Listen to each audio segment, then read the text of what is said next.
The religious thought of classical German idealism has long vanished into the past. Yet it is not of concern to historians only, but still speaks to present philosophers and theologians. It speaks indirectly, mainly through the mediation of existentialism. It also speaks directly, by virtue of its own profundity. These are convictions at which I arrived 2 decades ago. About 10 years ago they ripened into a plan to produce a 1-volume work which would trace the relation between religion and philosophy from Kant to Kierkegaard. The work was to address itself to scholars in the Eld, but also to philosophers and theologians who are interested in the past only where it has a bearing on the present. The original plan broke down because of Hegel. Hegel's philosophy shatters the context of German idealism. It is as much a response to Aristotle and Spinoza as to Kant, Fichte, and Schelling. Moreover, in the case of all the other thinkers, religious thought can more or less be isolated from the rest of their philosophy. This is impossible in Hegel's case, for his philosophy exemplifies his assertion that the whole is the truth. As a result of this breakdown, the present work is offered as one of 2 independent companion volumes. The second volume will be composed of essays on Kant, Fichte, Schleiermacher, and Schelling. One feature of the original plan remains unchanged. This volume is addressed to scholars, on the one hand, philosophers and theologians, on the other. Hence the text is kept as free as possible of technical terminology. Also, matters of purely scholarly interest such as documentation, argument with alternative interpretations, crucial but esoteric points of doctrine are conned to the notes and appendices. For this reason these are more extensive than is usual. It remains only to offer thanks. A John Simon Guggenheim Memorial Fellowship enabled me to devote the year 1957 to 58 wholly to this study. I have enjoyed the fellowship of a group of Jewish thinkers united in their commitment to Judaism, and of the members of the University of Toronto Philosophy Department who are open to every form of philosophizing. This fellowship has helped me endure the ever-present tension between religious immediacy and philosophical reaction. Mrs. Ian Rioch, senior secretary of my department, typed the manuscript, undeterred by illegible scribblings and complex notes. Finally, the members of my family are a constant revelation that there is, as Hegel believed, a philosophical blessing in the fact that the philosopher, inclined or even obligated to walk on his head during the speculative Sunday, is compelled to stand on his feet during the workaday week. Toronto ELF, April 1967. We see that thought moves to begin with, i.e., in the Middle Ages within Christianity, accepting it as absolute presupposition. Later, when the wings of thought have grown strong, i.e., in the modern world, philosophy rises to the sun like a young eagle, a bird of prey which strikes religion down. But it is the last development of speculative thought to do justice to faith and make peace with religion. Philosophy is seen by Hegel as the consummator of what was promised by revelation. Nor does philosophy exercise this choice only sporadically or at the height of its career, but in every moment, with every breath it draws, it automatically conreams the truth predicated by revelation. Thus the old quarrel seems to have been composed, heaven and earth reconciled. Why did Hegel not become for the Protestant world something similar to what Thomas Aquinas was for Roman Catholicism?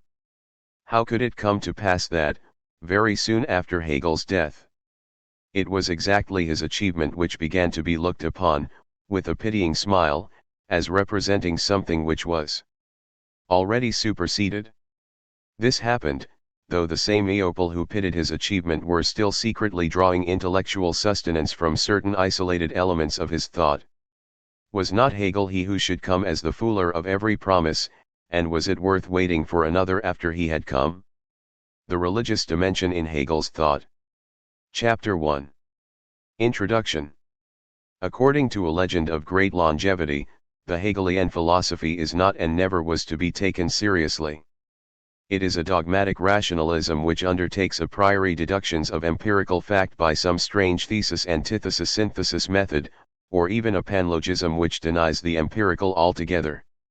It is an absolutist thought system divorced from, and blind to, the contingencies of life.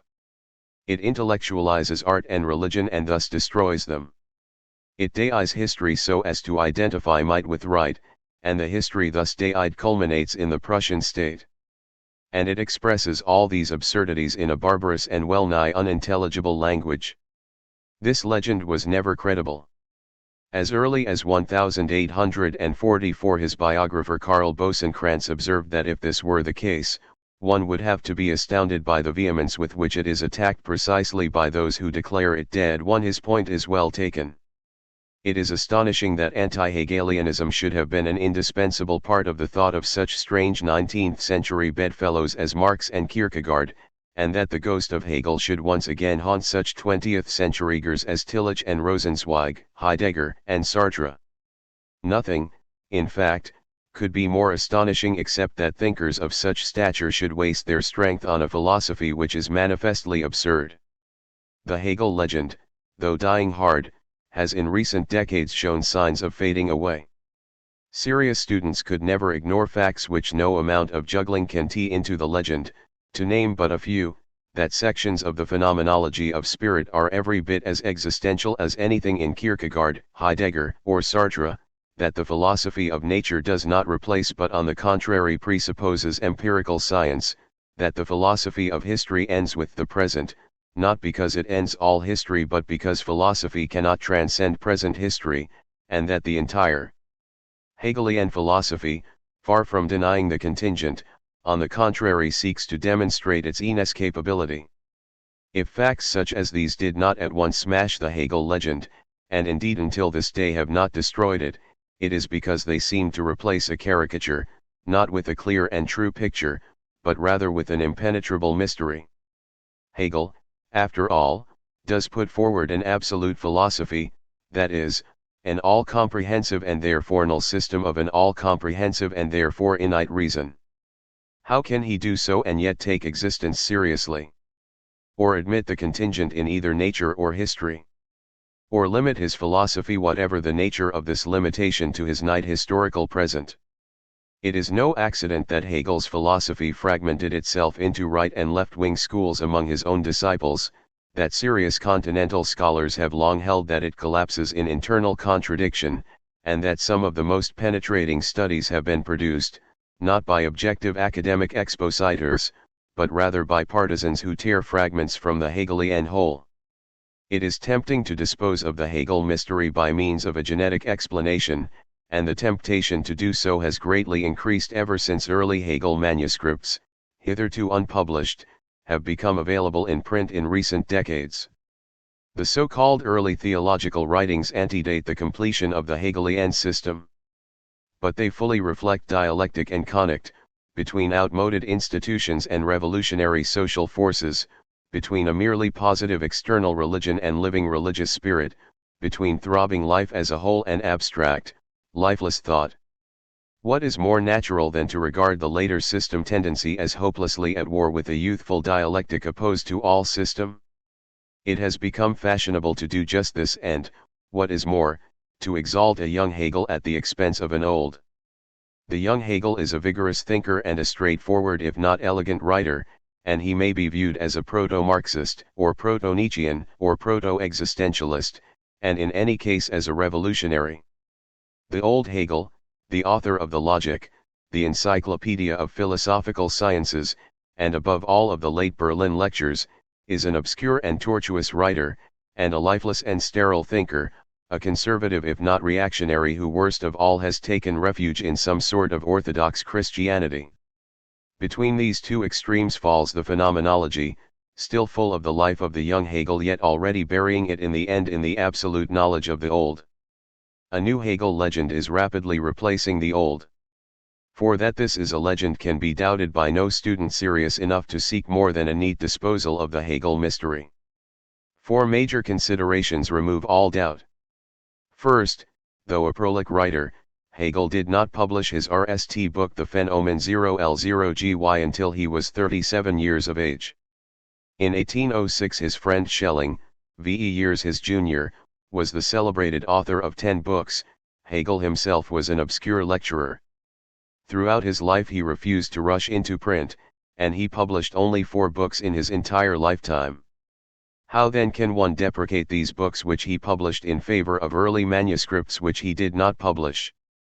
Refusing to do so, one will suspect, secondly, that if the style of the published books is difficult it is not without good reasons. Hegel could write fairly straightforwardly even in his later years. As for the style of his 4 books, this reflects labor, not lack of labor. Hegel is a compact writer and still more important a thinker of incredible complexity, and he tortures language to make it say at once what must be said at once. One is almost tempted to say, he must torture language. For as one tries to say differently exactly what Hegel says, one often ends up either by saying much less, or else reverting to his own words. It is thus not wholly perverse to say that the mature Hegel is a master of philosophical style. And it is not perverse at all to say that he could have written with the elegance of a Schopenhauer only if he had shared that thinker's superficiality, and with the passion of a Nietzsche only if he had let go of his determination to see all truths, above all the truths of passion, in perspective. Thirdly, while slow in reaching his mature position, Hegel did not significantly alter that position after having reached it. Doubtless he changed even in the mature years, and these changes cannot be ignored. But the emphasis in these years is entirely on systematic explication and elaboration. Nor did Hegel's energies falter in his last years. The old Hegel is not free of resignation, although signs of resignation are by no means absent from his earlier works. But the resignation is there, not because of a lapse from the earlier philosophic vigor but precisely because there is no such lapse, because a radical thought which claims to stay with not from the world must realistically confront such aspects of the world as may make resignation necessary. The null consideration is most important of all and, indeed, includes all the others. The mature Hegelian system has not simply abandoned the earlier revolutionary and proto-Marxist, proto-Nietzschean, or proto-existentialist tendencies. Whether or not the modern interpreter likes it, it has incorporated and superseded these tendencies.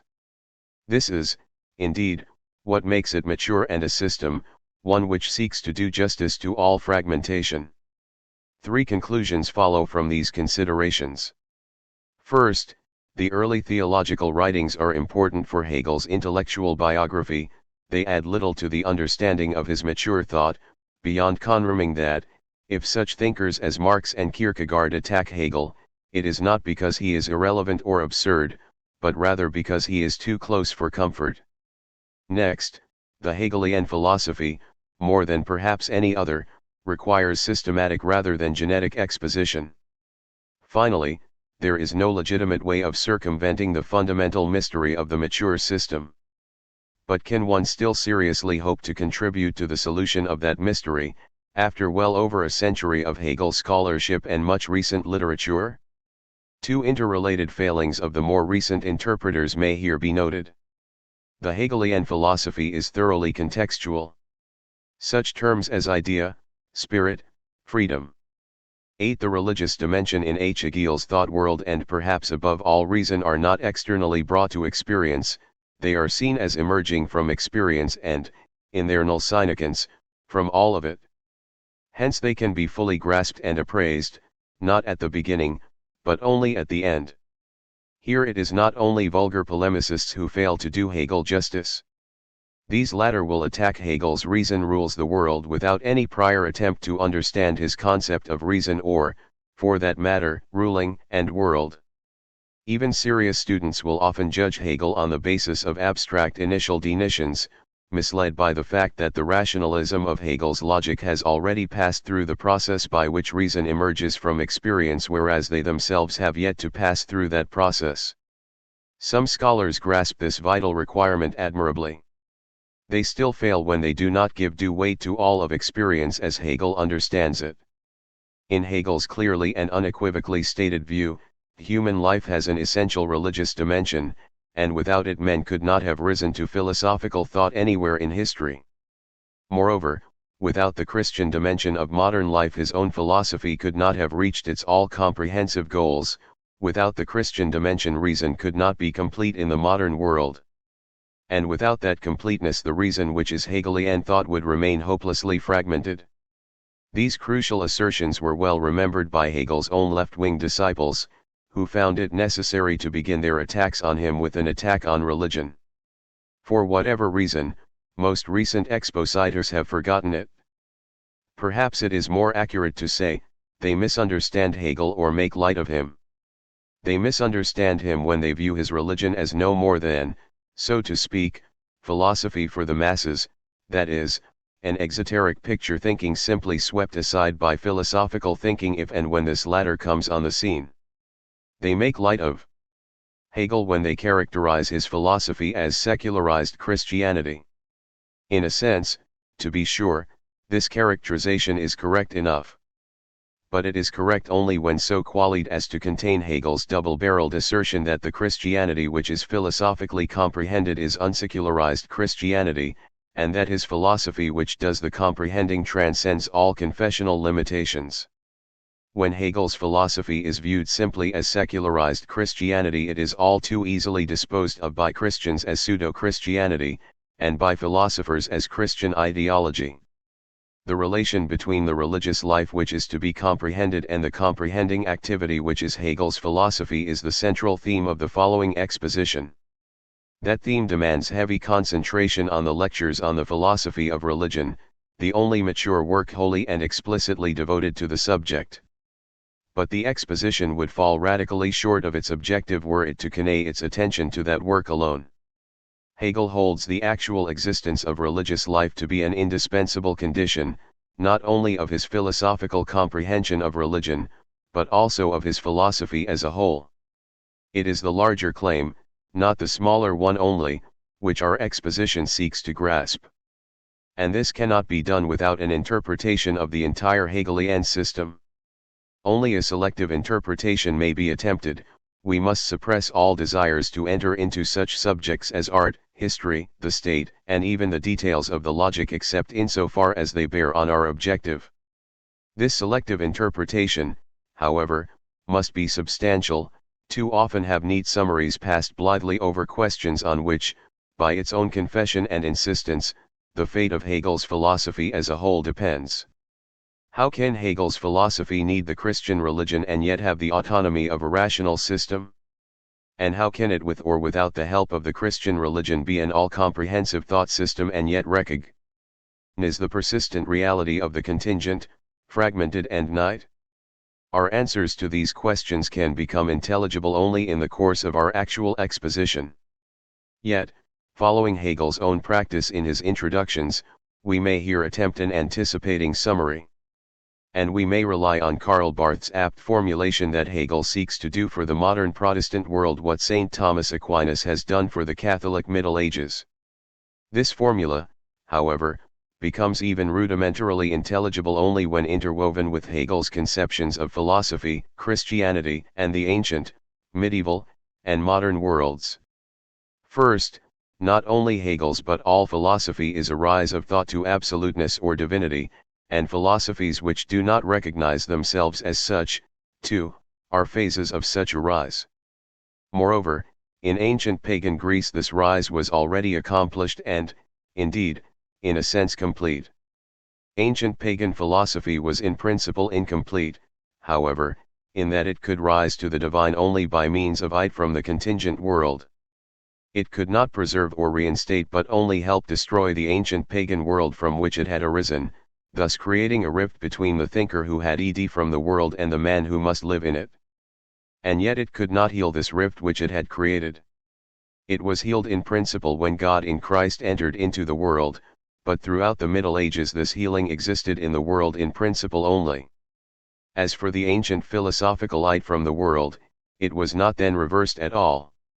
Redeemed in the sight of God, the medieval Christian remained unfree in the sight of feudal princes, and medieval philosophy could reconcile a Catholic heaven with a feudal earth only by keeping the two neatly apart. The incursion of Christ into the world had begun to invert the world, only in the modern world could the ancient philosophical light from the world be reversed. In the modern Protestant world, the medieval peace of distance has given way to what may be called a war of proximity. On the one hand, the Christian God has descended from a Catholic heaven into a Protestant heart on earth. On the other hand, secular man on earth has smashed medieval fetters and acquired an innate self-confidence, which makes him aspire to heaven. This self-confidence is manifest in his life, his science, technology, morality, and political constitutions, all of which are inspired by the revolutionary demand for autonomy. This self-confidence is also manifest in his philosophy, which begins with the revolutionary self-assertion of an omnipotent reason which has destroyed all authorities. However, this very war gives rise to a peace which is without precedent. The realities manifest in modern Protestant faith and modern secular life are not two realities, they are two aspects of one reality which are already implicitly united. And the philosophy which recognizes the one reality in these two aspects makes the implicit explicit. That philosophy, it is Hegel's own, rises, like the creek, to divinity. But unlike the creek, it can unite the knowledge of God with the wisdom of the world, and indeed, with the world itself. It does not from but stays with the modern world. The comprehended world is not destroyed by it but rather preserved and reinstated. Reason exists in the modern world, in the midst of that very contingency without which there is no world. And the philosophic reason which is Hegelian thought recognizes both reason in the modern world and the modern world itself, even though, to be such a recognition, it must rise above all contingency. The summary just given is grossly inadequate. But it suffices to show, first, that what we have called the Hegel mystery is not an accidental inconsistency in the Hegelian philosophy but part and parcel of its innermost historical self-understanding, and, secondly, that this self-understanding resolves the mystery. Hegel's thought takes itself to be, and is, a synthesis without parallel in the history of philosophy. It involves these three main elements: a modern religious confidence in an innate God who, transcendent of the night world, has fully entered into it and redeemed it, a modern secular self-confidence, immanent in the innate aspirations of modern culture, and the confidence in a philosophical thought to make radically intelligible what is already actual. No wisdom is required today for the insight that the Hegelian synthesis, if ever a genuine possibility, has broken down beyond all possible recovery.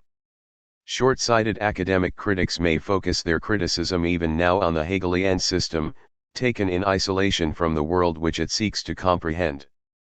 Prophetic non-academic critics such as Marx and Kierkegaard focused their criticism, even in the 19th century, on that modern world which Hegel could still view with so colossal an optimism.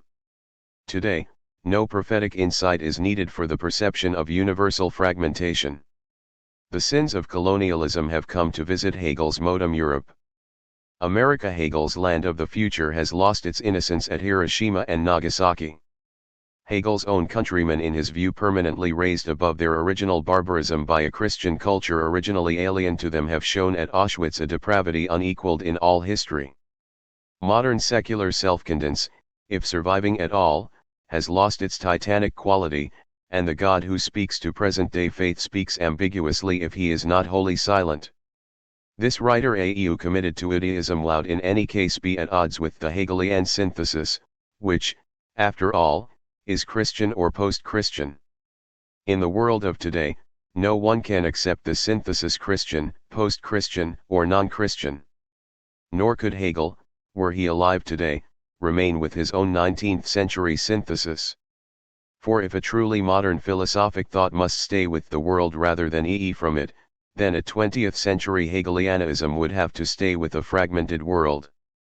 Protests against any contemporary synthesis, such as the protests implicit in the work of Barthes and Buber, Sartre and Heidegger, are therefore wholly in accord with Hegelian teaching, and it is entirely safe to say that yet, such is the lure of Hegel's philosophy that it speaks as directly to the fragmented world of the present age as do that world's own fragmented philosophies. This is not only because it discloses that what Hegel failed to achieve cannot be achieved. Compared to Hegel's system, all subsequent attempts at system and synthesis are feeble. Nor is it only because, even if the Hegelian system collapses, we are still left with countless invaluable fragments. Most importantly of all, it is because neither post-Hegelian modern life nor post-Hegelian philosophical thought can remain in sheer fragmentation. Thus modern faith may well directly contradict Hegel on the ultimate issue, asserting, after all, a radical incommensurability between the Word of God and the Word of man. It may begin with a radical no, to the modern world, said in behalf of the Word of God. But modern faith cannot remain with this sheer and zero one, and if it does so remain, it shrinks into a worldless pietism turned upon itself, a faith whose nemesis is a secularism which would appropriate the life of faith itself. Again, modern secularity may seek to withdraw into a night sphere, i.e., into a humanism simply innocent of divinity. But it cannot return to agnostic innocence, beginning with erming the life of the human, it ends up affirming the death of the divine. Even less than life can philosophical thought remain with sheer fragmentation. For to philosophize at all even within the severely drawn limits of an existential here and now or a specific mode of linguistic discourse is inevitably to transcend these self-drawn limits. Part of the human quality of human life, and part of its suffering, is to seek and partially achieve transcendence of fragmentation even while remaining confined to it. Philosophy can do no less, incapable of achieving the speculative goal, aimed at from Parmenides to Hegel, of becoming divine. It must even in these post-Hegelian days remain human. Too long since Nietzsche on the one hand and positivism on the other a philosopher's fashion has been to wallow without purpose and direction in one of the fragments of the disrupted modern world. It is time for sober, transcending reaction to seek such unity, purpose, and direction as may be found even in the midst of the present disruption. A philosophy which assumes this burden may well become, not only the owl of Minerva, but also the cock which announces the coming of a new day. Chapter 2. Human Experience and Absolute Thought. The central problem of Hegel's philosophy. The decision to philosophize casts itself purely into thinking. As into an ocean without beaches, all bright colors, all mainstays have vanished, all friendly lights otherwise present are extinct. Only one star still shines, the inner star of spirit. It is natural that, thus alone, spirit is assailed by dread. It is as yet unknown where everything leads, where one will end. Among the things vanished are many which one would not surrender at any price. But in this solitude they have not yet been reconstituted. And it is uncertain whether they will be found again and given back. The philosophy of C.F.W. Hegel claims to comprehend all philosophy.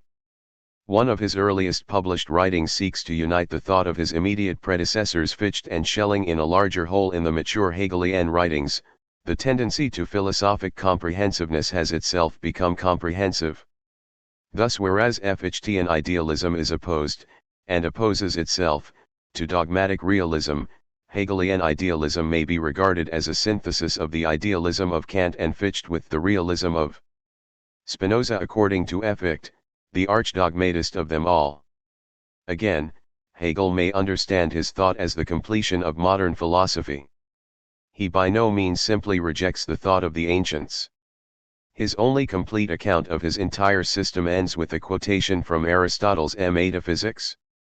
But one does not begin to grasp the Hegelian claim to comprehensiveness if one sees it as extending to other philosophies only. Such indeed is the limit of pre-Kantian metaphysics. That metaphysics seeks to grasp either a highest reality or else a universal structure of all reality, thus leaving for lesser type of knowledge, respectively, lower realities and contingent particulars. Moreover, being theoretical knowledge only, it remains simply distinct from what is not knowledge, example practical life with its varied concerns. The Hegelian philosophy, in contrast, seeks to grasp a reality which lives in the particulars, by means of a thought which passes through and encompasses them. Moreover, it is not a theory beside practical life but rather an activity which moves through both theory and practice, being in a sense neither and in a sense both. All this is because the Hegelian philosophy has carried to a radical and unsurpassable conclusion the Kantian revolution in philosophy. For Kant, all theoretical knowledge has become phenomenal, and philosophy has become the discipline which recognizes this phenomenal character. In Hegel's view, Kant's philosophy is a halfway house. First, phenomenal knowledge is not divorced from reality but rather a partial grasp of it. Secondly, such partial grasps are obtained, not in the detached theoretical observation of objects only, but rather throughout the length and breadth of human life and experience. Thirdly, radically to recognize this partiality, i.e., to philosophize is to transcend it. There is, then, a sharp contrast between pre-Kantian and Hegel's post-Kantian metaphysics. For the pre-Kantians, metaphysics differs from other forms of knowledge by virtue of its object, and from all practical forms of human life by virtue of its theoretical relation to its object. For Hegel, the difference between philos ophi and the whole remainder of human life is one of standpoint. All other human activities are truly in contact with reality, but reach partial truths only because they are limited to night standpoints. Philosophy, or at any rate the true or null philosophy, rises to an innate or absolute standpoint, and to encompass and transgress the partial truths of the night standpoints into a truth no longer partial is its sole aim. Hegel's philosophy is thus a system whose claims exceed all previous philosophical systems not only in degree but also in principle. But the word system is wholly misunderstood unless the usual connotation of closedness is brought into immediate clash with the notion of total openness. Hegel's system is by its own admission and insistence a closed circle, but it is also totally open, by virtue of a claim to comprehensiveness which makes it the radical foe of every form of one-sidedness. It is fashionable among contemporary empiricists to describe closed systems as attitudes toward reality, unvariable and irrefutable because they are attitudes, and in conflict with other attitudes because they are one-sided, and yet naively to imagine that such attitudes can survive the exposure of their one-sidedness. Hegel encountered this kind of doctrine in contemporary Romanticism, which gloried in the plurality and indeed conflict of Weltanschauungen.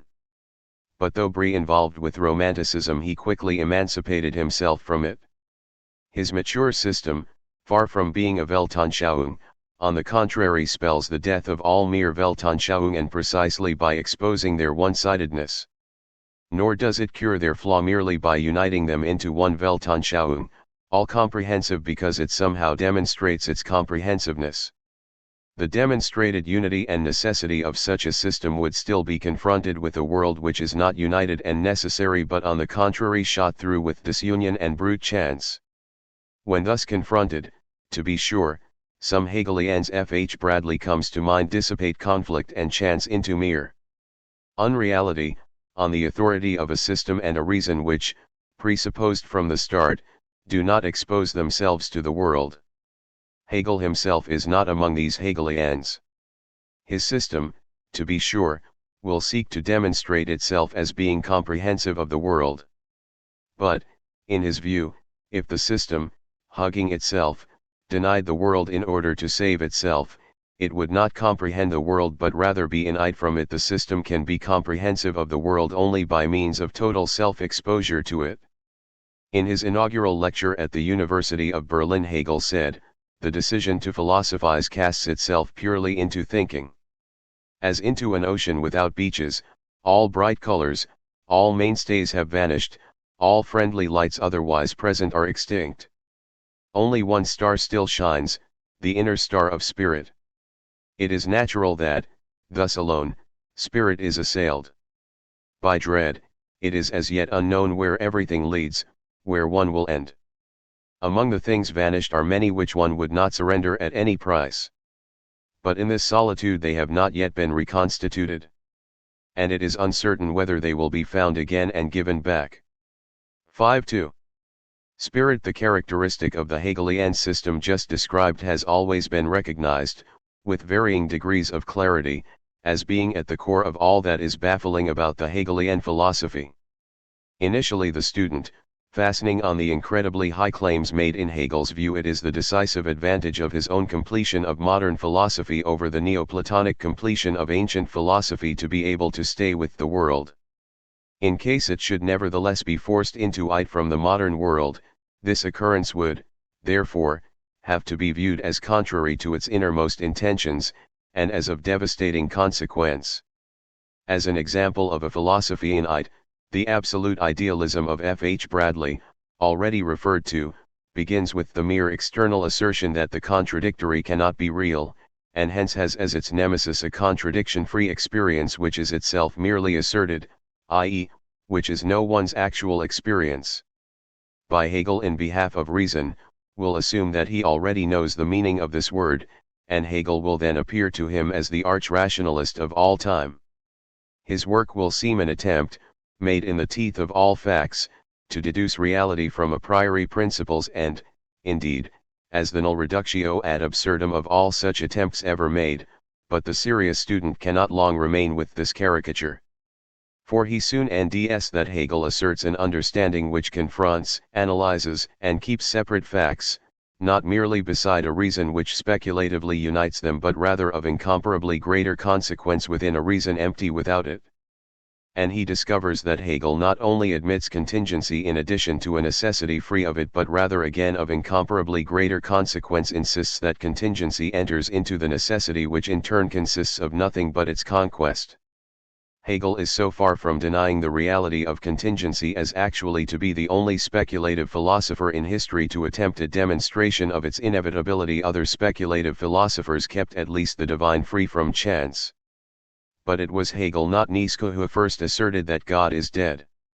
Taking our cue from the passage cited at the end of the previous section, we may seek to cope with the enigma of the Hegelian system by turning to its fundamental affirmation.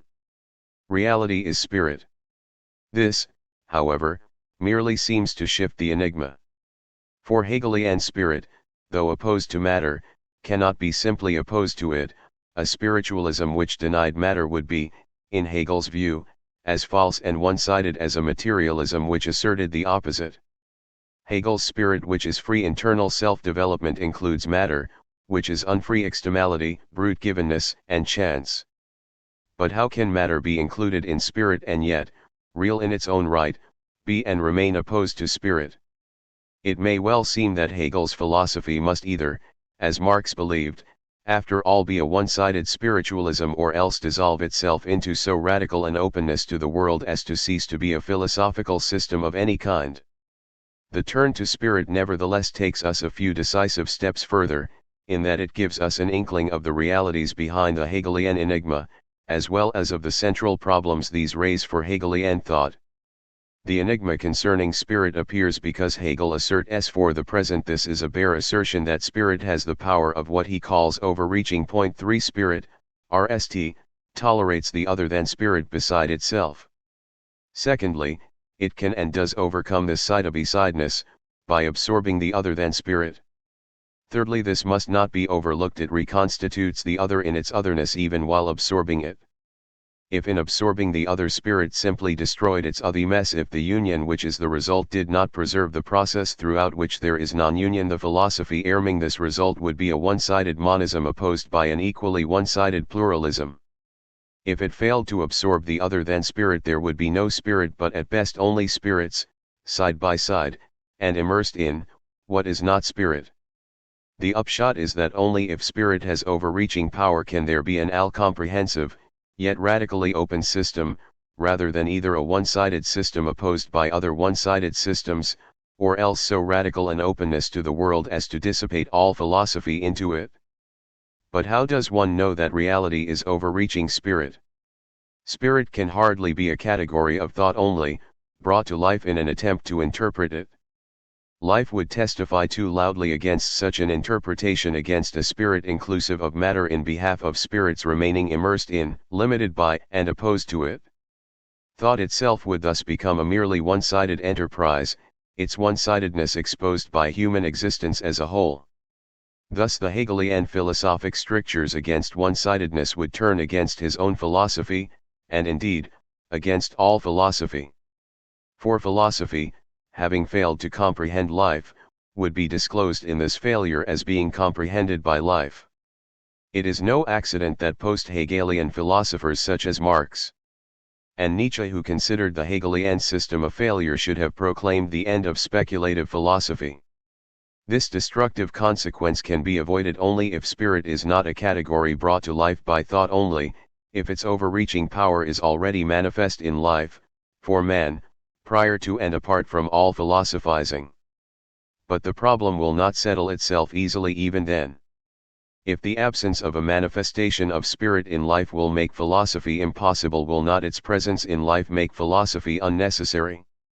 Hegel deems what philosophical thought is in terms of what it does. But if the truth of spirit is already manifest in life, what remains to be done for philosophical thought? This question may seem susceptible of a ready answer. Even if a spirit inclusive of matter is in fact manifest somewhere in life, spirits immersed in and limited by matter indisputably exist in life as well. May not to philosophy fall the task of demonstrating the inclusiveness of spirit, over against the spirits whose very nitude is a testimony against it? But the problem does not dissipate itself so readily. No simple escape is in sight from the dilemma that, if in life night spirit testes successfully against a spirit manifesting its all-inclusiveness, a philosophic demonstration to the contrary remains a one-sided assertion of thought over against life, whereas, if spirit in life already demonstrates its all-inclusiveness over the protests of finite spirits, philosophy is, once again, left without function. As might have been suspected, and as Hegel himself certainly warns, often enough no solution, or even adequate comprehension, of the central issues of the Hegelian philosophy can be achieved by a thought which, rather than immersing itself in that philosophy, tries to spare itself such labor by means of some abstract a priori argument. Our turn from Hegel's concept of philosophy to its central assertion has nevertheless served to make two disclosures. First, the togetherness of comprehensive system with radical openness depends on a reality which is itself one and yet radically open, i.e., so hospitable to plurality of every kind as to eject nothing, no discord, evil, chance, brute fact into the limbo of unreality. Secondly, Hegelian philosophy cannot be a mere theory of life which is merely over against life. Its truth of thought must be also and already a truth manifest in life. In a companion volume to the present work, we intend to exhibit, in the thought of Hegel's idealistic predecessors from Kant on, an intimate, intricate, and indispensable interconnection between human life and philosophical thought. We shall try to show that a truth of life such as moral duty, religious feeling or aesthetic creation supports a truth of philosophical thought, even as in turn it receives support from philosophy. In the present volume, our task is to show that, here as elsewhere, Hegel radicalizes tendencies manifest in his predecessors. These exalt one standpoint of life at the expense of others, and the philosophy bound up with the exalted standpoint is in simple opposition to all other philosophies. In the case of Hegel, the life in question is all of life, not one of its standpoints one-sidedly exalted, and the philosophy he puts forward does not so much oppose other philosophies but encompass and transgress them. The problem of the relation between comprehensive system and radical openness thus transforms itself into the problem of the relation between all of human life and an all-comprehensive philosophical thought. This is the central problem of the whole Hegelian philosophy. Religious life and philosophic thought. Possibly the last statement in the preceding paragraph is an exaggeration. The exaggeration is justified, however, in the context of this exposition, the central theme of which is the relation between religion and philosophy in Hegel's thought.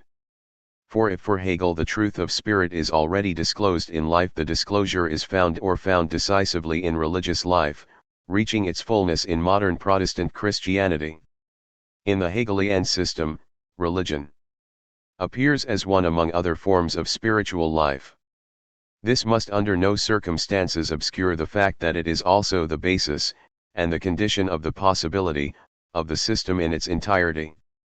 The Hegelian problem concerning the relation between life and philosophical thought therefore species itself into a problem concerning the relation between religious life and philosophic thought.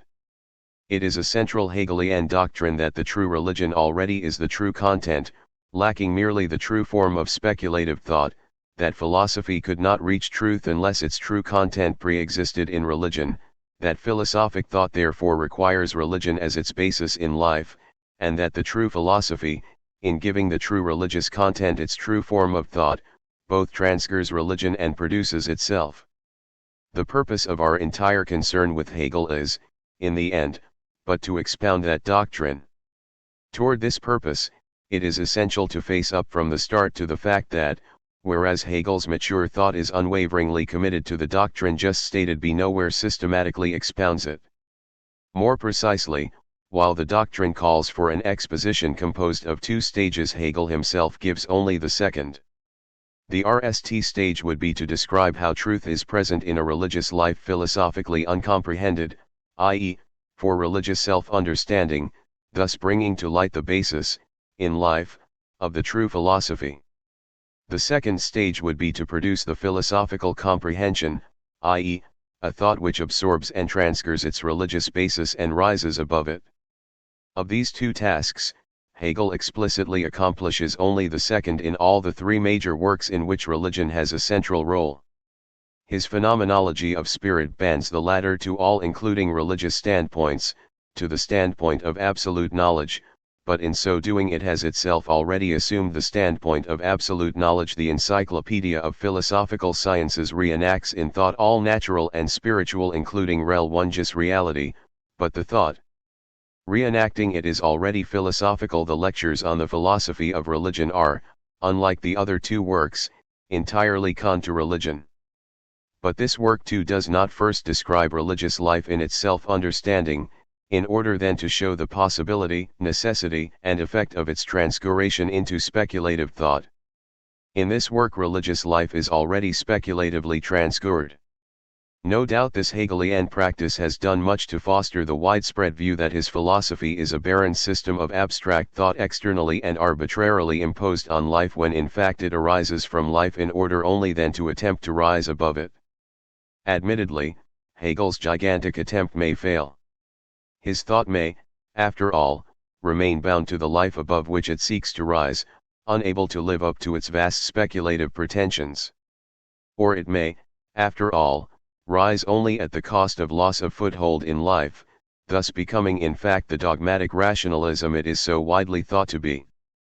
But if Hegelian thought suffers in fact either failure, including and indeed especially the last named, this is against its innermost intentions. What so often has been regarded as a thesis dogmatically asserted at the start is at worst a conclusion emerging at the end, despite bitter struggles against it. And whether it does in fact emerge is not a foregone conclusion. It is the question most in need of examination. In order to carry out this examination we have no choice but to depart boldly, in decisive respects, from Hegel's own exposition. In handing a ladder to the standpoint of absolute thought, the phenomenology already adopts that standpoint. We must ask whether, and if so how, this prior adoption can be justified. The encyclopedia reenacts the actual world in absolute thought, claiming that no loss has occurred in the reenactment. We must focus all attention on this last named claim, bearing in mind that reality this is why it can begin with pure logic, although logical idea, nature, and spirit are each mediated by the other two. Mains shot through with contingency even while absolute thought rises above it. The philosophy of religion grasps, RST, a speculative notion of religion, and then, existing religions as the necessary process of its actualization, a process completed in Christianity. Here we must proceed in two stages. The first is a descriptive account of the philosophically unreenacted religion, which is the alleged basis of both the Hegelian philosophy of religion and the Hegelian philosophy as a whole, i.e., Christianity. The second is an account of Hegel's speculative comprehension of that religion, i.e., of how in encompassing that religion in its own being Hegelian thought can hope to produce itself as the all-comprehensive philosophy. 4. Schellingen and Hegelian absolute idealism. In a future work already repeatedly referred to, we intend to consider the religious thought of Hegel's idealistic predecessors Kant, Fichte, Schleiermacher, and Schelling. Here we must pause for a brief comparison of Hegel's absolute idealism with that of F. W. Schelling, his immediate predecessor, erstwhile close friend and subsequent rival. This comparison will serve three systematic purposes in the present context. It will identify the stage in the development of German idealism at which Hegel's philosophy comes on the scene. It will corroborate, in terms of that stage of development, the major points already made in the preceding pages. And it will show that Hegelian thought calls for a systematic comprehension which concentrates on his mature works. The last named point has already been made. A comparison of Hegel and Schelling will confirm it. Schelling's philosophy, which shifts from standpoint to standpoint, calls for a genetic exposition. Hegel's descent from Schelling's various positions, his absolute idealism included, concerns precisely those aspects which make restless shifts on Schelling's part a seemingly endless necessity. And it is against Schelling, more than against any other philosopher, that Hegel asserts that philosophy must assume system and nality. The interpreter may not ignore or minimize this Hegelian assertion. He must understand it. Commentators often belittle Hegel's debt to Schelling. One cannot belittle it. It was Schelling who in 1801 reached the standpoint of absolute idealism. It may be described as the standpoint of an innate or divine thought which has relativized, and thereby exposed as merely phenomenal, all those hard and fast distinctions which remain hard and fast for a merely innate or human thought. Hegel comes to share the standpoint reached by Schelling in 1801. Indeed, whereas Schelling quickly abandons absolute idealism, Hegel remains with it to the end he is able to do so, however, only because he is critical of Schelling's kind of absolute idealism from the start. Indeed, while his criticism deepens as his thought develops, his basic objection to Schelling's position actually antedates Schelling's statement of it. As early as in 1800 Hegel writes, "Life is the union of union and non-amon." 13 For the Schelling of 1801, non-union is mere appearance, taken for real by night standpoints but not by a thought risen to the absolute standpoint. It is Hegel's lifelong, even as knowledgeable a student as Emil refers to Schelling as Hegel's evil genius. Hegel's relation to Schelling came to an end with the appearance of the Phenomenology, whose preface contained an attack on Schelling's followers and possibly on Schelling himself. The erstwhile friends would have become philosophically estranged in any case, for Schelling was even then moving away from absolute idealism. But it is noteworthy that in Hegel's late lectures on the history of philosophy, Schelling's absolute idealism still appears as the penultimate position, i.e., next to Hegel's own. For a careful account of the alienation between Schelling and Hegel, which occurred gradually rather than abruptly, see F.W. Schelling, Brief und Document, I, ed. H. F. Yermans, pages 451 ff. Objection that reality itself includes non-union, and that, unless a thought aspiring to absoluteness can recognize and preserve it as such, it dissipates both reality and itself into mere shadows. A negative outcome of just this kind was to lead Schelling in his overall endeavors, no less concerned to preserve the realities of life from dissipation into abstract thought, to abandon absolute idealism for what now turned out to be an existentialist position. If Hegel's absolute idealism is sometimes seriously strained but in the end never threatened, it is because of two interrelated but not identical convictions, arrived at by the time of philosophical maturity and never subsequently abandoned. One is that reality is dialectical. The other is that the true philosophical thought is dialectical. One must hesitate to make general pronouncements of any sort about Hegelian dialectic. There has been and can be no greater misunderstanding of Hegel's thought than the ascription to it of a dialectical method separable from all content, deriving its validity one knows not whence, and indiscriminately applied one cannot say by what justification. The error owes much of its inspiration to the same kind of positivistic thinking which concludes that, inasmuch as Hegel's thought is obviously not inductive, it must somehow be deductive, and it acquires a touch of comedy whenever the triumphant discovery is made that the dialectical method has broken down because general characteristics, mistakenly ascribed to it to begin with, do not to a particular application. The truth is that Hegelian dialectic, the dialectic of both reality and philosophical thought, is inseparable from content, and that only a thought which actually labors with reality can come upon either. For this reason our present merely introductory observations cannot go far beyond corroborating what has already been said. First, reality is dialectical in that the night at once points to an unity which contains it while yet retaining its own reality. For Hegel, as for the Schelling of 1801, the ideality of the night is the main principle of philosophy. 15. But to Schelling this means that the night merely appears real at night standpoints and is seen as absorbed in inity at the absolute standpoint. To Hegel it means that the night is overreached by the innite, and that it must be real as well as merely ideal. 16. If the overreaching innite is not itself to suffer loss of all reality. It is this conviction which forces Hegel to recognize the partial truth of night thought, example natural science, when Schelling can merely oppose or ignore it. It is this conviction, too, which produces his charge that Schellingian thought reduces the absolute to a night in which all cows are black. 13. A charge made in behalf of a labor of thought. 19. Which must take place, so to speak, in the daylight of multicolored life. It is this, nally and for our purpose most importantly, which makes the mature Hegel confront seriously the actual Christianity of historical tradition. For a brief period early in his career, more precisely, before his career had begun in earnest, he had embraced a religious romanticism which exalts ecstatic moments in which the night human spirit seems simply to become one with the divine.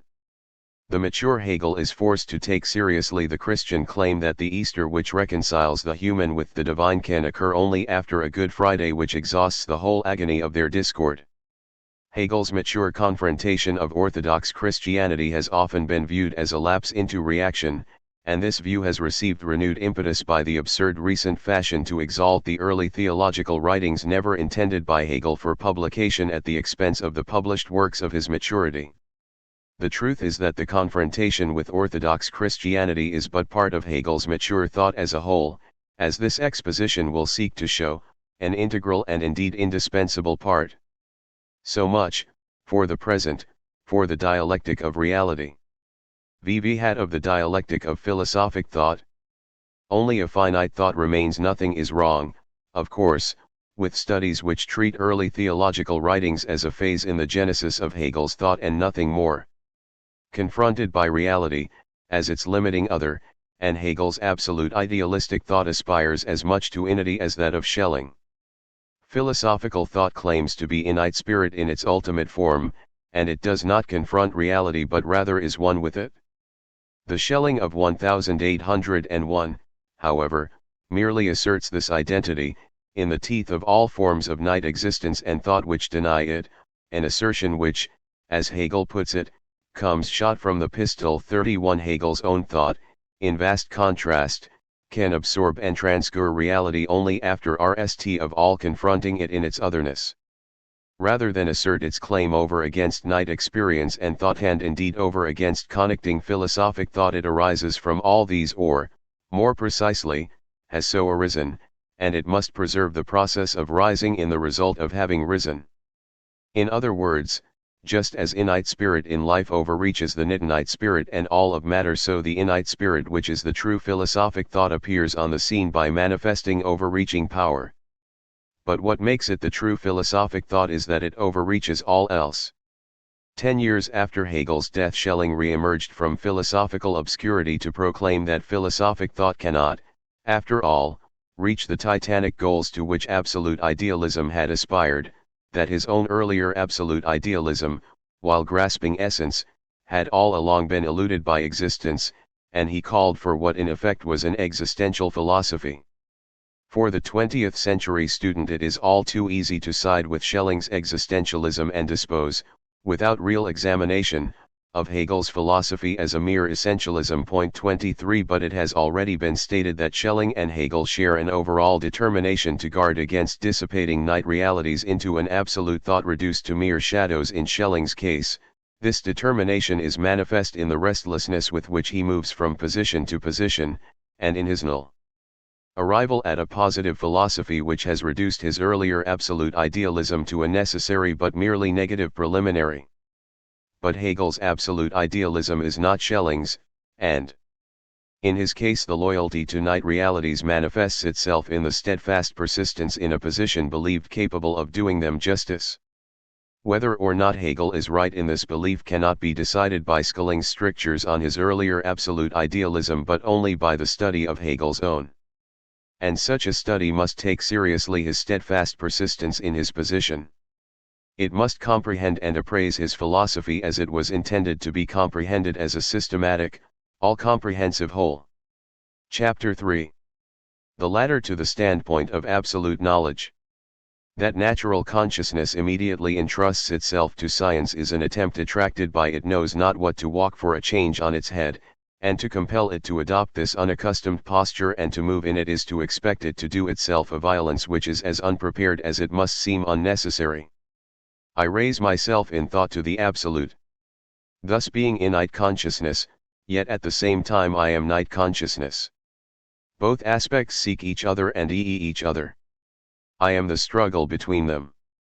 The times, Hegel asserts in the preface to the Phenomenology of Spirit, are ripe for the elevation of philosophy to the level of science. 6 years earlier Fichte had used the identical expression. More importantly, Schelling had in that year actually tried to produce science too, but in Hegel's view Schelling had merely stated, and stated inadequately, the scientific program. In order to be science, philosophy must be the systematic grasp of absolute reality, somehow inclusive, not exclusive or destructive of all night realities. And in order to achieve such a grasp, it must have risen to a standpoint of absolute knowledge, somehow inclusive and not exclusive or destructive of all standpoints falling short of absoluteness. Schelling's programmatic fragments had failed on both scores. As for his first failure, this is to be remedied in the Hegelian system, of which the Encyclopedia of Philosophic Sciences is the sole complete statement. Point 3. As for the second, this is remedied in the Phenomenology and Introduction to Science because it shows all night standpoints to be encompassed by the absolute standpoint. Hegel's work hands the individual, and it is not yet clear but does not yet matter who this individual is, for the latter to the standpoint of science, by showing him that standpoint as it is in him. 5. Schelling's My System of 1801, in contrast, had merely asserted its standpoint against one and all standpoints, thus coming, as it were, shot from the pistol. But such a bare and barren assertion, were philosophy forced to remain with it, would swiss to invalidate its claim to absoluteness, and indeed destroy all hope for its elevation to the level of science. Hegelian science is marked by an unprecedented presumptuousness. The encyclopedia is no mere conceptual philosophical system inclusive of other conceptual philosophical systems and related to reality as its external object. Reality itself is included in the system, and what grasps and includes it are no ordinary concepts. The same presumptuousness is in evidence in the Phenomenology, and indeed, is there unmistakable even for the most careless of readers. For until one reaches the last 10 pages of the more than 500-page work, one searches in vain for direct confrontations of the Hegelian with alternative philosophies. The individuals who are handed the latter to the Hegelian philosophic standpoint include the percipient of sensuous objects, the slave in fear of his master, the scientist engaged in the rational conquest of nature, the French revolutionary, and religious believers of various kinds. They do not include philosophers. But where else could one find a philosophic thought which in all seriousness labored to encompass and supersede, not merely alternative types of philosophic thought but also non-philosophic human life? For that Hegel is serious in this labor is beyond all doubt. Marx's attempt to turn the Hegelian philosophy from its head to its feet may or may not be a valid piece of philosophic criticism. But it is Hegel, not Marx, who recognizes the prima facie absurdity of his own demand that natural consciousness walk for a change on its head. 6. But if Hegelian science is marked by an unprecedented philosophical presumptuousness, it is also marked by an equally unprecedented philosophical humility, and only if both are seen together is there any hope of doing justice to either. Philosophical science is possible only when the times are ripe for it. The events which have made them ripe include not only events in the history of philosophy, such as Kant's Critique of Pure Reason, Fichte's Science of Knowledge of 1794, and Schelling's My System of 1801. They also include, and for our purpose this is far more important, such events in the history of non-philosophic life as the Age of Enlightenment, the French Revolution and, perhaps above all, the Protestant Reformation. 7. Hegel climbs to the pinnacle of philosophic pride with his claim that the complete philosophic thought does not leave behind but somehow includes and absorbs the non-philosophic thought and life above which it rises. He plumbs the depths of philosophic humility with his admission Built into every aspect of his thought, that philosophic thought could not reach its climactic goal. Indeed, it will turn out, any goal were it not for indispensable aid furnished by non-philosophic life. What speculative philosopher before Hegel considered it absurd to fancy that a philosophy can transcend its contemporary world?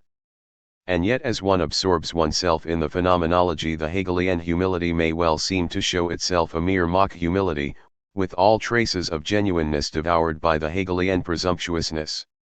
Indeed, such may seem to be the case necessarily, if the work is to reach its goals. But is not then Hegelian science as nakedly self-assertive over against standpoints of non-philosophic life as its Schellingian counterpart, and the phenomenological introduction to science, in the end so much wasted labor?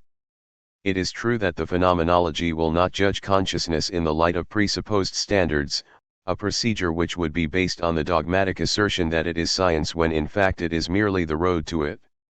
Instead, it will watch consciousness examine itself, a process in which each night standpoint, which is fragmentary because it is night, will point to one higher because it is less fragmentary, until nally, at the standpoint of absolute knowledge, all fragmentariness is transcended. At the same time, the fact, or at any rate the full meaning, of this self-examination is known only to the watching philosopher. The absolute, even if present with us from the start, is known as absolute and present only to the true philosophy. As for all other forms of human consciousness, the self-examination in which they are engaged goes on, as it were, behind their backs. But what is a philosophic humility before non-philosophic human life which claims so vast a superiority over it?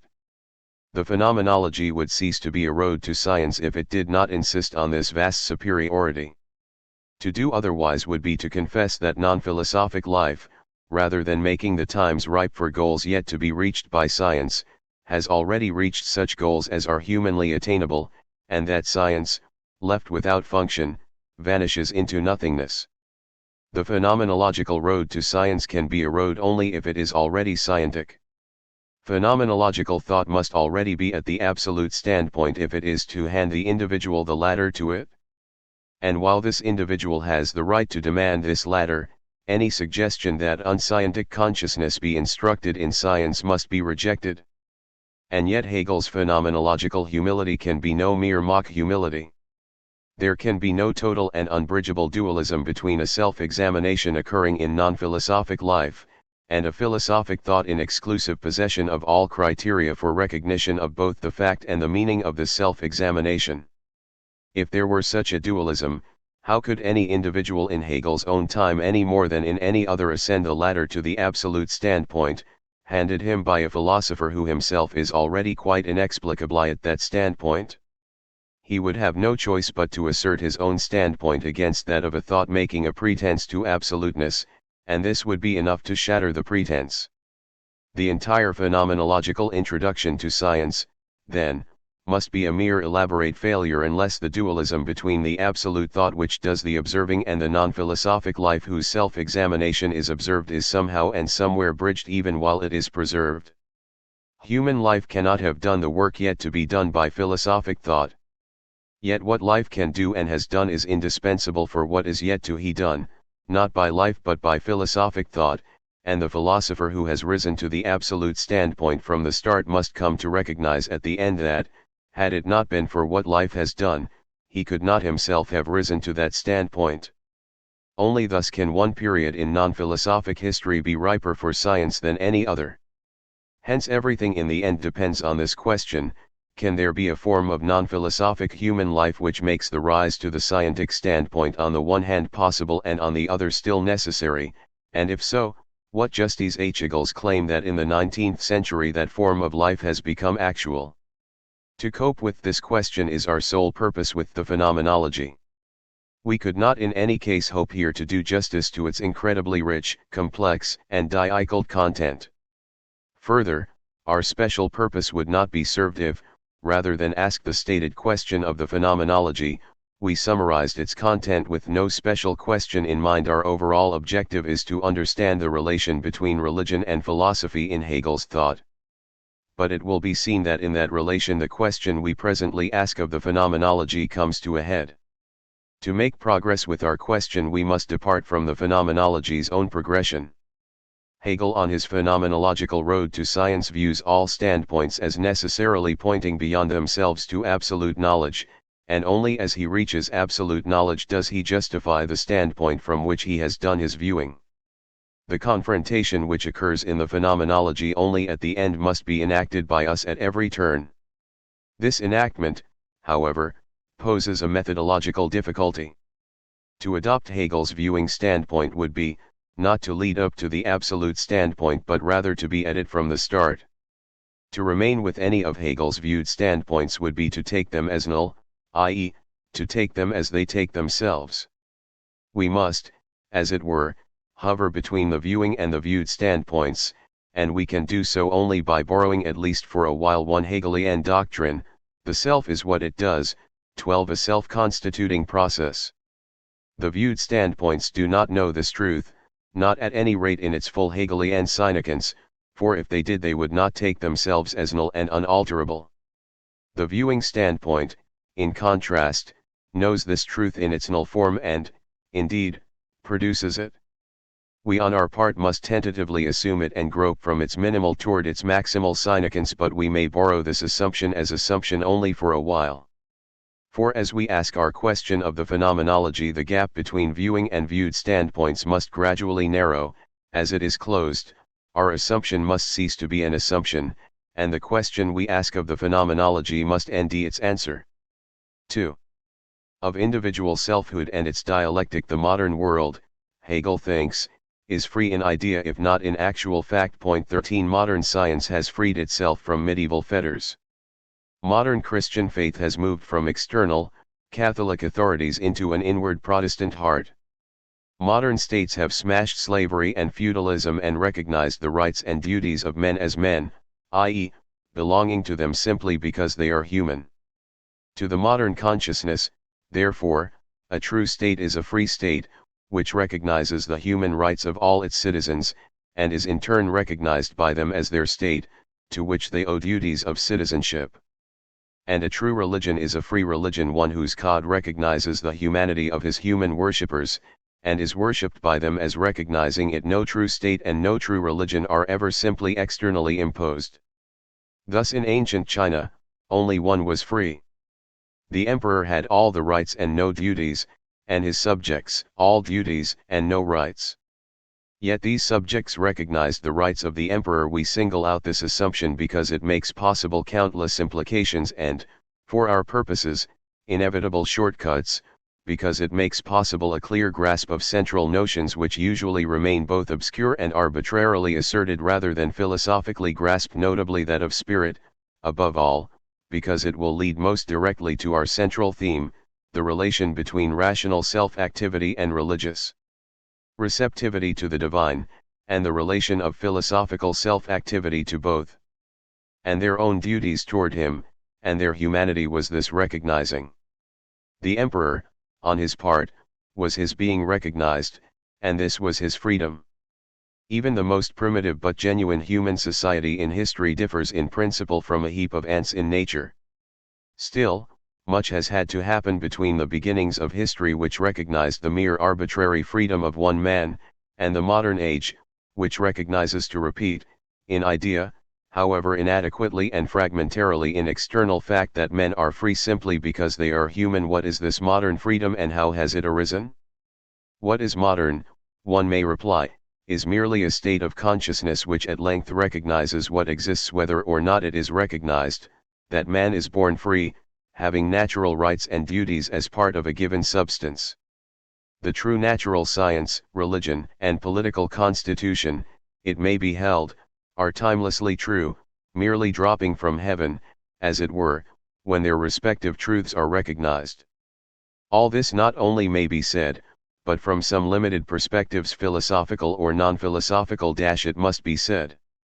For whereas the self makes and has made itself, it forgets that it has done so, mistaking its selfhood for a substance, ready-made by some force other than itself and therefore excedent and unalterable.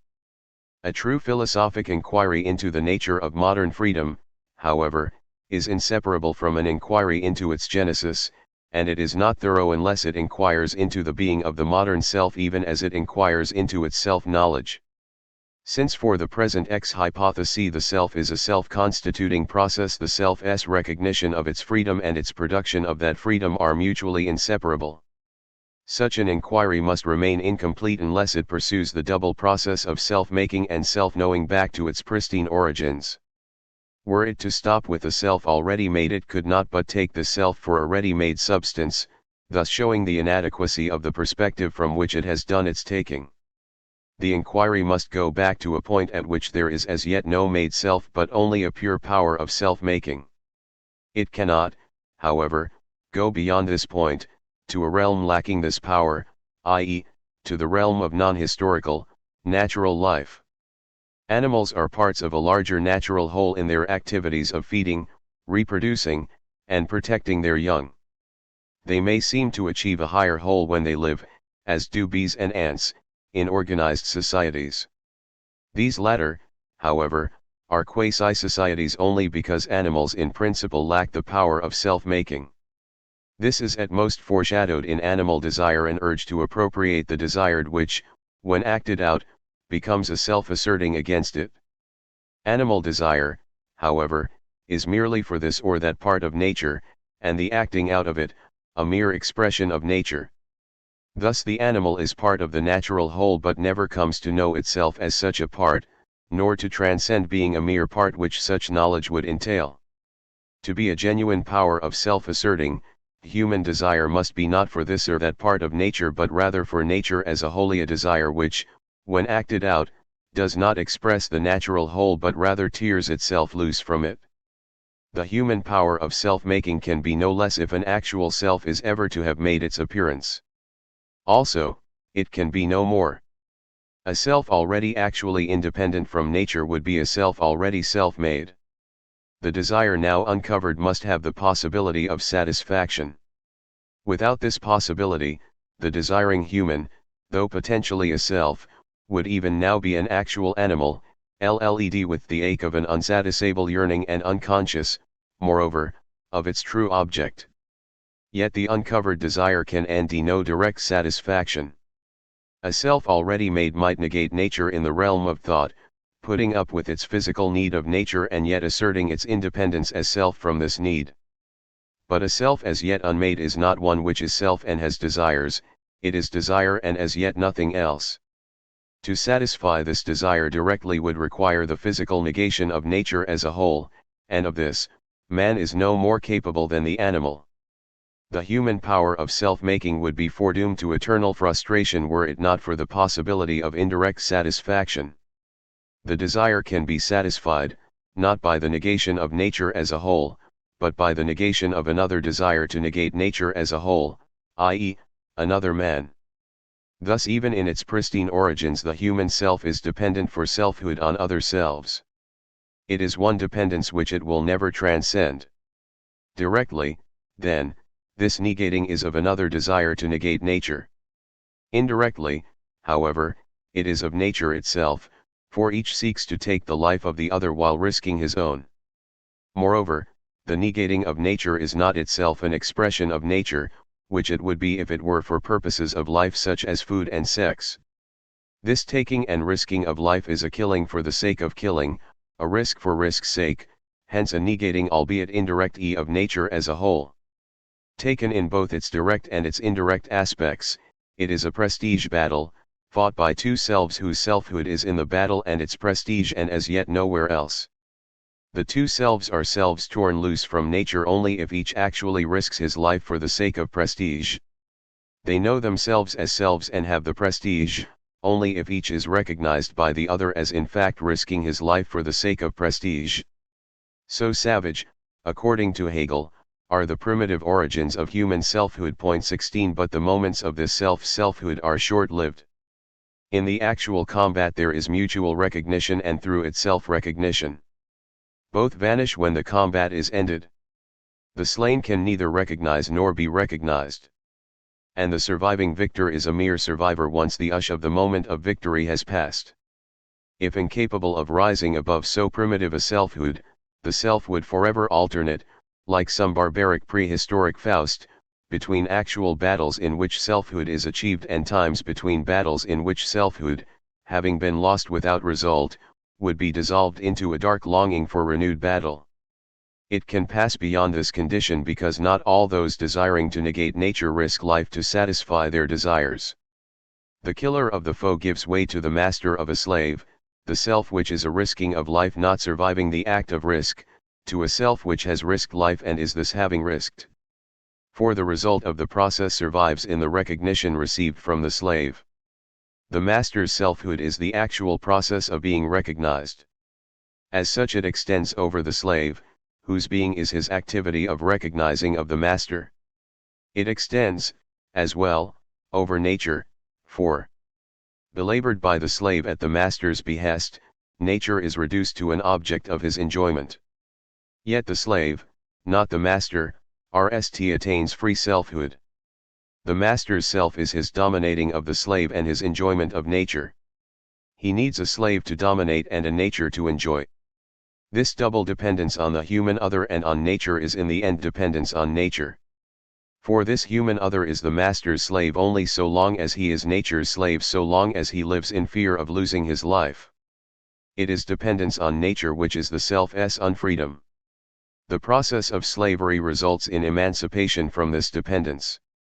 The master does a double chaining of the laboring slave to nature and of the nature belabored to the slave. The slave is doubly chained by the master to the belaboring of nature and to the master by nature, i.e., by his own fear of death. This latter is the ultimate chain, and he is bound by it because he has shrunk from the risks of selfhood into mere riskless life. Yet a human desire which has shrunk from selfhood into life is not an animal desire con to life, a human slave is not a domesticated animal. And the selfhood from which the slave has shrunk in one form is in another form forced upon him.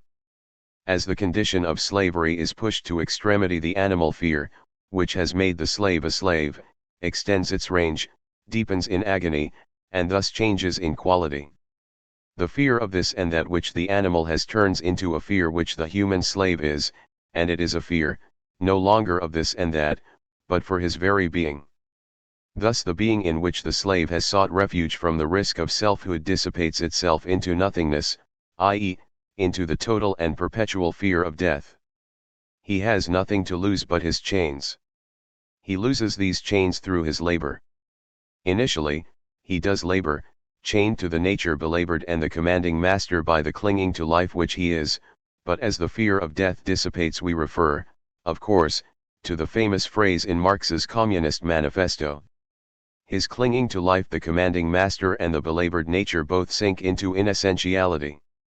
He comes to be a labor no longer bound to another, i.e., a pure Se1F activity.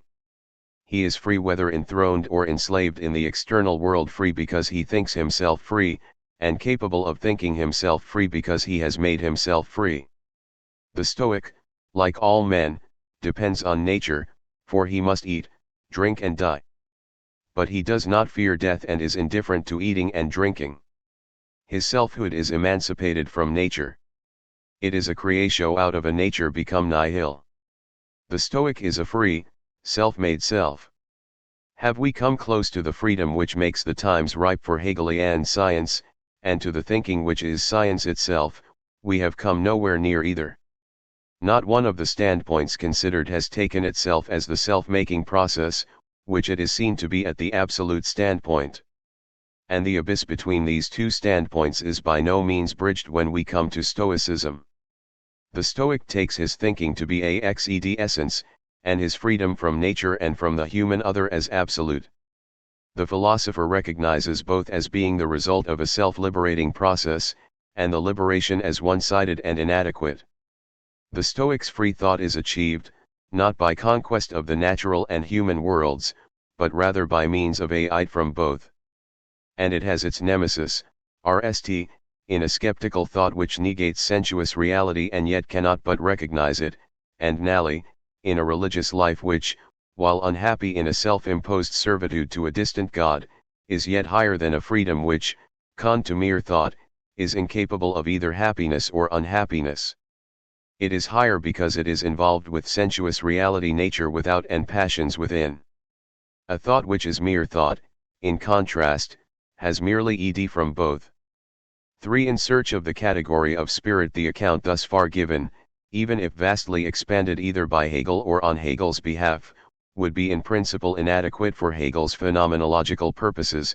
Its terms are inadequate. No dialectic of individual self-making could begin to touch either the most primitive society or the most primitive history, and, not touching either, it does not, and is not meant to do, full justice to the individual either. The category thus far used, were it meant to be null, would leave society indifferent or hostile to human selfhood, and it would either destroy all history or which is the same thing, fragment it into as many histories as there are self-making selves.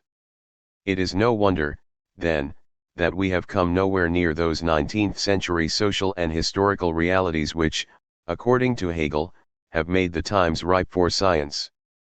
In no society primitive but genuine do individuals achieve selfhood by the solitary risk of life, exercise of lordship, or slavish labor. Even the primitive family extends positive recognition to its members. As for the activities of self-making described, these occur in social contexts, which furnish standards of recognition.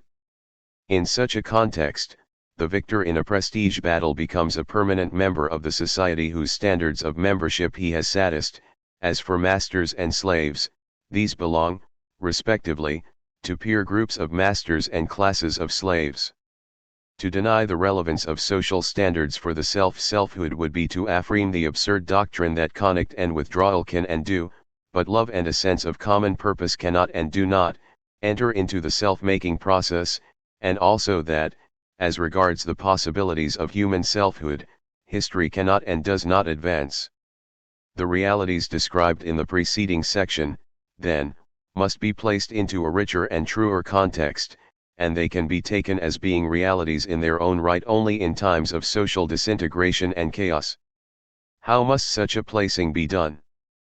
Social standards must be viewed as capable of entering into the selfhood, i.e., as capable of being appropriated by the process of individual self-making. If incapable of being so viewed, they would necessarily be external to the self-making process. The social whole sustained by them would be indistinguishable from the natural whole, and the self about to achieve or augment its selfhood would be forced to tear itself loose from both. But while Hegel admits that there are bad states and external history, he insists that there are true states also, and that history can and does carry the possibilities of human selfhood beyond those primitive ones which exist in ages as yet barely historical. The terms needed for the philosophic grasp of the nature and genesis of social standards, then, cannot be wholly other than those used in the preceding section. But neither can they be wholly the same. One cannot take social standards and the social whole sustained by them as the product of mere sums of individual selves, initially owned wholly privately and only subsequently shared as if by an agreement or contract. For precisely this sharing must thus remain unintelligible. Social standards cannot function for individual selves unless they can enter into and be appropriated by them, but they cannot be either social or standards at all unless they have an objective validity beyond and apart from the appropriating process. If any subsequent sharing is destroyed by the private whim in their origin. In searching for adequate terms, then, we are faced with the problem that genuine social standards cannot be simply external to individual selves, nor be simply their individual or collective product. This search produces the concept of a social whole somehow more than the individual selves which compose it, while yet acknowledging their selfhood, of a substance which, while alive only in the acts of appropriating selves, yet is a substance because it is somehow already there prior to and apart from the acts of appropriating selves, with a law and structure of its own. The social whole or substance, or as Hegel is not averse to putting it, organism is, however, sharply distinct from the natural whole. This latter is less than self, a whole of mere parts which forces the individual self to tear itself loose from it. The former must be more than the individual self-activity, and yet can be more only if it allows selfhood full scope, i.e., if it includes or leaves room for it. This relation, therefore, cannot be one of whole and mere parts. it is between what in itself already is, and acts of appropriating for self which come to be and are yet to be, and whose scope is no less than the whole of what in itself already is. The concept arrived at takes hold of an inner bond between substance and self, in which each points to the other and both are done justice. This is our first glimpse of the most decisive of all Hegelian concepts, that of spirit. Hegel writes, qua substance, spirit is unbending righteous self-sameness, self-identity, but qua for itself, self-existent and self-determined, its continuity is resolved into discrete elements, it is the self-sacrificing soul of goodness, the benevolent essential nature in which each fools his own special work, rends the continuum of the universal substance and takes his own share of it. 19. But the passage just quoted, obscure in any case, asserts far more than is warranted by the account thus far given. According to it, spirit can be and is complete or innate, and this assertion is thus far unjustified and indeed unintelligible. For it must thus far on the contrary seem that spirit can be a bond between substance and self, if at all, only if it is eternally fragmentary. We try to avoid this biological term because it is dangerously misleading, particularly since the rise of vitalistic philosophies. Degree true, the foregoing account asserts forms of selfhood which merely appropriate what is already there, i.e., social wholes which are ethical worlds because they contain ethical life already found. Which yet at the same time is the deed and work of the subject ending it. 2 degrees. But there can be no warrant for conning the self to the appropriating of the already found. This would freeze into eternal permanence what we have every reason to take for a night social substance, and to take it, moreover, as having dropped arbitrarily from heaven. Correspondingly, it would be to view acts of self-making asserted against ethical life already found, and such acts are surely possible and actual as asserting themselves against the pre-existing social whole precisely as against the natural whole, tearing themselves loose absolutely from both. In short, the nemesis of a complete spiritual unity of substance and self would be a complete war between these elements, destructive of the spirituality of both. The spiritual bond between them must be a tension as well as a union. The night social substance contains the ethical life which the self can and does appropriate, but to leave room for acts of self-asserting against such life is part of its inner being, and this is why when such acts actually occur they transform its actuality. These acts on their part may assert themselves as absolute protests, in truth, however, they are only relative protests, which do not occur in a vacuum but rather in the context of the pre-existing conditions against which they are asserted. The spiritual bond between substance and self, then, is a fragmentary reality, night but with an innate nisus, and its fragmentary reality is history. Here for the rest time we are to consider that science, if possible at all, might conceivably be rendered possible by the realities of human history. But we cannot yet consider this possibility seriously. A history as thus far understood might produce 19th-century European spirit. It could not produce a spirit making the time ripe for science. Itself night, it could only produce in times of harmony between substance and self as well as in times of discord spiritual standpoints themselves continuitude, and philosophy, if possible at all, would share this nitude. Thus the reactive grasp of the nature and genesis of 19th-century European spirit would itself share the standpoint of that spirit, and the one as much as the other would be doomed to be superseded by subsequent spiritual developments.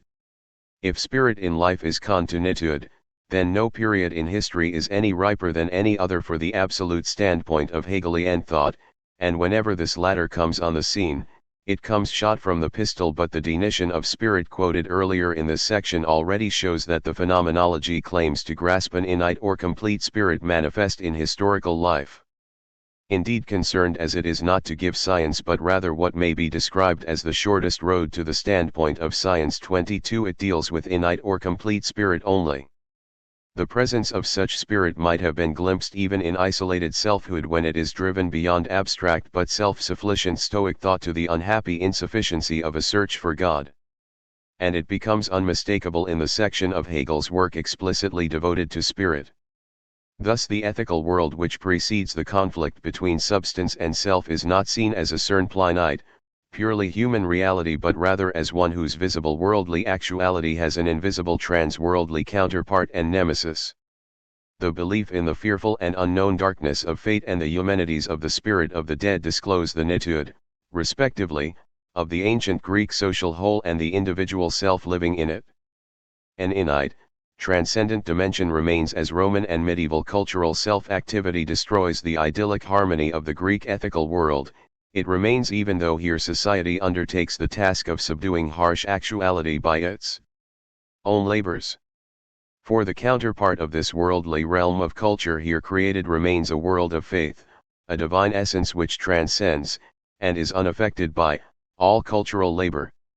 And while this dichotomy ends when the medieval heaven descends to a modern earth, this descent is by no means tantamount to a reduction of innate spirit to nitude.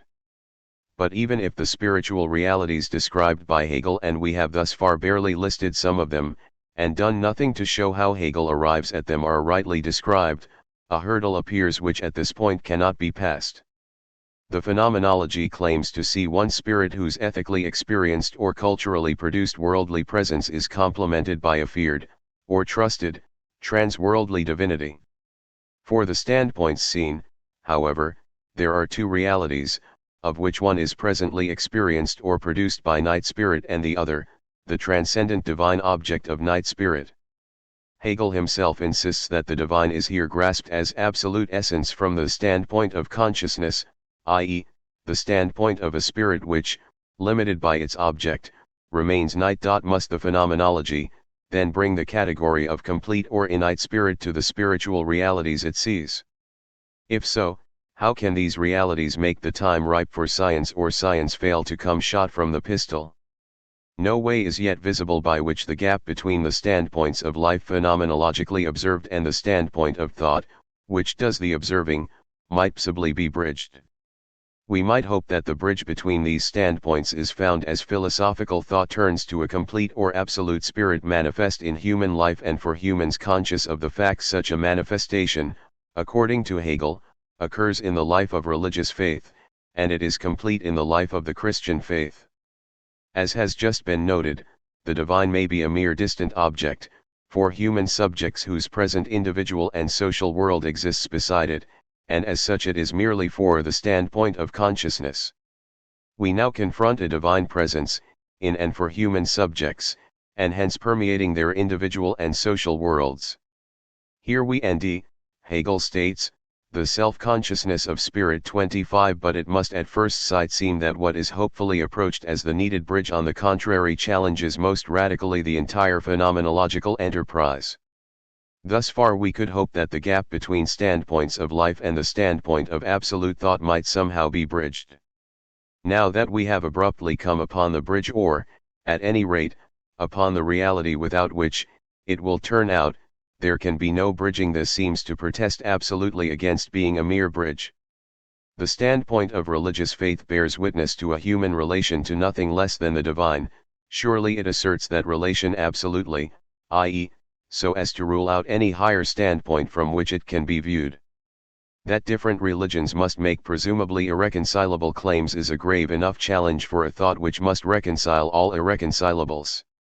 The challenge is total when they all unite in opposing a science which would grasp them in terms more ultimate than those in which they understand themselves. We here come for the first time upon the issues which will be the central concern of our entire investigation. They must for the present be dealt with and only in terms of the basic problem of the phenomenology. In the preceding sections, we have followed Hegel's attempt to understand human selfhood, individual and social, as a self-constituting process. The religious faith or faiths now encountered may well seem atly to assert that night humanity is not such a process, at least not vis-a-vis the divine, for the night human is receptively related to the divine, as its innate other. Indeed, this receptivity can be so total as to encompass the human self's very being. In a previous section, the Stoic free self was philosophically understood as a self-made creatio ex nihilo.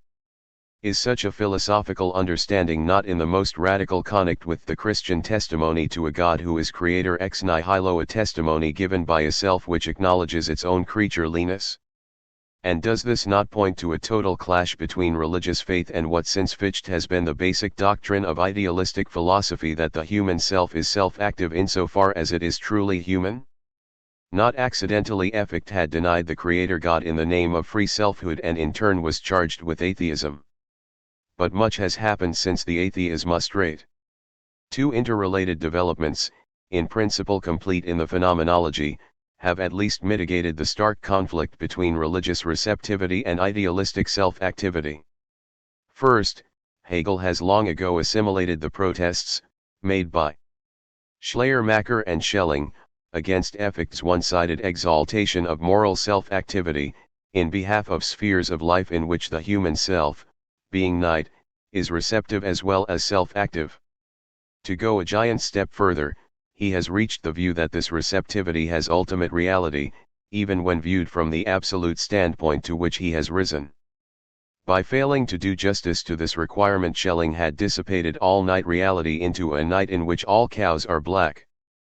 But, as will gradually emerge, the entire philosophy of Hegel's maturity may be viewed as one vast attempt to escape this Schellingian fate. The other development is no less significant. Under Kantian Inians Fichte, Schleiermacher, Schelling, and indeed, the Hegel of the early theological writings had all been inclined to contrast positive religions, taken as resting on little more than arbitrary external authority, with an ideal religion of pure inwardness.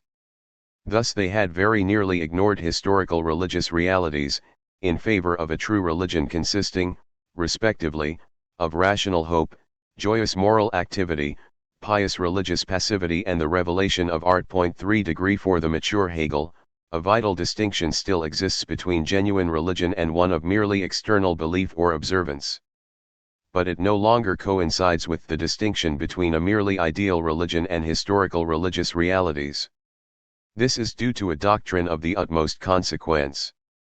In every genuine religion, the human is both inwardly related to the divine and remains other than the divine, just as without the RST a religion is not genuine, so without the second it is lacking in serious reality. Hegel terms the togetherness of, and strain between, these two aspects religious representation, and holds that this has itself no serious reality until it is acted out. But this acting out occurs, and has occurred, in actual history. This is the reason why Hegel immerses himself ever more deeply in the historical realities of religious life, and why, as will be seen, he alone, of all German idealistic philosophers, achieves a genuine philosophical confrontation with the historical Christian faith. Can any religion thus understood, including the Christian, suffice to make the time ripe for Hegelian science? Our present, merely preliminary, account of Hegel's encounter with Christianity must remain wholly con to this question. In no genuine religion can the divinity present be simply other than the human both individual self and social whole to which it is present. Above a nature other than self the self can rise, tearing itself loose from it. Above a divinity other than self it cannot rise, for this is higher as well as other than self. Its presence, in stark otherness, would therefore simply destroy the Se1Fs selfhood. This, however, is no genuine religious possibility. It does not and cannot occur even in that extreme case in which a radically innate divinity, incommensurate with all things night, wholly dissolves the human self, disclosed as being radically night. For the night self recognizes what occurs, and without such recognition there would be no religious relationship at all. The self recognizes itself as dissolving in the very moment of being dissolved, and it recognizes the divine entity which does the dissolving. The world and all its night works disintegrate, as does the self itself for which they disintegrate. But the self acknowledges the truth of this disintegrating, in a free act of self-surrender. It is this disintegrating and self-surrendering, and because it is the second as well as the first, it is a gaining of self even as it is a loss of it. Hegel's identification of this religious possibility as an historical actuality is vague, deliberately so. It would appear it is a religion of light in which all night realities disappear in an innate but empty depth. This could hardly be an historical actuality, however, if the night realities simply disappeared. These latter, after all, do assert their historical existence, and they do so even in the moment of divine presence. The divine depth, then, is present in and for an actual nation acknowledging it, and this takes itself for, and is, the nation of God. But here a radical strain manifests its presence. The innate divine depth is empty, the actual self of the nation does not dissolve into emptiness but rather remains not empty and night. Hence the nation of God nds itself rejected. Thus the divine human incommensurability remains even as night self and night nation turn their being dissolved into an act of surrender. The surrender cannot be made wholly real. On the contrary, the joy of the moment of union only accentuates the pain of actual separation which persists in real life. Divine human inwardness already exists in the religion of light. Divine human otherness still exists in its extreme opposite, historically actual in the Greek religion of art. At RST sight this may seem to be a religion of pure inwardness. For the self and the nation here worship works of their own creating, which yet can be worshipped only because they are, and are known to be, not works of mere humanity but rather of a divinity at work within it. In such worship, the self affirms itself even as it worships the divine, and the gods, friendly to the worshipping nation and recognizing its selfhood, recognize the actual historical life of the nation. And yet this recognition of the human by the divine can only seem absolute and destined to last forever. A divinity immanent in night human acting and creating has lost its emptiness. It has done so, however, at the price of depth. And for all the commensurateness to the human acquired in its aesthetic immanence, the divine retains transcendence, unity, and incommensurability with all things human, and the religion of art, oblivious to transcendence, is con to idolatrous worship of night gods. But as the ignored or abandoned truth at length enters into consciousness, these gods, their worship, and the worshipping nation are all destroyed. The Christian religion is the absolute religion because it contains, preserves, and reconciles the depth of the religion of light with the self or spirit of the religion of art. Here the divine is the depth of an unity incommensurable with all things night and human, and it has yet become absolutely commensurate with human selfhood, so radically as to enter into actual human nitude and to suffer actual human death. As for the human worshipper, he recognizes the divine depth, and in so doing dies the death of his sinfulness, and he recognizes as well both the divine death which has occurred on his behalf and the divine death of death, the divine resurrection which conquers all death. This recognizing, moreover, is, and is known to be, not a recognizing of the divine by the human only but also the work of a divinity other than human in the human, the Holy Spirit. Thus, Hegel asserts, the divine-human relation which is actual in all genuine religion and its total consummation in a divine self-recognition in the human, the self-consciousness of absolute spirit. 33 So much, for the present, for the religious realities encountered by philosophical thought, although even our brief account has doubtless already moved beyond sheer encounter toward comprehension. Can Hegel's phenomenological thought move toward a comprehension which will remove the religious protest against the standpoint of absolute thought and, indeed, see religion as a bridge to it? It can do so only if it can grasp the conflict between the human self-activity already comprehended and the human receptivity to the divine which is yet to be comprehended as being a relative connect, only one which vanishes when the two are comprehended as aspects of a single whole. Once again, then, a restructuring of previously comprehended realities is called for, in terms of a category neither wholly other than the foregoing nor wholly the same. Finite spirit-individual and social is seen as an aspect of innate or absolute spirit, without suffering a loss of its real nitude. It is a phase in the self-realization of divine spirit. One must grasp fully the enormity of the step here to be taken. In the preceding sections we have deliberately departed from Hegel's own progression, and this in part precisely in order to bring to light the enormity of the present step, and considered only human, i.e., night realities, and the borrowed philosophical category of self-activity was itself only night. Within these limits it remained wholly mysterious how any one time in human history could ever become ripe for Hegelian science, much more how human history could move necessarily in that direction. The rise to the standpoint of science, if it was ever coming at all, was bound to come shot from the pistol. What has now emerged is that only if history is not human but rather, as faith takes it to be, human divine can Hegelian science ever have an historically just beginning. Hegelian thought presupposes the prior existence of religious life, and when it comes on the scene it accepts, and must accept, the faith of that life is in some sense true. 34 This acceptance, however, does not exhaust the enormity of the Hegelian step. It is more correct to say that it is only the necessary preliminary to that step. On Hegel's own admission and insistence, religious faith does not grasp itself as the phenomenology does and must grasp it. In its own self-understanding, it is humanly receptive of a divinity other than human, and remains so even when what it receives is the Christian grace which reconciles the human with the divine. The self-activity, individual or social, exists either beside or in the context of this receptivity. And it remains night and human.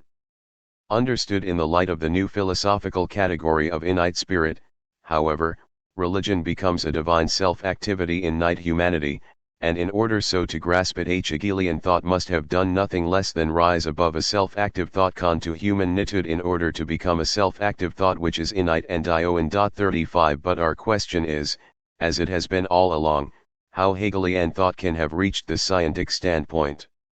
Does the presence of the Christian truth by itself suffice to make the time ripe for the rise to scientific thought? The answer is clearly in the negative. Indeed, a veritable gulf exists between the religious self which in its own self-understanding remains humanly receptive of the divine, even when in possession of Christian grace, and the philosophical self which, as has now emerged, must have become innate and divine. But this negative answer might, after all, have been expected. According to Hegel, the time has become ripe for science, not since Jesus of Nazareth in the RST century, nor even since Luther in the 16th. It has become ripe for science only in his own time. According to Hegel, this ripeness has been brought about by a post-enlightenment, post-revolutionary morality which has come into existence in his own time. Here spirit, individual or socialist, not merely self-active. It is, and knows itself to be, innately self-active. This is no longer the self-activity of a medieval culture, not because divinity remains a believed in, transcendent object. Divinity is, and is known to be, immanent in this self-activity. This morality is spirit certain of itself. We have observed Hegel accept the testimony of Christian faith. We shall now him accept a contemporary moral testimony which has found philosophical articulation, fragmentarily in Kant, and more adequately in his own romantic contemporaries. It will emerge that for Hegel's phenomenological enterprise the one acceptance is as essential as the other. This double acceptance raises three fundamental questions. Every standpoint thus far encountered by philosophic thought has been night in its own self-understanding. This, obviously true of isolated individual selfhood and social realities as we have treated them, is equally true of religious faith even as it is in a divine presence, for the religious self takes itself to be receptively related to the present divine entity, and hence night and human. But what is now to be encountered is a moral self-consciousness which claims entity to be immanent in its own knowing and acting. This gives rise to three crucial questions. Can a philosopher in principle accept the claim which now makes its sudden appearance, or must he rather reject it as amounting to a claim to divinity made by night humans, and hence to madness? Secondly, if the claim can and must be accepted, is it not in radical conflict with the religious claim already accepted? Can there be a greater conflict than between a religious faith which takes the human to be receptively related to a divinity other than human and a moral consciousness which asserts divinity as immanent in man's moral knowing and acting? The third question, raised at every stage in our inquiry, has now reached its null and climactic stage. Must the standpoint of a moral life in which spirit is certain of itself not already be the absolute standpoint, thus rendering the standpoint of a still more ultimate science both superfluous and impossible? To begin with, while our account has come suddenly upon a human claim to innate self-consciousness, this is not true of the phenomenology itself. We have thus far been compelled to depart from the internal progression of Hegel's work. It is now necessary to give some idea of what that progression is. The very RST section of the work 37 thus far wholly ignored watches the self-examination of consciousness, i.e., of a subject which takes itself to be wholly passively related to an object, taken as wholly independent, successively, the sense certainty of a sheer here and now, the perception of sensuous things, and the scientific understanding of forces and laws by which they are governed. What is seen by the watching philosopher is the breakdown of any such subject-object relationship. Thus already the first of the 6 major sections of Hegel's work concludes that the truth of a consciousness externally limited by objects is an innate self-consciousness not so limited, a conclusion which leaves one wondering why the vast and complicated 33 remainder of the work is still needed. It still is needed, Hegel tells us, because a truth already in principle reached by the observing philosopher is as yet far from reached by the subject observed by him. And unless this subject somehow does reach this truth, and indeed has done so, how can the philosopher have reached it? In any case, having reached this truth, the philosopher makes use of it as he turns from consciousness to self-consciousness. The self here observed asserts itself against its external other nature and other selves as objects of consciousness to be subdued by selfhood. The observing philosopher already knows that this conflict with the external other is an internal conflict as well, and that therefore what seems sheer hostility is also mutual need. Hence he will view the self's victories in a perspective different from that by which the observed self lives. What to the self is its null victory, a stoic or skeptical freedom of thought, bought at the price of withdrawal from or denial of nature, and the human other will be viewed as a one-sided victory, and the internally divided unhappy religious consciousness, as its nemesis. But the truth of self-consciousness pointed to by this nemesis is a selfhood which has at once internalized the other natural and human and itself lost individualistic isolation in the process.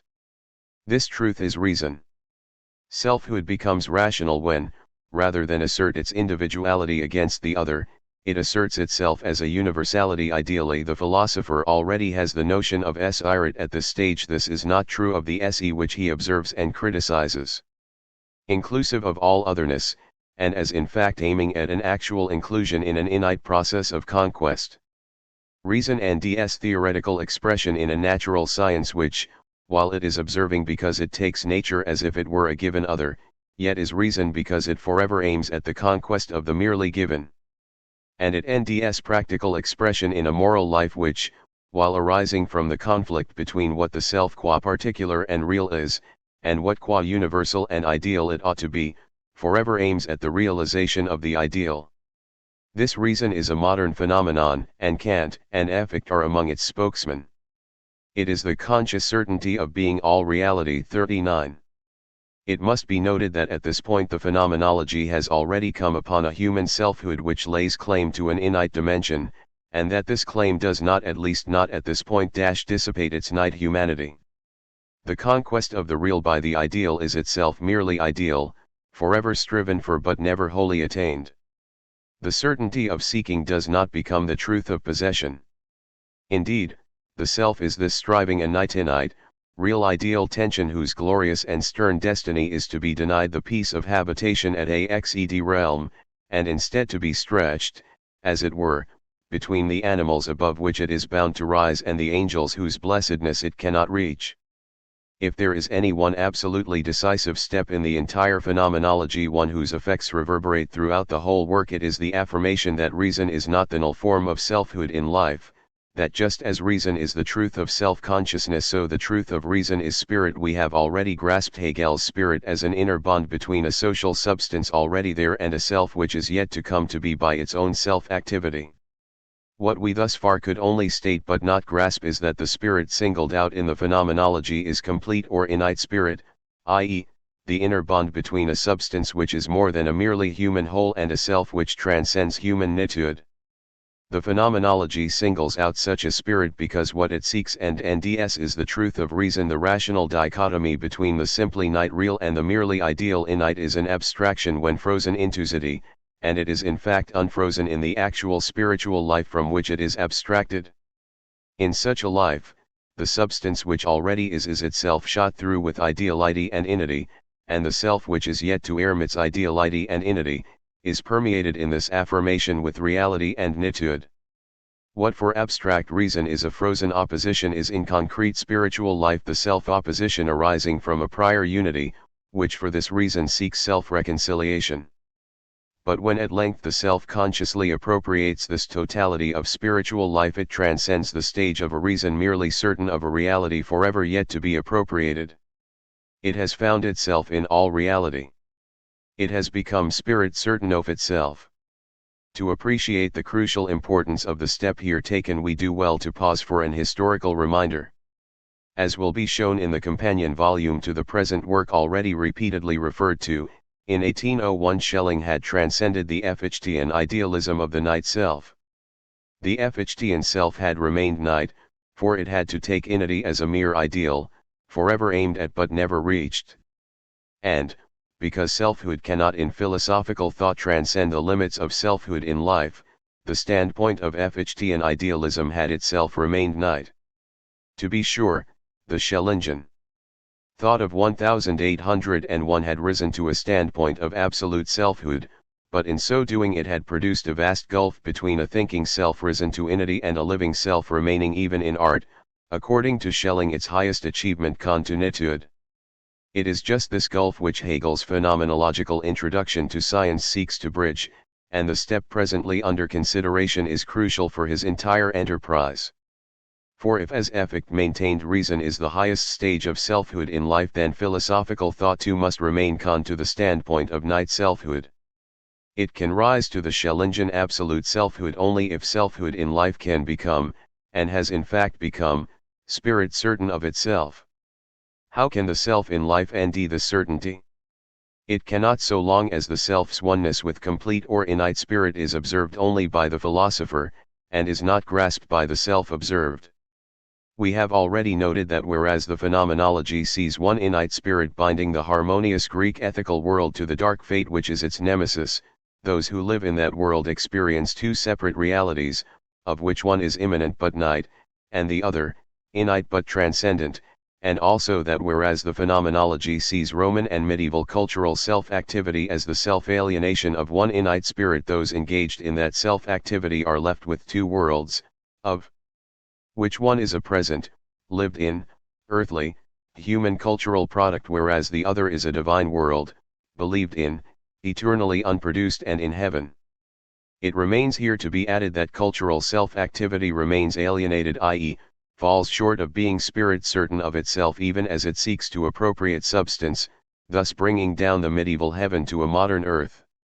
It is true that the age of enlightenment comes against faith and transforms all being in itself into being for itself, degree, and that the French Revolution which acts out this transformation makes absolute freedom an earthly reality.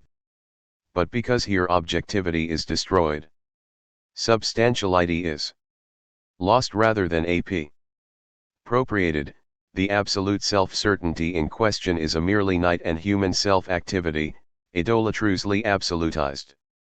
This is evident even in the merely half-hearted and merely theoretical spirit of the Enlightenment, which reduces all things to objects of a merely human use. The evidence is overwhelming in French revolutionary radicalism. Having absolutized a merely human freedom, it becomes a self-destructive actuality, which ends up in terror. The certainty which Hegel seeks and needs, then, can be found only if spirit has overcome this self-alienation, so as to appropriate as self for itself a substance which remains substance in itself. And this, he asserts, has at least in principle occurred in a post-enlightenment, post-revolutionary morality existing in his own time. What is that morality?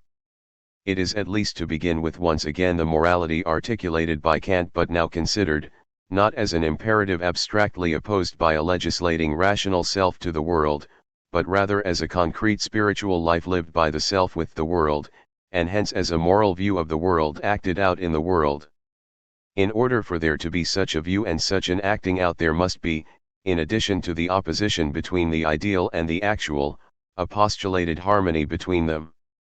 The RST postulate is the harmony of morality and objective nature, the other The harmony of morality and will in its form of sensuous inclination, the null purpose of self-consciousness as such. The former is harmony in the form of being in itself, the second, in the form of being for itself or self-consciousness. But what connects these two null purposes and mediates between them is the movement of overt acting itself. 43 But this overt acting discloses a whole nest of contradictions. First, legislating reason must be both purely universal and within me, yet the duties it legislates must be countless contingent duties, which is why, to retain its purity, the reason which is within me must also be represented as a holy legislator apart from me. Secondly, the postulated harmony of morality and nature must be my task, and this latter must be absolute, i.e., incapable of completion. Yet the harmony must also be, not remain a mere task, hence what is my task must also be hoped for as a divine gift. These and other contradictions arise because in the movement of overt acting innate ideality and innate actuality are both at war and united. What matters, however, is not that a philosopher can detect these contradictions. It is that the movement of overt acting, being one movement, can itself rise above them, and has in fact done so in a post-Kantian moral life. The self of the moral view of the world remains internally divided into an abstractly universal and a contingently particular aspect. A post-Kantian conscience or conscientiousness has boldly accepted itself as a unity, in which ideal universality and contingent particularity are inextricably intertwined. Moreover, it has accepted conscience or conscientiousness in others, and what for the moral view of the world is an abstract unity of mankind, constituted by an abstract universal duty, has given way to a community of conscientious persons, united through mutual recognition. Discord, however, inevitably persists. Hence conscience or conscientiousness must seek to purify itself of the blemish of determinacy and free itself of every content of duty, thereby becoming moral genius, to which its inner voice is the voice of God. Having thus ed from determinacy, its acting reduces itself to the contemplation of its own divinity, and this solitary worship of the God within is communal only in that there arises a community of beautiful souls, assuring each other of their conscientiousness, good intentions, and purity of purpose. 47 Conscience or conscientiousness thus ease from discord. It suffers an internal and external nemesis of this id. Living in dread of contaminating its inward radiance by action and existence, it suffers internally the loss of action and existence and dissolves into insubstantiality. It is externally challenged by the moral agent who has not ed from action and existence but on the contrary consciously accepted its blemish and dirties his hands. Indeed, this latter hard-heartedly asserts his egotistic purposes. For this, to be sure, he is judged by the beautiful soul, and rightly so by its pure standards. But this judgment in turn invites the accusation of hypocrisy. For the beautiful soul has remained beautiful only at the price of not acting at all. 48 But the null state of the null morality, for in Hegel's view this morality is in idea unsurpassable, however inadequately realized in fact is not this unforgiving conduct. The beautiful soul lets go of its beauty in recognizing its own unreality. The man of action recognizes an ideality which calls his egotism into question. A word of reconciliation is spoken, and a mutual recognition is accomplished. This latter, however, could not be accomplished by the unaided moral self-activity which lives in and between the two extremes. The tension is transcended only because what the moral self in both its poles produces, and forever is yet to produce, already is as substance, and because, in recognizing and accepting what already is, the moral self turns religious. The reconciling yeah which it recognizes and accepts is the God who appears. 49 The questions asked at the beginning of the present section can now be answered. More precisely, they have already answered themselves. First, the modern moral self contemplates an inward divinity, it does not rise above humanity and become divine. For when it aspires to real divinity it dissolves into unreality, and when it is action and existence it is tarnished by their blemish. In modern moral self-activity, then, spirit is certain of itself. but it does not transcend human nitude and fragmentariness so as to convert this certainty into truth. Secondly, this moral certainty points to a truth which is religious. The certainty is moral because it is a knowing and doing of what this is why, whereas religion is a form of absolute spirit, morality even at its highest only points to absolute spirit. See further ch. 6, section Forever is yet to be accomplished. The truth pointed to is religious because it is a reality already accomplished. The innate autonomy of modern moral selfhood, far from challenging religious truth, on the contrary refers to it, as its truth, and since it may be described as the highest and most concrete self-assertion of autonomous reason in modern life, the Hegelian philosophy may be described as an attempt to reconcile a reason which asserts itself against the reality which is with a religious truth which already is. Thirdly, Hegel holds this reconciliation to be already in principle actual in modern life. It is not, however, as yet grasped as actual. Moral self-activity points only either to further moral self-activity, thus remaining eternally fragmented, or else to an unfragmented religious truth which remains beyond its self-activity because it is received as already being. Religious faith, on its part, is in its own self-understanding not a self-activity at all. It does not self-actively produce reconciliation but rather receives it as the gift of divine grace. The Christian truth, which is the essential content of science, has been actual in human history for nearly 2 millennia. And self-activity has reached in modern moral life as ultimate a form as it can ever reach in life. But because it remains human in both its religious and its moral aspects, human life has not in either aspect risen, and could not have risen, to an innate and self-complete self-activity. The time has become as ripe for science as life can ever make it. Only philosophical thought can be the self-activity which produces science. 6. The standpoint 0, absolute knowledge. The last named of these answers requires further explication. As viewed by the phenomenology, the null moral self-activity and the null religion fall to begin with apart. They are, nevertheless, this reconciliation is here given only within the limits of the phenomenological enterprise. For a fuller account, see ch. 6, sections 5 to 6. Already implicitly united in religion. For religion is the truth of the moral certainty. What is religiously received as already done would not be null if what morally is yet to be done fell simply outside it. The workaday week of action and existence points to the Sunday of rest and reconciliation, a Sunday not divorced from the week but rather of the week. 5 degree. What then is still needed? The unication which is still missing, Hegel tells us, is the simple unity of the notion. 51. What is this notion? It is what it does, and it does what remains to be done. What is still missing is a spiritual acting, which has transcended the fragmentariness of a certainty of what forever is yet to be done, and has come into complete possession of what already is. This self-activity is the explicit knowledge of the unity which implicitly already is. To a degree, this self-activity is foreshadowed in the beautiful soul, for it is a self-contemplating of the divine. 52. This latter, however, is a divine self-contemplating in the human only, and for this reason can maintain itself in purity only at the price of it from the blemish of night humanity. It is, therefore, doubly contradicted by the human realities from which it has ed by blemished but real action and existence, and by a faith which, while receptive of a God other than human, itself remains fully and concretely human. In contrast, the divine self-activity which is the notion does not from these realities but rather unites them, and it can do so only by reenacting them so as to transgress them. This is done by complete or absolute spirit, already actual in the null religion, but recreating itself in that ultimate form of self-activity which is already present in the null form of moral acting.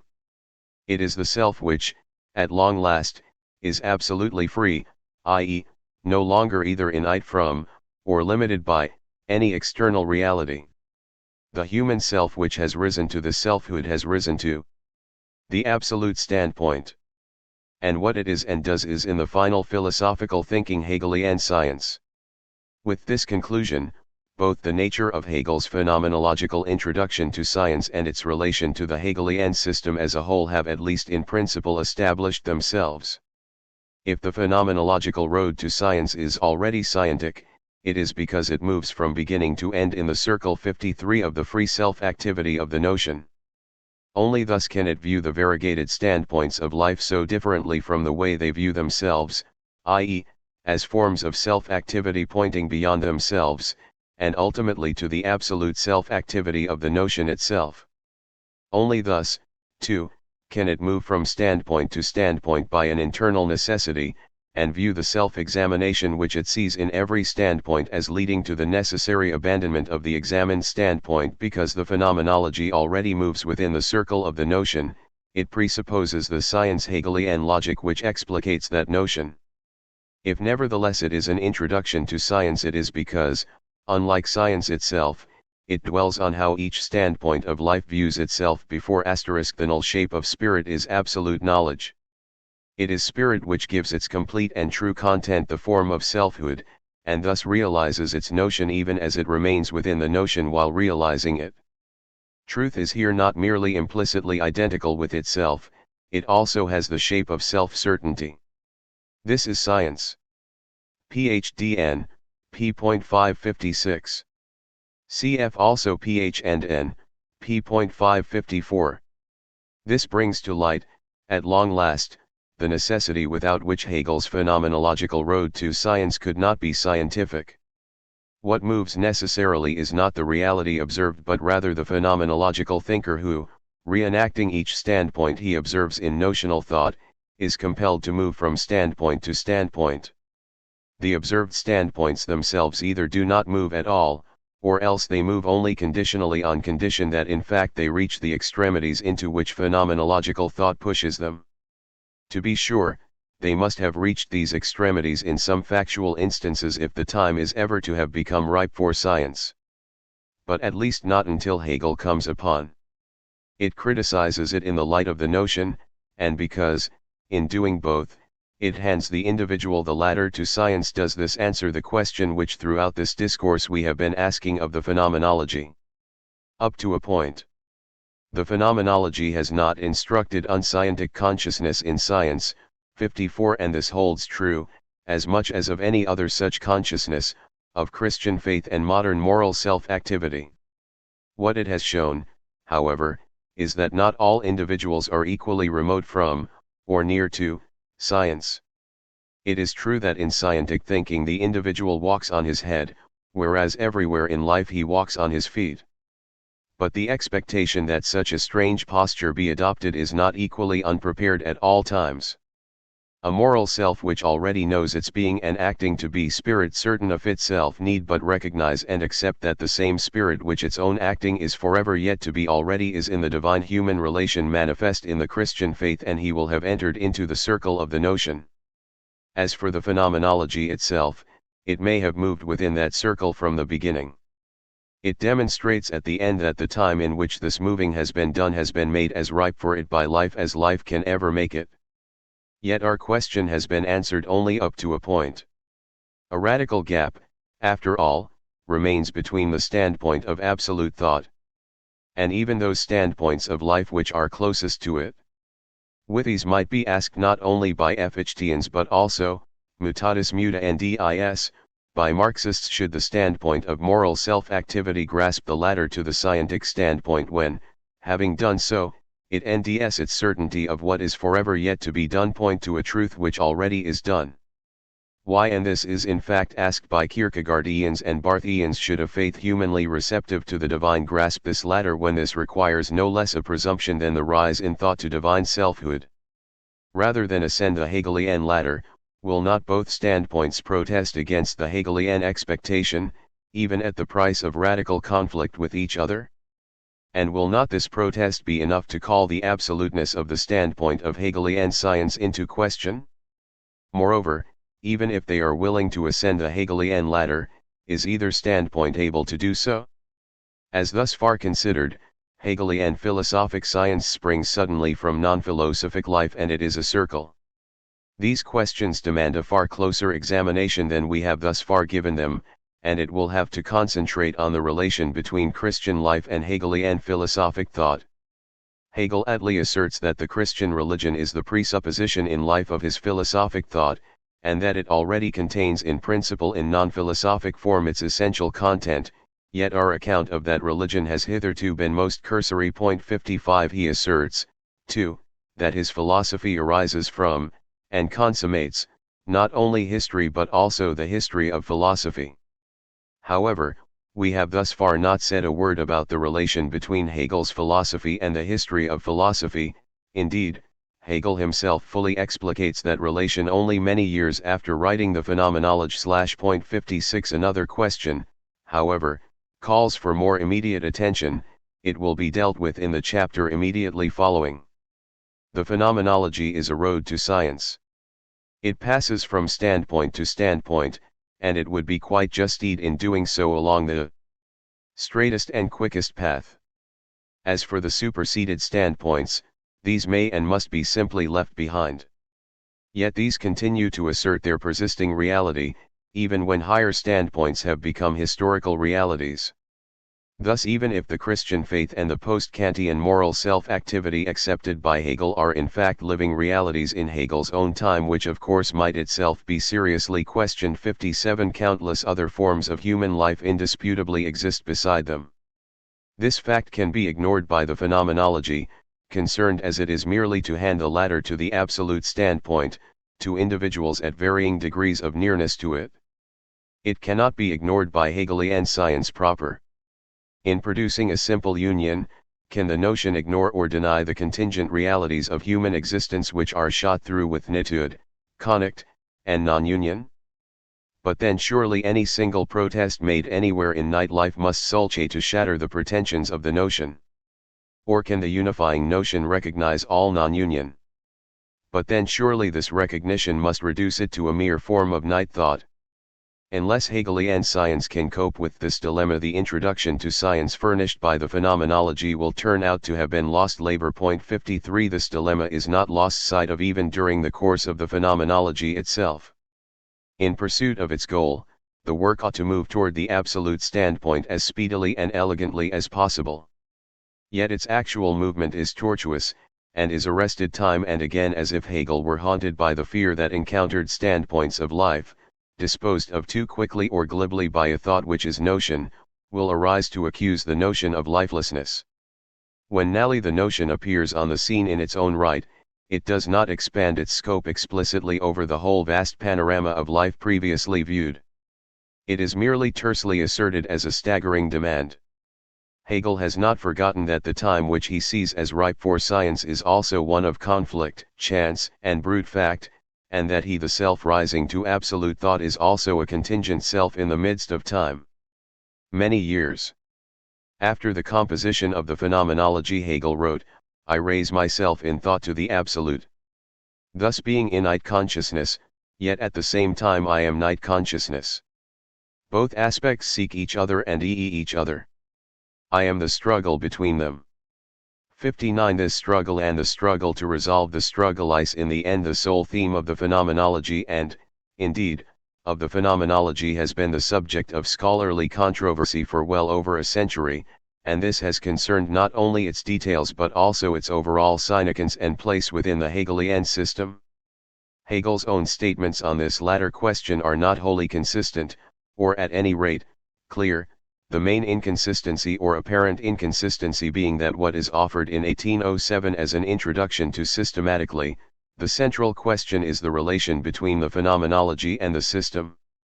For scholars despairing of a systematic answer, the question has been whether the later Hegel must be regarded as having abandoned his whole earlier phenomenological enterprise, in which case the question is whether the serious or significant Hegel is the author of the phenomenology or that of the logic and the encyclopedia. More recently scholars have questioned whether the phenomenology is a unity even internally, or rather a patchwork composed, as it was in its later sections, over an incredibly short period of time. We obviously cannot here enter in detail into these scholarly controversies. We conne ourselves to these comments. The hypothesis of an evolution of major significance in Hegel's thought from phenomenology to system is rendered unlikely, if indeed not ruled out, by the facts that Hegel gave an early version of the later system in his ENA lectures, prior to composing the Phenomenology, that he began preparing a second edition of the Phenomenology just prior to his death, an unlikely eventuality if he had considered the work superseded by his later thought. It must be added, however, that to doubt or even reject the genetic hypothesis is not to have established that the problem of the systematic relation between the phenomenology and the system can be a wholly satisfactory solution. The patchwork hypothesis has external evidence in its support, and it could be genuinely refuted only by a thorough systematic interpretation of the entire phenomenology, a task of such proportions that it has never been attempted. Even so, any close, philosophically minded student of the work must be suspicious of the patchwork hypothesis, if only because he NDS time and again systematic order where there had seemed to be sheer chaos. This account of the phenomenology is a systematic interpretation of selected aspects relevant to our purpose only, considered in the perspective expounded in section 1 of this chapter. It is the cowardice of abstract thought to shun sensuous presence in monkeyish fashion. 1. The central problem of the Hegelian system. An anticipating remark in the Phenomenology/Hegel's Appearing Science outlines the task of the Encyclopedia of Philosophical Sciences, Hegel's denotative statement of science proper. If consciousness already knew reason to be the essence of both things and itself, and if it knew that reason can be present in the stage peculiar to itself only in consciousness itself, then it would descend into its own depths and seek reason there rather than in things. Having discovered it there, it would then itself directed once more to the actual world. And it would behold in that world reason's sensuous expression, but it would take that expression at the same time as being essentially notion. 1. This statement neatly sums up the program of the Hegelian system, its RST movement, the logic, its double second movement which, directed on nature and spirit into which the actual world divides itself, is itself divided into philosophy of nature and philosophy of spirit, and its third movement, already in the second movement because it is a double movement, by virtue of which abbreviations are listed on pages 245 ff. The system, rather than fall into three separate parts, is a single overreaching two-whole. But the cited passage also indicates the central problem, not to say scandal, of the Hegelian system. It is the enigma which was to divide his followers into right and left-wing schools, and is the rock on which countless interpreters have foundered. Is reason the essence of both things and consciousness? If so, how can philosophy, identified with reason, recognize any actual world besides itself, toward which it is directed? Or does philosophy recognize such a world, namely, the contingent and fragmented world of human experience? How then can it take that world as being essentially notion? From the outset and throughout, the Hegelian system seems faced with the choice between saving the claims of an absolute and therefore all-comprehensive philosophic thought, but at the price of loss of any actual world besides it, and saving the contingent world of human experience at the price of reducing philosophic thought itself to nightness. However, the central claim of Hegelian thought is to repudiate the need for choice between these right and left-wing alternatives, to unite a pluralistic openness as hospitable to the varieties of contingent experience as any empiricism with a monistic completeness more as used in this chapter. The terms right-wing and left-wing interpretation refer exclusively to the horns of this dilemma. This latter, and its Hegelian solution, might be presented to mention but a few possibilities in terms of the relation between the understanding as manifest in natural science and a philosophic reason superseding it, or of a time which lends reality to history and an eternity which encompasses it. Here attention is focused on the contingency which permeates human life and the necessity achieved in philosophic thought, because our final objective is to display the relation between the God-man relation manifest in religious life and the all-encompassing, self-developing and necessary idea manifest in philosophic thought. Right and left-wing interpretations are often more profound and exciting than mediocre attempts at impartial exposition. Of recent examples, we may mention, respectively, Iwan Ilyin, Die Philosophie Hegels als Contemplative Gottslehre, and Alexander Kojève, Introduction à la lecture de Hegel. We are much indebted to these two works. radical in its claims to comprehensiveness than any other speculative rationalism. Hegel's thought dwells in the middle between these extremes, and how it can dwell there is its innermost secret. To the right-wing interpretation, no doubt it is difficult to grasp this Hegelian middle. But to understand Hegel's system without it is impossible. Such an understanding has often been attempted by means of a move from the Hegelian middle to either of the extremes, but the most important insights to be gained from such attempts are gained by watching their collapse. We consider, first, the right-wing interpretation. Here Hegel appears as a transcendent metaphysician 3 whose logic, which he himself calls metaphysics 4, describes an ontologically self-sufficient, transcendent realm. In this, it might be supposed, nature and spirit, Hegel's actual worlds, somehow participate as do Platonic appearances in Platonic forms, and Hegel's philosophy of nature and philosophy of spirit, which he himself calls applied logic 5, understand them as such participations. To this we must say at once that the logic, if it is a transcendent metaphysics, must include far more than Platonic phones.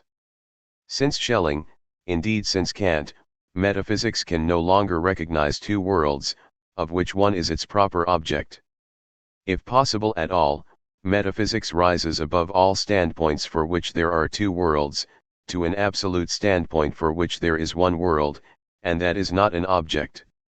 For Hegel, as for Schelling before him, it is clear from the start that metaphysical dualisms of every kind are mere symptoms of partial or total philosophical failure. Moreover, that the logic is in some sense all-comprehensive in scope is disclosed by its very contents.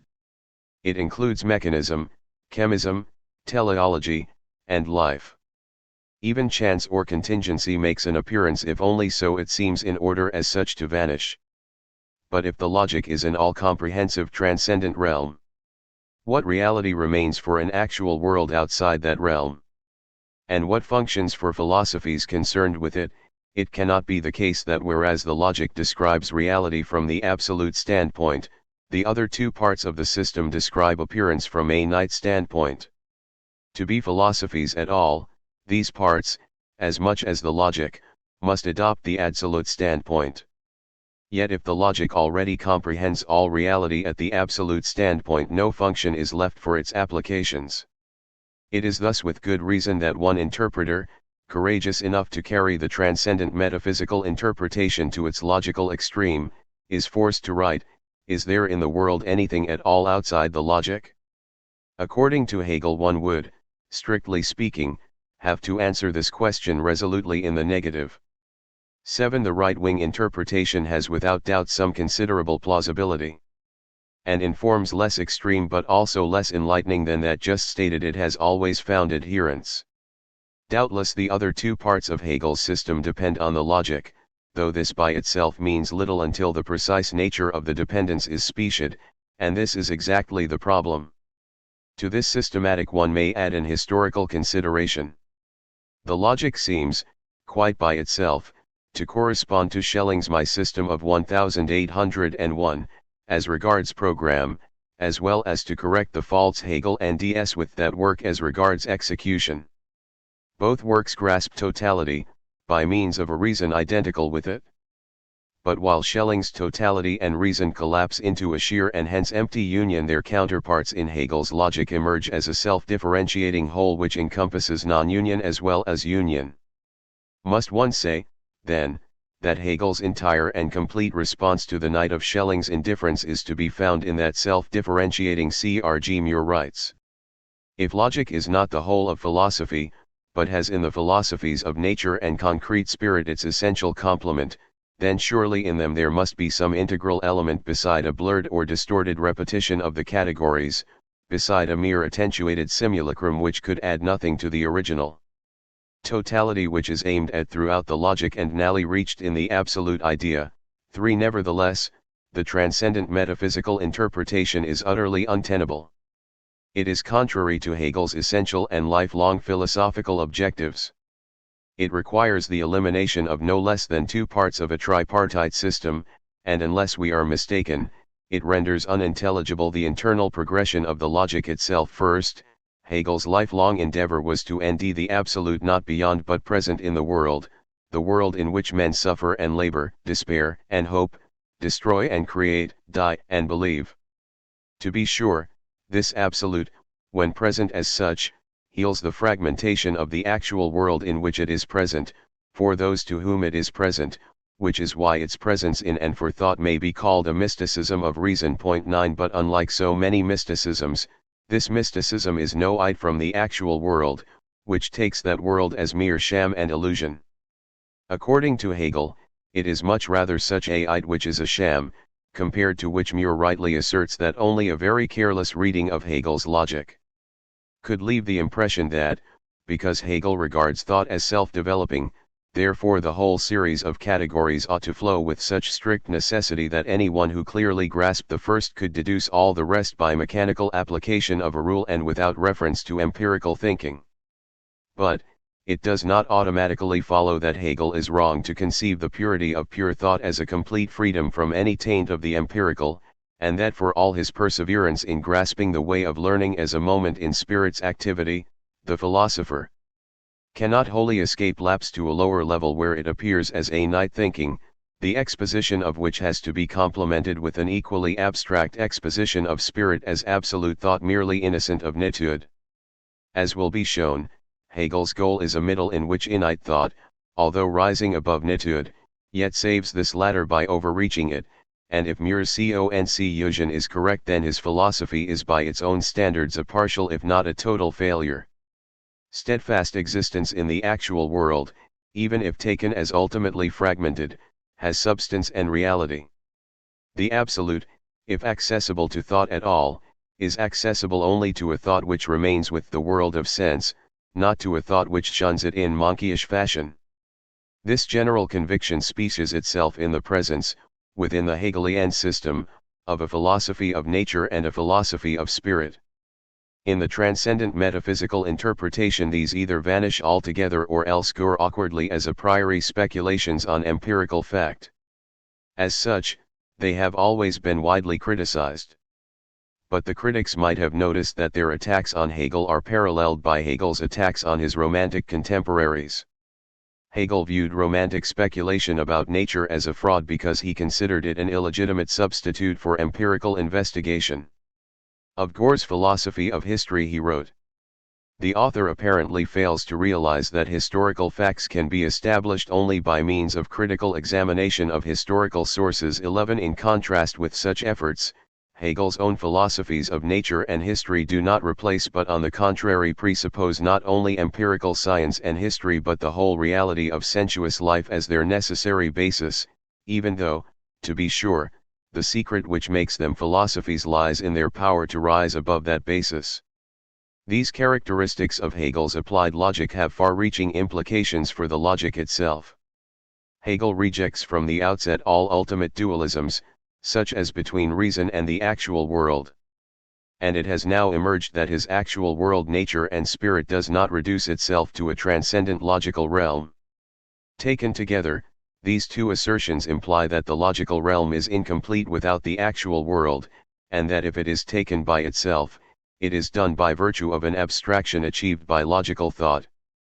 Of that abstraction, Hegel does not hesitate to say that it is a decision, which may also be called an arbitrary act. 13 The logical realm, then, apart from Hegel's actual world, is far indeed from being all-encompassing reality.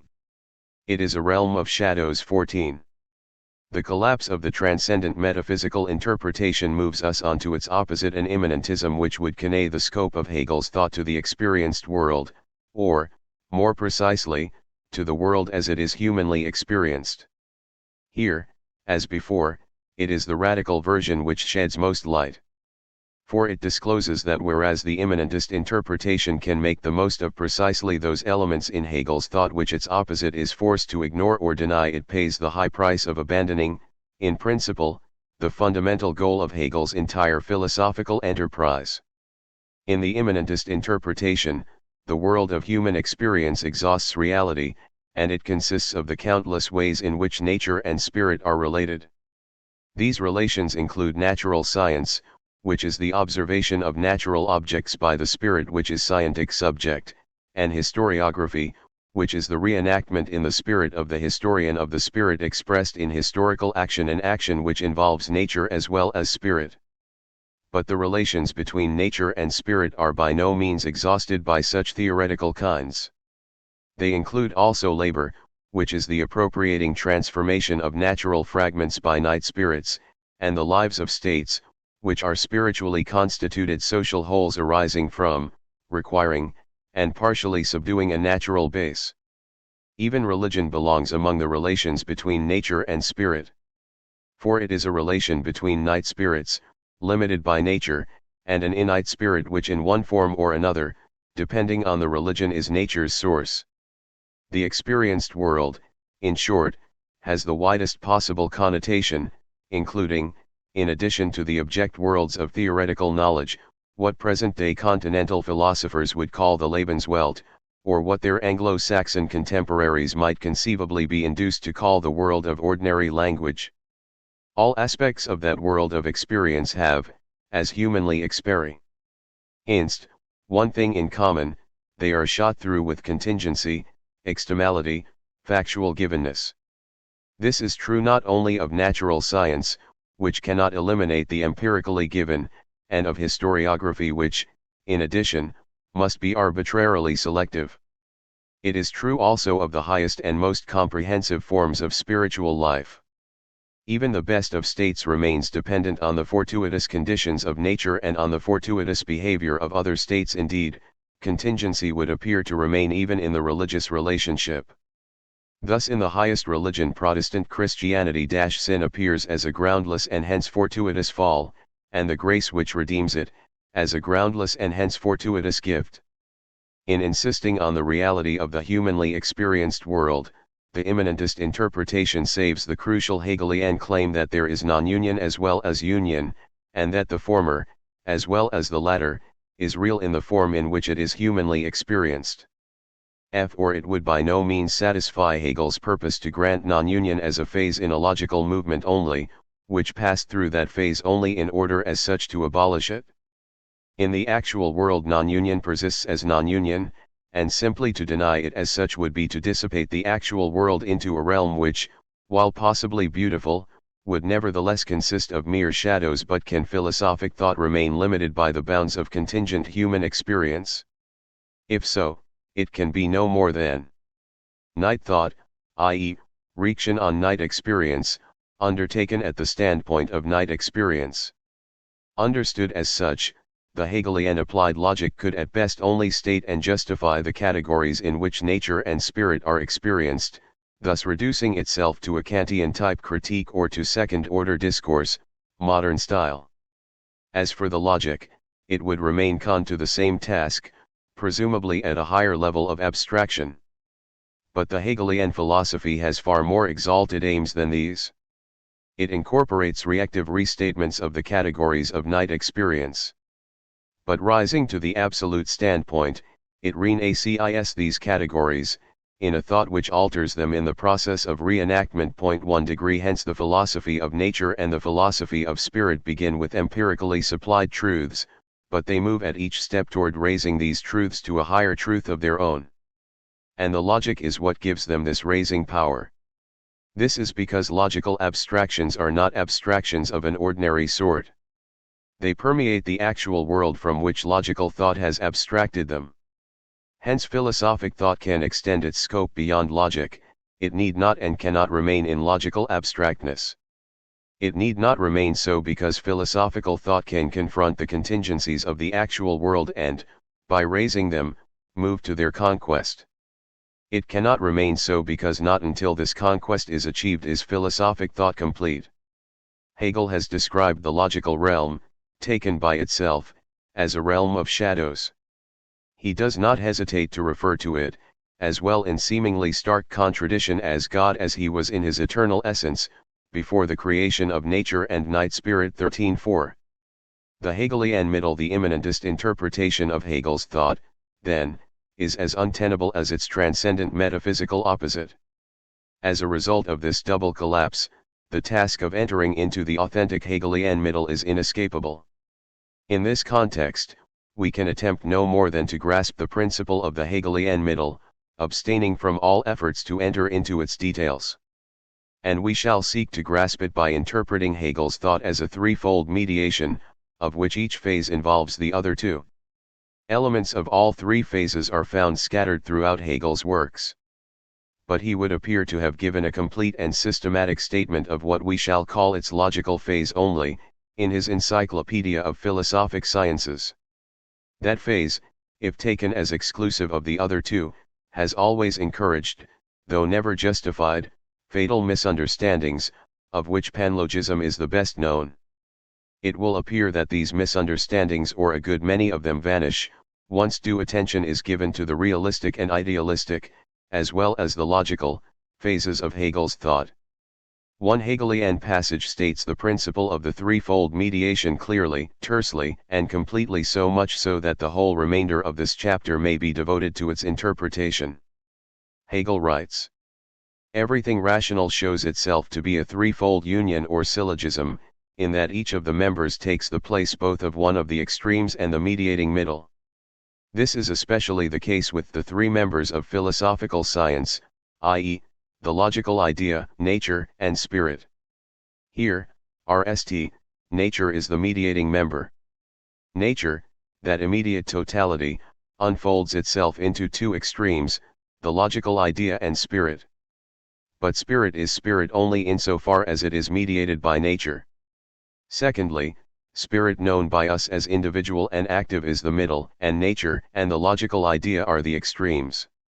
For it is spirit which recognizes the idea in nature and raises nature to its essence. Thirdly, the logical idea is itself the middle. It is the absolute substance of both spirit and nature, that which is universal and all-penetrating. These are the three links of the absolute syllogism or union. First, nature mediates. This is nature itself. It is by no means either a transcendent idea of nature or a subjective experience we may have of it. Nature, as such, may be immediate, i.e., subject to both logical and spiritual mediation. It is, however, an immediate totality, i.e., a self-existent whole in its own right, and it persists in such self-existence throughout all mediation. For in order to be a middle between logical idea and spirit, nature, while unfolding itself into these extremes, must at the same time remain distinct from them, unless these extremes are to collapse into an empty identity. It is my body, Hegel writes, which constitutes the middle through which I end contact with the external world. That body, it will become evident, is essential not only for a primitive self, barely risen above nature, it remains indispensable even for the highest knowledge and the highest form of selfhood, which are nothing but philosophic thought itself. How then does nature mediate? Finite spirit, at any rate, is spirit only insofar as it is mediated by nature. This much is clear from our preceding chapter, in which night selfhood individual and socha one was seen to be a self-making process, dependent on nature. This dependence is total in the case of primitive selfhood which, being a self-asserting negation of nature, requires a persisting nature to negate. But the dependence continues, as well, in all higher forms of night selfhood, even though the essential focus here is on the relation between selves. For while all spirit mediates nature, no night spirit can mediate it wholly. It is, as night spirit, a dialectical tension between immersion in immediate nature and a transcending mediation of it. But except for a persisting immediate nature, neither of these aspects would have substance and reality. By itself, however, this relation between nature and spirit does not make nature a middle, which is between two extremes.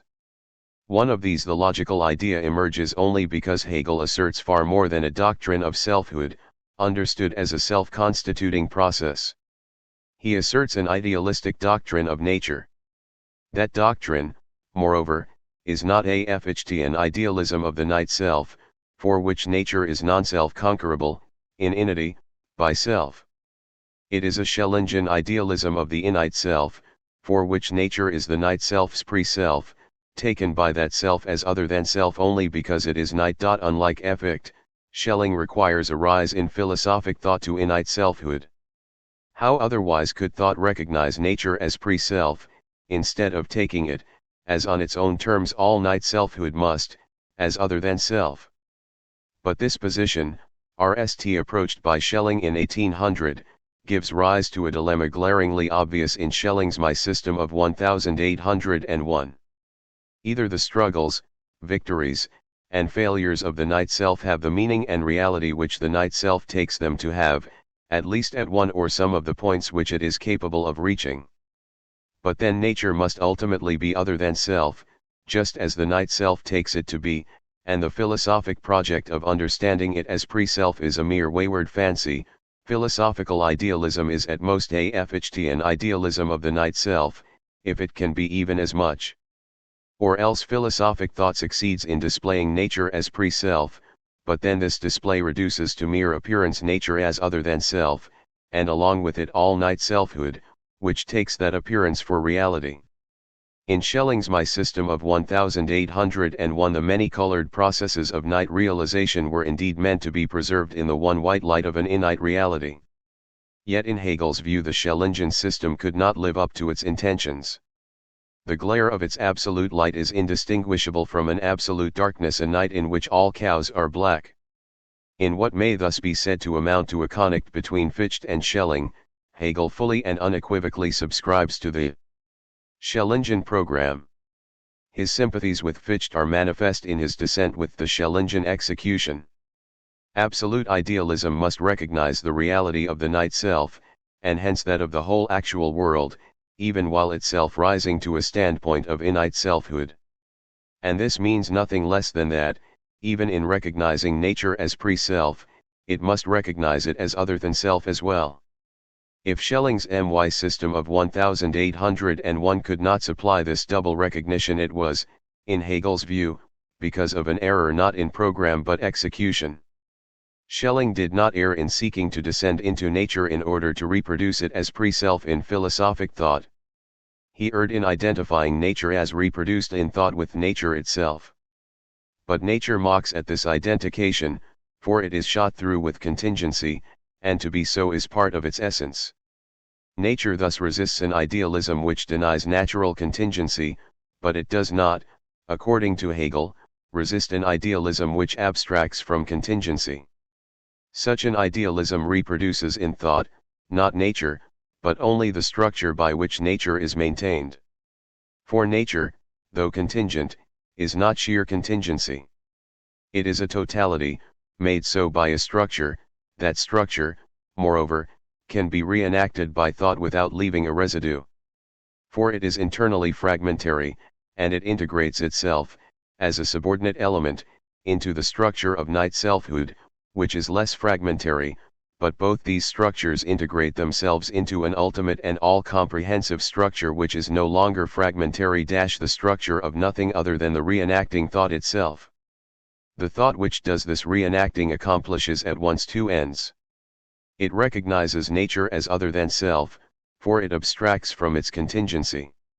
And it displays nature as pre-self, for it reenacts the structure by which nature is maintained, so as to integrate it, as a subordinate element, into the structure of night selfhood and nally its own.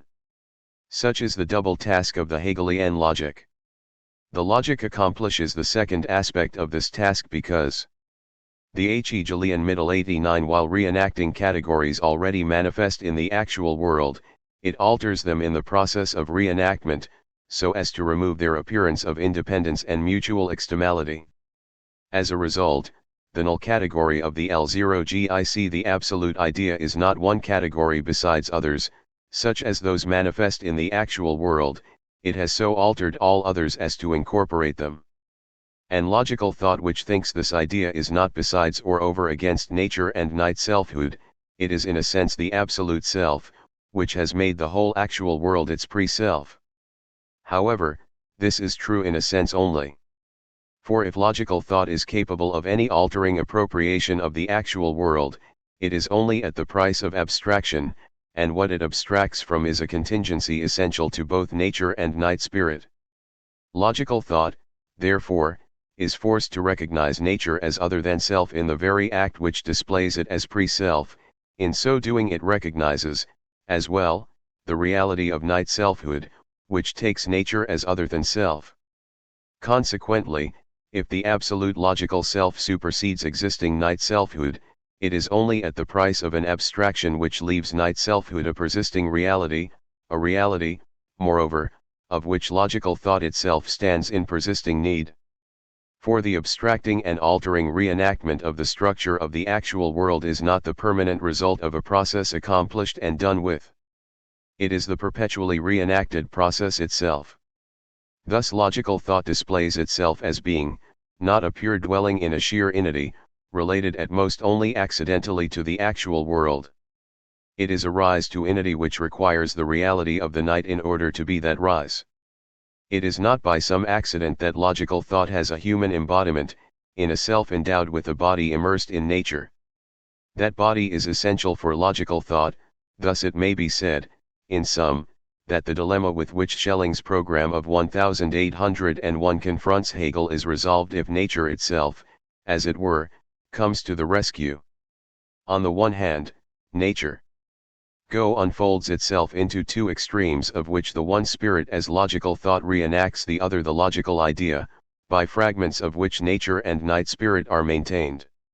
Yet on the other hand nature also persists as nature, and between these extremes, by virtue of a contingency which is of its essence. Nature does not dissolve into these extremes, thus causing their collapse into an empty identity. It is the persisting middle between them. But what lives between the extremes is the full and unabridged reality of the whole actual world. After Hegel's death, Schelling reappeared on the philosophical scene, to assail Hegel's logical realm as a mere intellectual gment. 35 Had Hegel been alive, he might simply have replied that Schelling's own philosophical descent into nature had already revealed the logical realm. This, to be sure, Schelling had never admitted. For, RST, his absolute idealism had not recognized the distinction between nature itself and nature as reproduced in philosophic thought, and this had led him to deny the reality of the contingent but actual world. And, second, his subsequent positive philosophy, which recognized the contingent but actual world, despaired of the whole program of absolute idealism. In Hegel's view, however, the denial of the contingent but actual world had been a mere error on Schelling's part, in no way essential to absolute idealism, hence Schelling's subsequent despair of absolute idealism was wholly unnecessary. Were Hegel alive today, he might give this exact response to Schelling's present-day existentialist heirs and successors. 6. The idealistic mediation so much, for the present, for Hegel's RST mediation, which may be called realistic because its middle is a self-existent nature. It will be seen that the realistic mediation remains indispensable. For the present, however, we must note that by itself it is fragmentary, if indeed not unintelligible, thus pointing to a larger whole to which it belongs. To recognize its fragmentariness one need but inquire into the relation between contingent nature and the logical realm by which it is maintained. Either nature after all reduces itself to the logical realm, in which case there is no mediation, logical idea and the spirit which reenacts it in thought collapse into an empty identity. Or else contingent nature remains simply distinct from the logical realm, in which case the realistic mediation remains fragmentary. A dualism remains, then, between the actual world of nature and night spirit, and the logical realm which maintains both. Spirit, if capable at all of philosophical knowledge of the logical realm, can achieve such knowledge only by virtue of a leap, which leaves the actual world, unmeditated, behind. Such leaps, to be sure, have been tolerated throughout the history of Western philosophy, at least from Plato on. But it is Hegel's profound conviction that for precisely that reason all such thought, until his own time, has remained in principle incomplete. But it now emerges that such consequences follow only from a dogmatic realism which, failing to distinguish between immediate nature and nature as mediated, mistakes nature for a xed and simply given object, known by an equally xed and wholly passive subject. They vanish by virtue of an idealistic unfreezing of all such psyches. This takes hold of the decisive truth that spirit is individual and active, and that its activity vis-a-vis nature is to mediate its immediacy. The total, and wholly self-conscious, grasp of that decisive truth is the life of Hegel's second, idealistic mediation. First and foremost, that mediation has long been in progress before philosophic thought appears on the scene, although this latter is necessary both for its completion and its full comprehension. For it is all spirit, by no means spirit in the form of philosophic thought only, which is individual and active, and it is therefore the work of all human life, as well as of innate thought, to mediate nature's immediacy. In consequence, nature, for man, is many things, one for primitive man, for whom it is both source of and threat to precarious survival, another for laboring man, for whom it is instrument of human use, yet a third for social man who subdues it to the needs of a communal whole, still a fourth for scientific man, for whom it is a system of objects observed by a subject. Wrong-headed philosophers hold that only this last-named relation is knowledge, on the grounds that whereas in all other relations spirit transforms nature, in this alone it passively apprehends it. But the privileges of scientific objectivity do not consist either of the sheer passivity of a knowing subject or of the sheer givenness of a natural object. For spirit is individual and active in all including its scientific manifestations, and to have risen above animal existence is to have mediated nature's immediacy. Indeed, not even the animals are wholly excluded from this idealistic wisdom, which is denied by no one except wrong-headed philosophers. For, on being confronted by natural things in their claim to immediate independence, they simply devour them. 9 A doctrine of this kind may seem to dissipate nature into a system of subjective experiences. Nothing is further from Hegel's thought, which is, much more than Heidegger's after him, naively realistic enough to assert a primordial openness of experience to the external world. In his view, such a wrong-headed idealism is the mere counterpart of a wrong-headed realism. The latter divorces what nature is from the richly varied ways in which it is humanly experienced. The Fahner, which holds fast to these experiences, must abandon a self-existent nature only because it accepts that divorce. Both errors are undercut by a philosophy which accepts a wisdom by which non-philosophic men live anyhow, that human selfhood is primordially open to nature and that, this being an active openness, it everywhere mediates nature's immediacy. This doctrine answers at least one question concerning the relation between nature and the logical realm which maintains it. This is not a relation between two objects, apprehended by a passive philosophical subject, for there is no such subject. Logical thought may see nature as maintained by the logical realm, but it is an acting as well as a seeing. And what is grasped by it is not a transcendent object, divorced from another object which depends on it. The logical realm becomes divorced from nature, only in and for the logical thought which abstracts it from nature, and even then it is no mere object. Logical thought reenacts what it sees enacted, and because it is pure and innate this reenacting is not a mere reduplication of the enacted. It alters the fragmented structure of nature so as to integrate it into its own unfragmented life, and in so doing it transfers its own reenacting seeing into a pure activity. By itself, however, this does not cure the fatal dualism. Indeed, it but causes a shift, from an age-old and time-honored ontological dualism, between two worlds passively apprehended, to what may be called an existential dualism, between two relations of spirit to nature. The one remains an immersion in actual, i.e., contingent nature, of a spirit which is itself but night and contingent. The other is a transcendence of nature, by a spirit which, while innate, remains con to the form of abstract logical thought. Moreover, since these two relations must be manifestations of one spirit, the relation between them is an inner conflict. Between night and innate aspects which threatens to be wholly destructive, this threat is not removed by the decisive idealistic truth that all spirit actively mediates nature, that, consequently, while innate logical thought mediates all nature, even the humblest form of night spiritual life mediates actual, i.e., contingent nature. Because of this truth, to be sure, the internal connect between night existing self and innate thinking self need not remain in frozen arrest. It is capable of historical development, and it may be said with qualifications that history is that development. Even so, the conflict between the night and innate poles of selfhood seems to remain in principle unresolved, and if it remains so, the idealistic remains as fragmentary as the realistic mediation, whose fragmentariness it was meant to cure. In Hegel's view, such a cure is possible only on two conditions: that non-philosophical human existence is not everywhere con to simple nightness, and that philosophical thought is not doomed to remain in logical abstractness. We have already taken note of religion, which is one manifestation of the rest of these conditions, and further examination will show this to be the decisive manifestation. 32 Here we must take note of another, namely, natural science.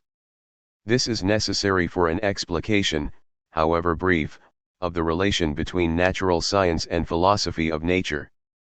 Natural science deals with actual nature, inclusive of contingency. What is more, the contingent remains contingent, i.e., empirically given to a thought receptive of it. This thought, therefore, is a form of night spirit, but it is not simply night. For natural science deals with nature as a whole, and it acquires the power of so dealing with it by radically abstracting from practical interest. Natural science lets natural things be, thus making nature as a whole an observed object, while itself becoming an observing subject, i.e., theoretical thought. Wrong-headed philosophies regard the natural object as simply given, and the theoretical subject as simply passive. In truth, however, the scientific subject-object dichotomy is an achievement, by a spirit which is self-effacing stemming of desire. And the spirit which achieves it partakes of both nightness and innity.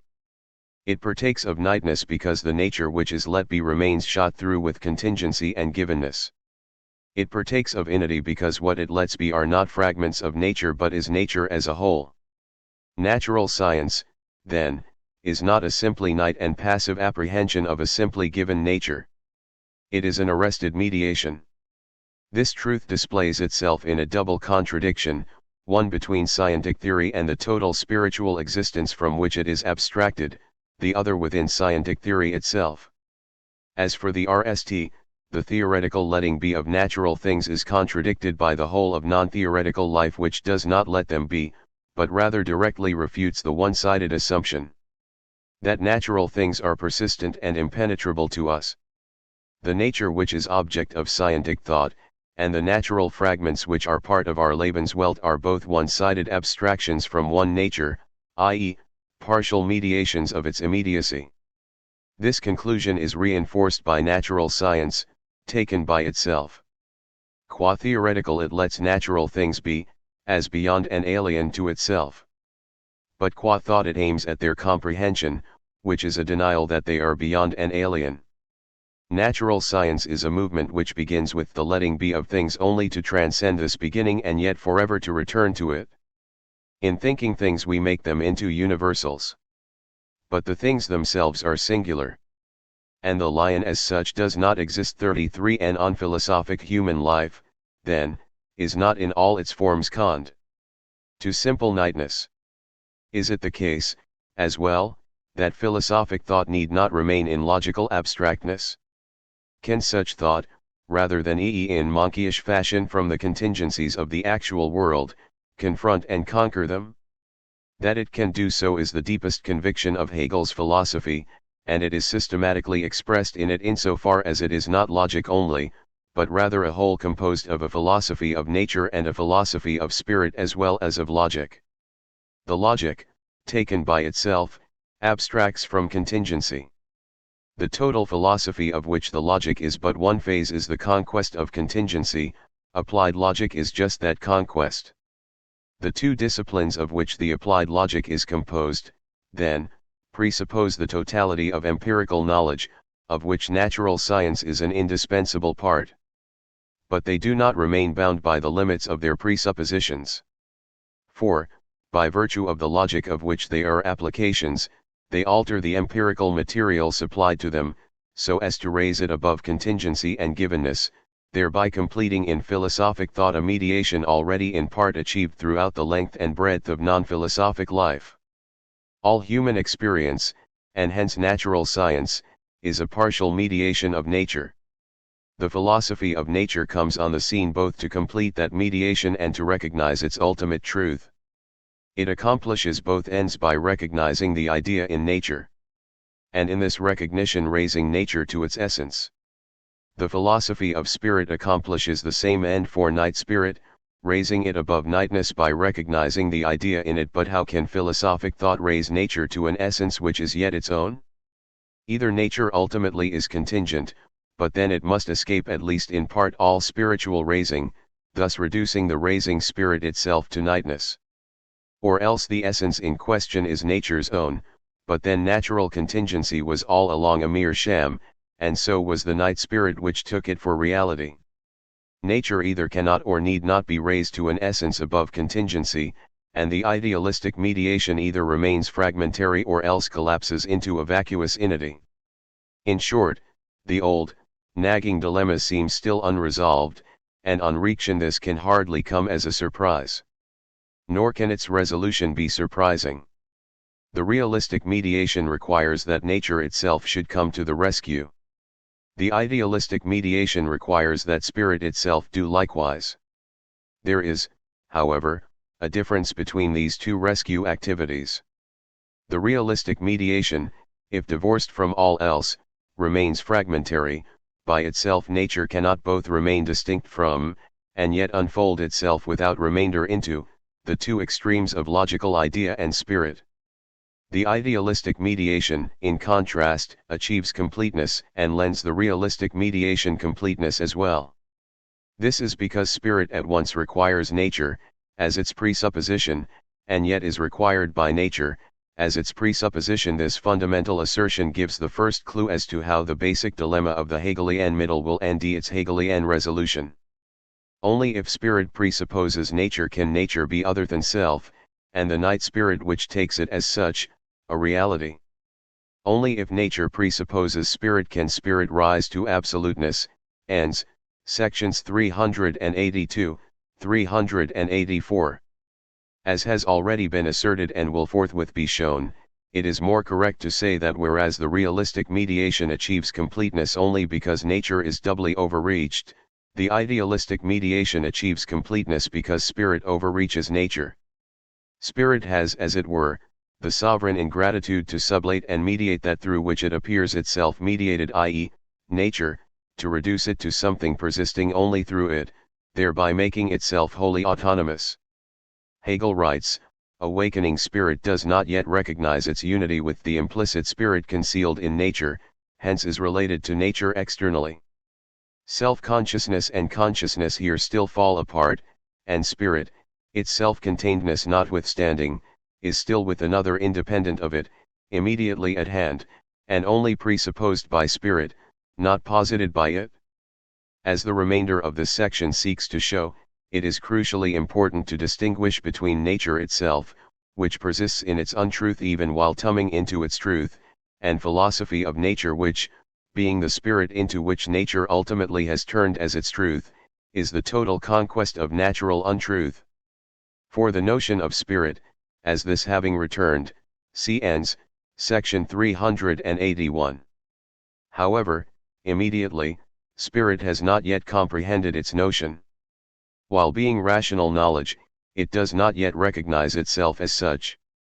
To reach such recognition, spirit must free the object, in itself rational, of the form of contingency, isolation, and externality which in the RST instance attaches to it. 105 This truth remains hidden from night spirit because it is night. It does not remain hidden from all spirit because, in philosophic thought, spirit rises to unity. The spirit which recognizes the overreaching power of the idea must itself be overreached by it. But because it recognizes itself as thus overreached, it is no mere phase in the return of the idea from otherness. It is the complete having returned. Such a recognition is not of the idea by thought. It is the self-recognition of the idea in thought we saw above. That logical thought, taken by itself, is the self-movement of the idea, in a thought abstracted from the actual world. It has now emerged that the complete philosophical thought, which includes philosophy of nature and philosophy of spirit as well as logic, is a total conquest of the actual world, its transfiguration into an innate spiritual life. And it can be this conquest only because it is the return to self of the idea, from self-externalization in nature. That conquest is not anal dissipation of the actual world. Hegel writes, nature is too impotent to exhibit the logical forms in their clarity. 43. This impotence, which is of a strange sort, is the dynamic union of two powers. One is the natural power to point, as to its truth, to spirit and in the end to philosophical spirit, and this permits the rise to an all-transfiguring philosophic thought. The other is the power to persist as nature, i.e., in natural untruth, and this lends persistent reality to the whole actual world. Only because these two powers combine their forces can philosophical thought be an actual conquest of the actual world, not a pseudo-conquest, which is a mere id from it. For the spiritual life which and in this way make itself free in relation to what is other than it. The nightness of spirit belongs into this road toward liberation. But the nightness of spirit must not be regarded as being absolutely XED, but rather as a form of spirit which, despite this form, is innate in essence. Herein lies that night spirit is an immediate contradiction, an untruth, as well as the process of overcoming this untruth. This struggle with nitude and the overcoming of limitation is the manifestation of divinity in the human spirit. It is a necessary stage of eternal spirit. His philosophic thought is not a sheer inity unsullied by nightness. It is a laboring rise to inity and a having risen which, in order itself to have substance and reality, requires the reality of the world which is the object of its labor. In the complete philosophic thought the idea manifests itself as a divine play.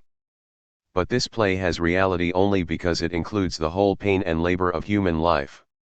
The philosophical Sunday is no other worldly joy, indifferent to the grief of this world, against which indifference the unredeemed world would rise as an unconquered witness and accuser. It is a this worldly joy, which can be joy only because its very life is the conquest of the world's grief. 8. The Hegelian middle and its crucial assumption. This completes our account of the three phases of Hegel's threefold mediation. It remains for us to display it as a middle which, as we put it above, combines a pluralistic openness as hospitable to the varieties of contingent experience as any empiricism with a monistic comprehensiveness more radical in its claims than any other speculative rationalism. It also remains for us to identify one indispensable assumption of that middle, as well as to ask whether and if so, why and how Hegel's thought, by its own terms, is entitled to that assumption. This will turn out to be the decisive question to be asked of the whole Hegelian philosophy. First, if understood as one threefold mediation, Hegel's thought maintains itself against all threats from the right. If taken in isolation, the logical mediation may seem to involve an initial sheer leap into a pure and innate logical realm, which loses all contact with the night thinker and his night but actual world, and as thought turns from pure into applied logic it may seem to indulge in a priori deductions which never regain the contact initially lost. This interpretation, anyhow made implausible by the texts, is wholly ruled out once the logical mediation is placed into the context of a three-phased whole. For within that whole nature persists in its natural immediacy even while unfolding itself into idea and spirit persists as fragmented by nature into nitude even while raising nature to its essence and itself to inity. Within such a whole, human thought cannot reach pure logical inity by means of a leap which simply denies the reality of the night and contingent, as well as its own humanity. It can only rise to inity, recognizing the reality of the night in the very act of rising, and it can only achieve purity, recognizing the reality of the contingent in the very act of abstraction which achieves such purity. Again, if pure is to become applied logic it must become capable of having applications, and it can become so only by re-encountering the contingent from which logical thought has abstracted, and by remersion in the night above which logical thought has risen. This encounter and immersion, to be sure, result not in a surrender to the contingent and the night but rather in their conquest.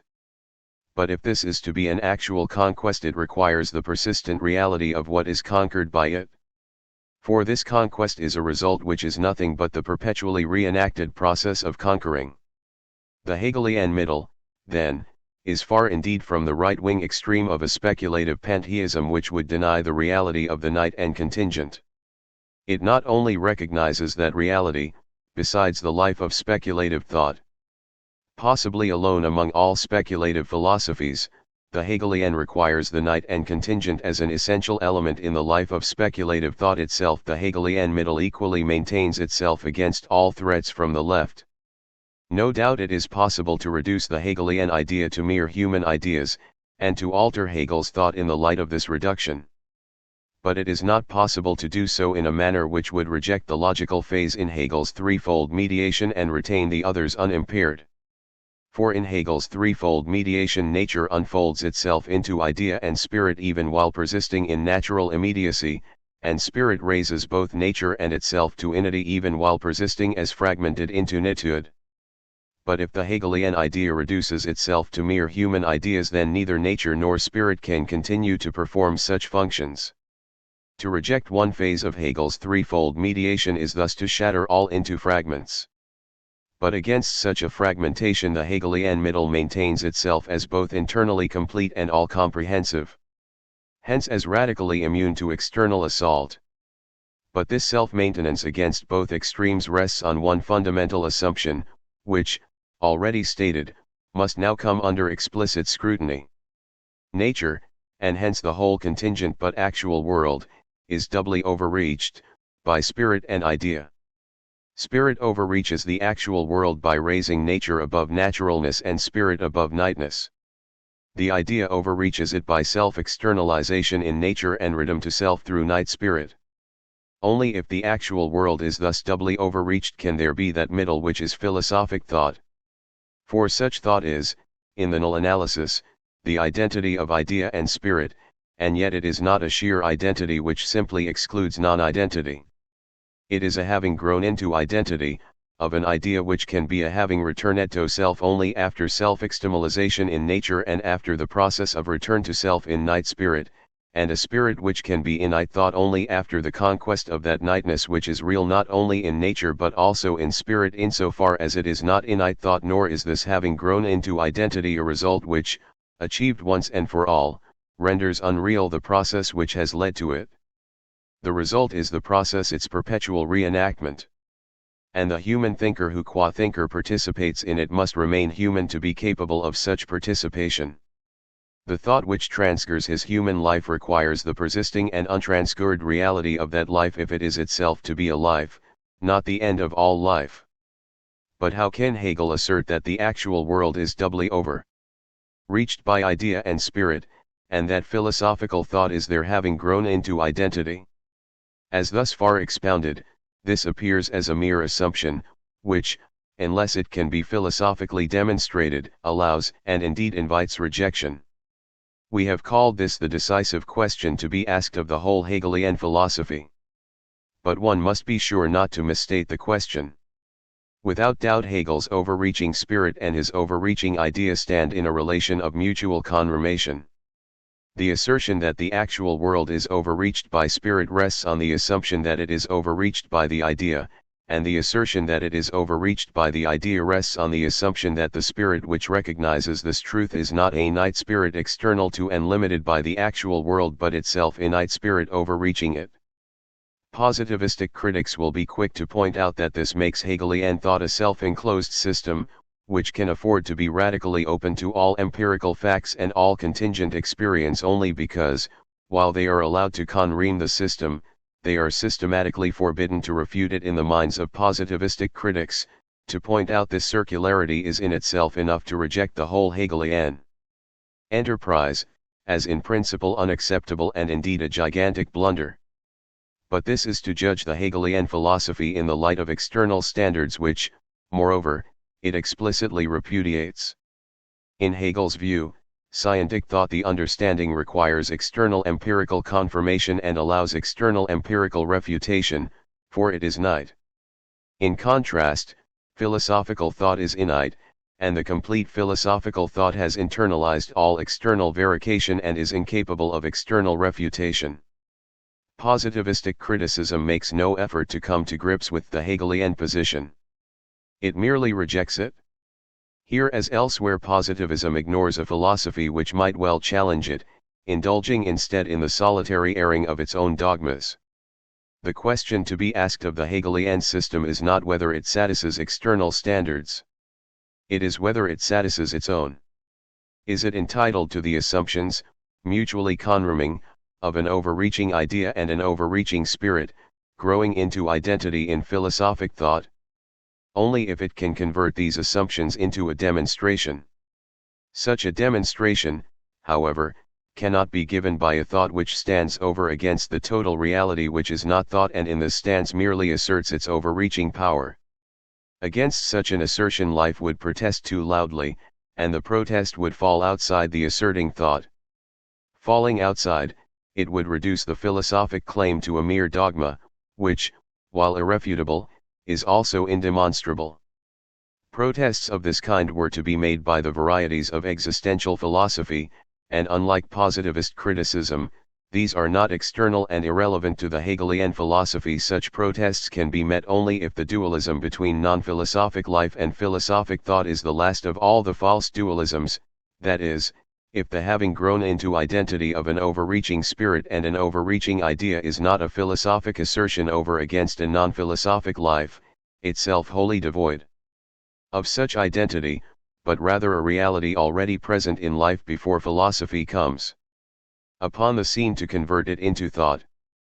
And philosophy will be a demonstration of its central claim only if, on the one hand, this conversion comprehends wholly and without loss the reality of non-philosophical life, and if, on the other, it shows itself to be a conversion which life itself requires. Such is in fact Hegel's position. In his view, philosophy in the ancient world was bound to a crucial limit. It could grasp the necessary and the innate, but it could only ignore the contingent and the night. This was because the ancient world was pagan. The modern world, however, has long been Christian.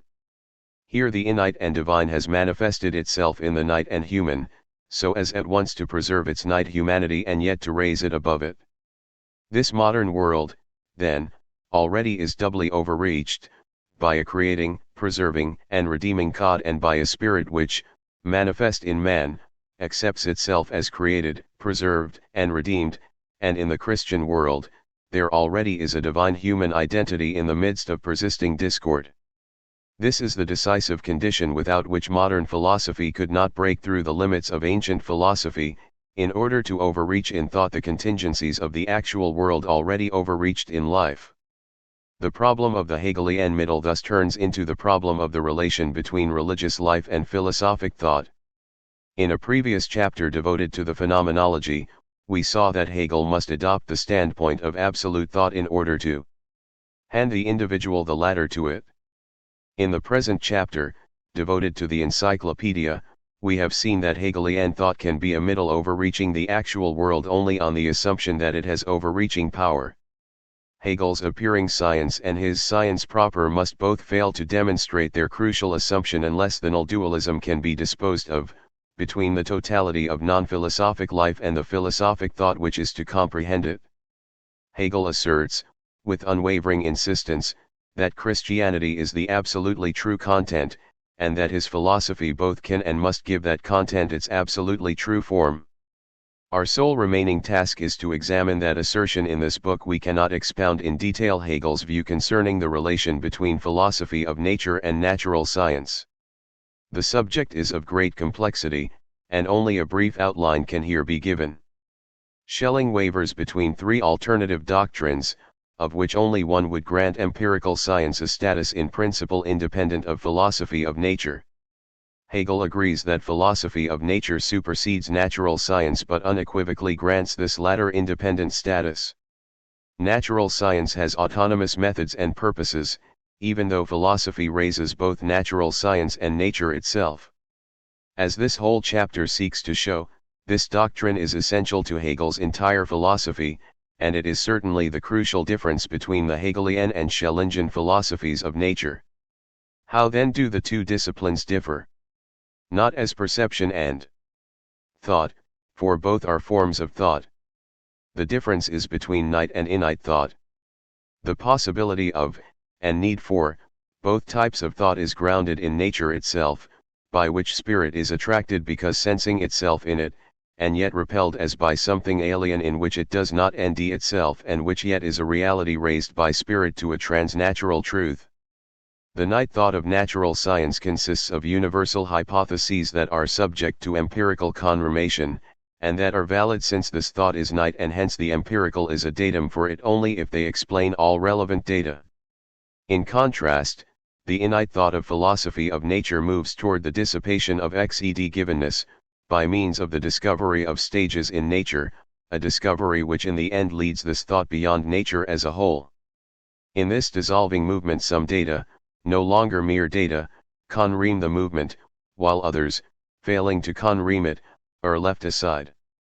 Far from refuting philosophy of nature, these latter data illustrate the need for it, being instances of that impotence of nature which imposes on philosophy the task of raising nature to its essence. Philosophy has no cause to be uneasy if it fails to explain all phenomena. The Hegelian distinction between natural science and philosophy of nature is thus fairly clear. The main difficulties concern their relation, both in principle and in detail. For, on the one hand, philosophy of nature is not bound by the conclusions of natural science, yet on the other hand it is required to make selective use of them.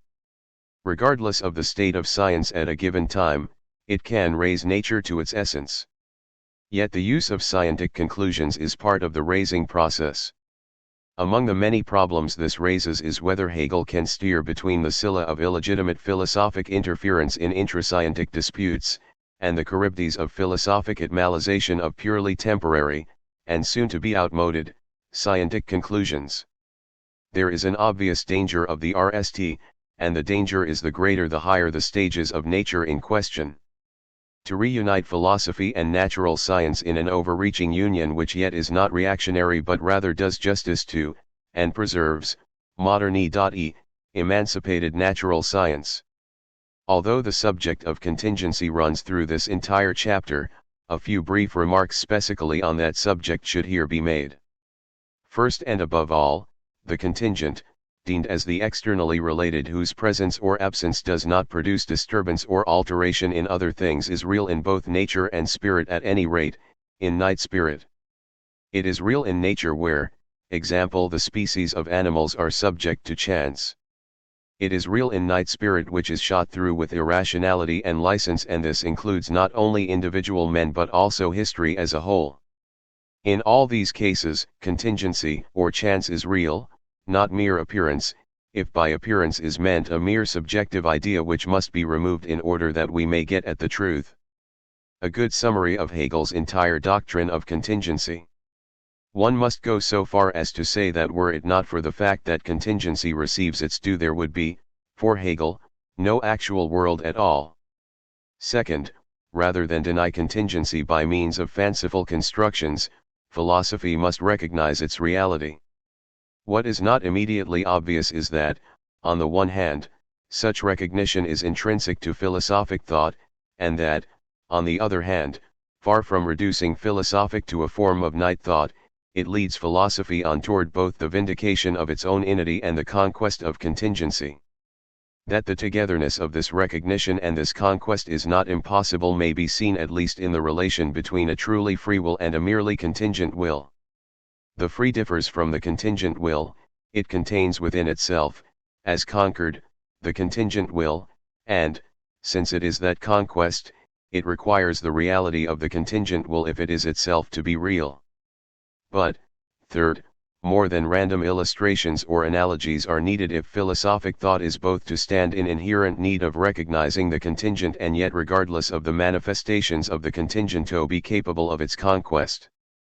What is needed is provided in the logic, which furnishes the category of contingency, as itself necessary. The implications of Hegel's logical doctrine of contingency are admirably stated by Dieter Henrich, Hegel's Theorie über den Zufall, Kant Study N. So necessity posits its own conditions, but it posits them as contingent. An actuality proves itself to be necessary just in this, that it emerges from any and every set of conditions. Hence the conditions posited for itself by such a necessity are random and arbitrary. Necessity can be indifferent to what particular things perish in it precisely because it is certain before they are posited that they cannot resist it. Only if there is something absolutely contingent is necessity thinkable. What does the conditioning and determining is, in relation to the necessary, absolutely contingent precisely because contingency is necessary for it. It is by no means the case that everything contingent disappears in a necessary process in which nothing, not even the most insignificant, can be other than it is. According to Hegel's theory, contingency itself is necessary without qualifications. On account of the necessity of the notion there must be contingency in the world. Chapter 5. The religious basis of the absolute philosophy. Religion contains essentially the relation of man to God. Faith already has the true content. What is still lacking in it is the form of thought. Religion can exist without philosophy. But philosophy cannot exist without religion. For it encompasses religion. 1 Introduction. Hegel writes, religion can exist without philosophy. But philosophy cannot exist without religion. For it encompasses religion. The present chapter will examine the RST of these assertions, the one to follow, the second. More specifically, we will first describe the Christian religion as, according to Hegel, it exists without philosophy, for Hegel asserts that it is presupposed by his own philosophy with which, indeed, it is said to be identical in essential content. And then we shall examine how Hegel's philosophy, while presupposing Christianity, yet turns against it as presupposition by so transfiguring its form as to encompass its content.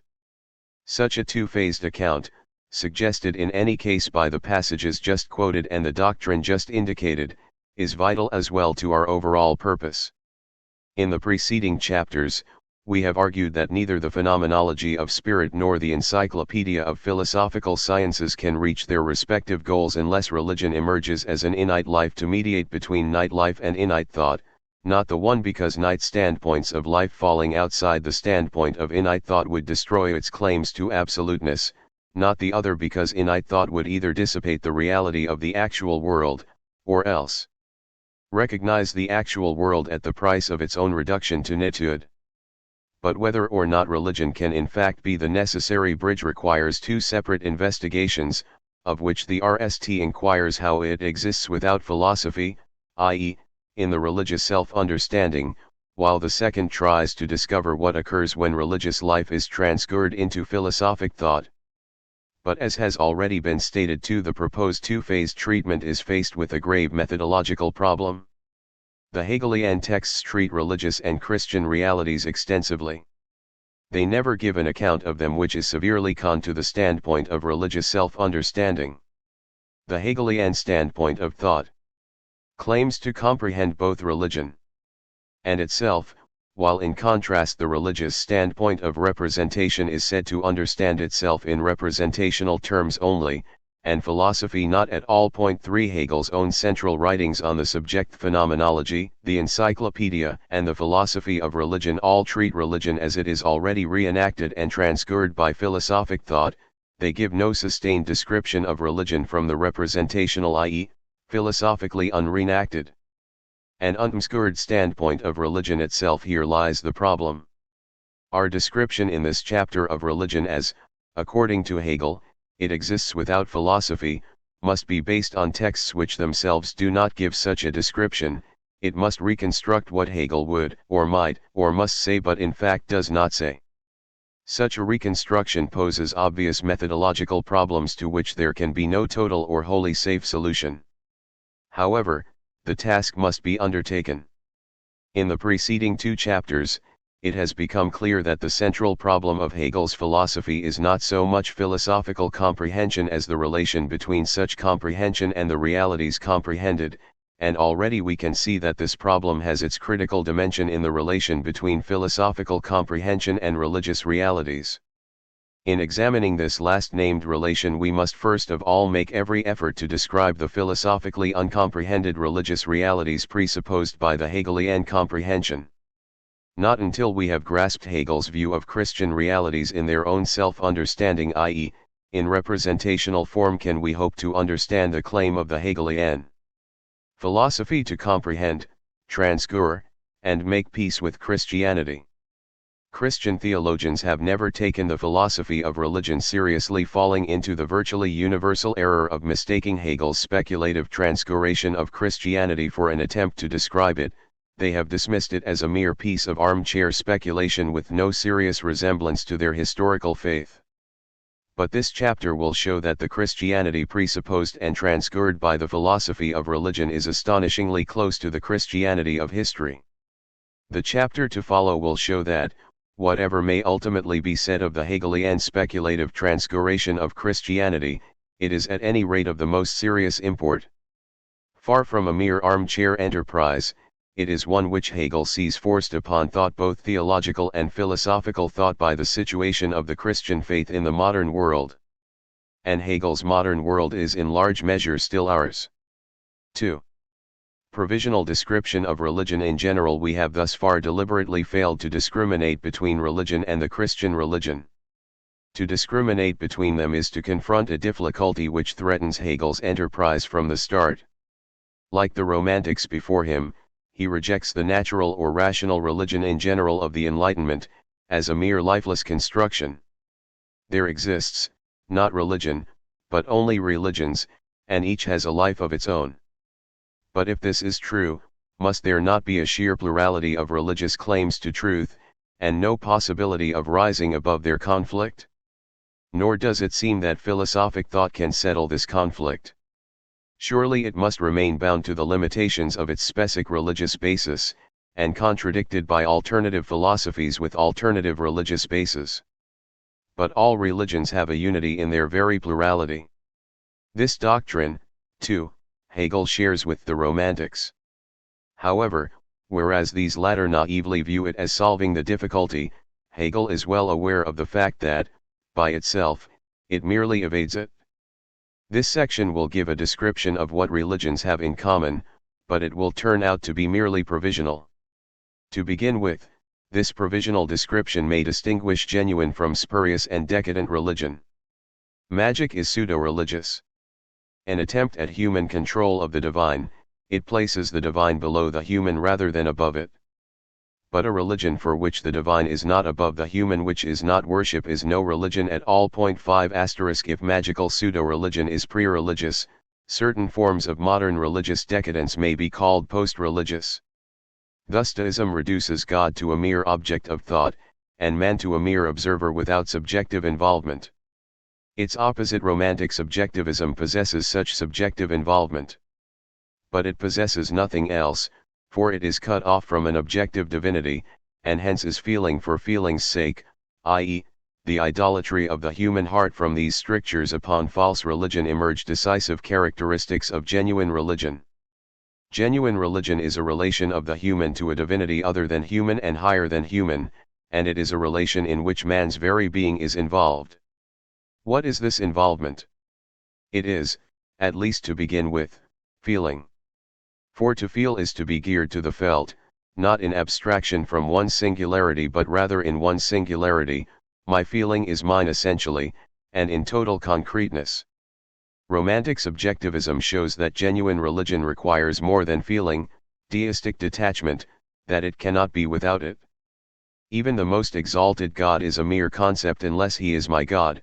Indeed, one may say that a God concept is not a God concept at all. 7 But by themselves feelings are no religion. For they provide no criteria for distinction, nor does mere intensity or sincerity furnish them. A religion of mere feeling would lack all distinctions, not only between good and evil or noble and base, but even between religious and non-religious. Indeed, feeling by itself is what man shares with the animals. These two are capable of total involvement and, in fact, of nothing else. A religion of pure feeling would have to be, at any rate, one of religious feeling, as was recognized in Schleiermacher's definition of the feeling as radical dependence. But, in the absence of an objective reality which the dependence is on, can the feeling of dependence be identified as religious, or even distinguished from animal feeling? Not according to a famous Hegelian remark to the effect that, If Schleiermacher's definition were correct, a dog would be the best Christian. 3 The quality of feeling depends on the object to which it is geared. 9 Religious feeling, RST, must have an object, it cannot remain in self-enclosed subjectivity. Secondly, the object must have content, it cannot be an empty mystery. And thirdly, by virtue of this content the object must be higher than human, and thus is capable of being worshipped. Indeed, it must, as it were, be absolutely high, i.e., universal and innate rather than particular and nite. All these characteristics are contained and united in religious representation. The term object in the context of religious representation must not be misunderstood. As is already clear from the repudiation of religious subjectivism, it does mean that the divinity represented is other than the subjective act of representing. It does not mean that it is an object of either empirical observation or detached thought, not the one because the divine is not a nite empirical object, not the other because even the non-empirical object of thought cannot be the God of religious worship, not, at any rate, if the thought remains in a state of detachment. Just as feeling must be inwardly bound up with representation to be religious, so representation must be bound up with feeling to be religious. The required aspects of religious representation all unite in the religious symbol. The represented must be other than the representing, and indeed in its divine entity radically other than the representing in his human niteness, otherwise the relation would not be genuinely religious. And it yet cannot be so wholly other as to be an inaccessible beyond, in that case there would be no relation at all. The relation requires a symbol which points to the divine entity while being itself nite. It thus mediates between the divine and the human, at once relating them and keeping them apart. But while in inward mutual relation, feeling and representation form no complete whole of religious life, still lacking is what may be called the element of existential seriousness. Religious feeling is an at-oneness of nite human singularity with divine entity. See Appendix 1 to this chapter, pages 154 ff. The religious basis of the absolute philosophy. 123 Religious representation preserves the mutual apartness in the relation between the divinity represented and the act of representing. There is a tension between the aspects of feeling and representation which are yet united, but unless something happens or is done to this tension it loses its seriousness, and the aspects united fall apart. Feeling, no longer religious, either dissolves its particularity and thus into an empty entity, or else withdraws from that entity into the vanity of nite self-conceit. Representation, losing the power to relate what it yet must keep apart, is fragmented into a mere object incapable of generating religious involvement and into a subject who is mere detached observer. The relation between the divine and the human must preserve its tension even while it does its relating, and it can do so only by acting it out, in a labor which so thoroughly permeates the whole length and breadth of existence as to cause it, not merely to feel transformed but actually to be transformed. This labor is religious cult. Without cult, religious feeling remains a pious fog, for man's actual existence remains outside the religious relationship. Religious representation, on its part, remains without cult a mere idea. It represents a divine entity which destroys all attempts of nite existence to remain indifferent. The represented divinity is idea only so long as nite existence remains in fact indifferent. It is in cultic labor that the actual self is at work, no longer its mere feeling, and it is in cult that what in representation remains mere possibility becomes actuality. The life of cult acts out the clash and apartness of the divine and the human in the divine-human relationship in all its undiminished reality, and it transfers that relation so as actually to unite them. But just as feeling and cult remain fragmented without cult, so cult remains fragmented without feeling and representation. Feeling without cult is unreal inwardness. Cult without feeling is a merely external observance. The represented God remains without cult mere idea. Without this represented God, cult is a meaningless reality and a purposeless labor. Every genuine religion, then, is a totality of existence in which the inwardness of pure feeling is united with outward action and overt occurrence, through a represented meaning which permeates both. This total existence may also be called faith. Faith is not a merely theoretical affirmation which asserts a mere object. Nor is it mere feeling, an inward life divorced from the outward, and hence lacking in reality. Faith is the total inward-outward life of man in his relation to the divine entity. Such a life can only accidentally be initiated by external authorities, such as miracles, divine threats, or promises, or the letter of a holy writ, for these fail to touch and transform inwardness. What produces the life of faith exists within the divine-human relation rather than outside it. The true ground of faith is Spirit 12:3. The status of the preceding account. The account thus far given is mainly based on the first part of the philosophy of religion, the notion of religion. It has not, however, reproduced the Hegelian notion. This latter is grasped only by a thought which encompasses religion in its own being, whereas our purpose has been to describe religion as it exists without philosophy. What then is the status of the preceding account? 13. It is not that of a detached observer, for whom what the believer takes as an actual divine-human relation is the mere empirical fact of human belief in such a relation. Such a standpoint, if amounting to a dogmatic atheistic reductionism, is utterly un-Hegelian. And it is equally so if it amounts to the non-dogmatic view of an observer who abstracts from the divine side in the believer's divine human relation and yet hopes adequately to comprehend the empirical phenomena which remain on the human side. In Hegel's view, a comprehension of this sort is in principle impossible. Moreover, it could not, were it possible, describe the religious basis of the Hegelian philosophy. For this is by no means the mere human belief in a divine-human relationship. It is an actual relationship of this sort. Our preceding account must therefore before all else be amplied in one decisive respect. Religious feeling is not the mere feeling of being geared to the divine, it is an actual being geared which is in the feeling. The act of representing is not a merely human act, and the represented God, a mere human projection.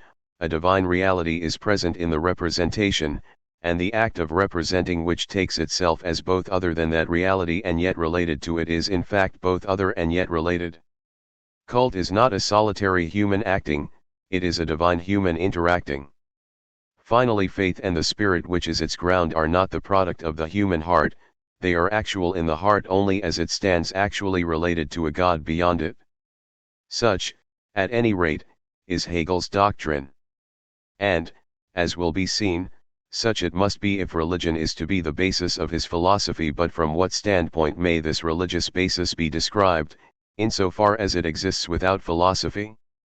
Not from that of innate or philosophical thought, for this will encompass religion in its own being. 15. Nor from that of innate or observing thought, for this has proved to be in principle incapable of grasping the divine human relation. Can one doubt that a Hegelian description of the religious basis of philosophy would have to be in terms of religious self-understanding? Yet this is hardly what our preceding account has given. According to Hegel, there exists no religion but only religions. Can any one of these possess criteria adequate even to recognize other religions as genuine, and hence distinct from spurious? Can it possibly go far enough to admit them to be actual relations between man and divinity? Our above account of religion in general, then, is provisional, and its status is problematic. Our difficulties in describing the religious basis of Hegel's philosophic thought point to a dilemma arising for his own enterprise, one already referred to but now requiring explicit statement.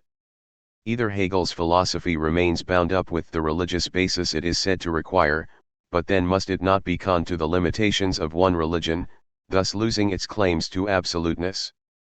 Or else it preserves its absoluteness, and renders each religion what may be its due, but is it not then cut off from its religious foundation, which is one specific religion? In either case religious life fails to furnish the bridge between innate life and innate philosophical thought. Yet it is this bridge which we have found to be indispensable for the entire Hegelian philosophy. The dilemma, of course, is not a new one. It is already contained in romantic religious pluralism, which grants each religious standpoint ultimate truth and which yet, to do such granting, must itself transcend all religious standpoints and deny their ultimacy, a 19th-century posture which, incidentally, is reenacted by those 20th-century pluralists who, in comparing religions to players in a symphony orchestra, unconsciously assume the role of conductor. Schleiermacher's religion of religions is little more than an ad hoc escape from this dilemma, shot through with Christian apologetics. Hegel's philosophy of religion confronts the dilemma head-on, and indeed may be said in its entirety to be its explicit repudiation. On the one hand, it seeks to do a justice to all religions which no religion can mete out to them. On the other hand, it discovers one religion which both enables philosophy to do such justice and yet survives the philosophical activity of doing it. The relation between philosophy and this religion, barely touched on by Schleiermacher, becomes an explicit, and indeed the central, problem. As for this religion itself, this is for Hegel the actual Christianity of history. At least for the Schleiermacher of On Religion, this had been virtually replaced by intuition. This Christianity of history must supply a decisive condition if the philosophy of religion is to rise above the romantic dilemma. While confronting and opposing other religions, it must also somehow absorb them and, moreover, recognize itself as doing so. The revealed religion must be the comprehensive religion. Indeed, it will emerge that comprehensive is what revealed means. In the light of these considerations, our description of religious self-understanding must make a new start. The previous terms feeling, representation, cult, faith, spirit must be given their specifically Christian meaning. And in the light of that meaning, Christian self-understanding must be seen as absorbing as well as opposing non-Christian religious self-understanding. Moreover, the claim to comprehensiveness which emerges from this confrontation must be strong enough to assert itself against future possible as well as against past actual religions. For nothing less will enable the Hegelian philosophy to rise to absoluteness of thought.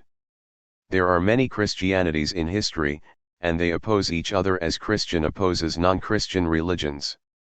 Hegel cannot simply bow to the contingencies of external history. What is the genuine Christianity of history? This question is answered in part by the strictures previously described upon spurious and decadent religion.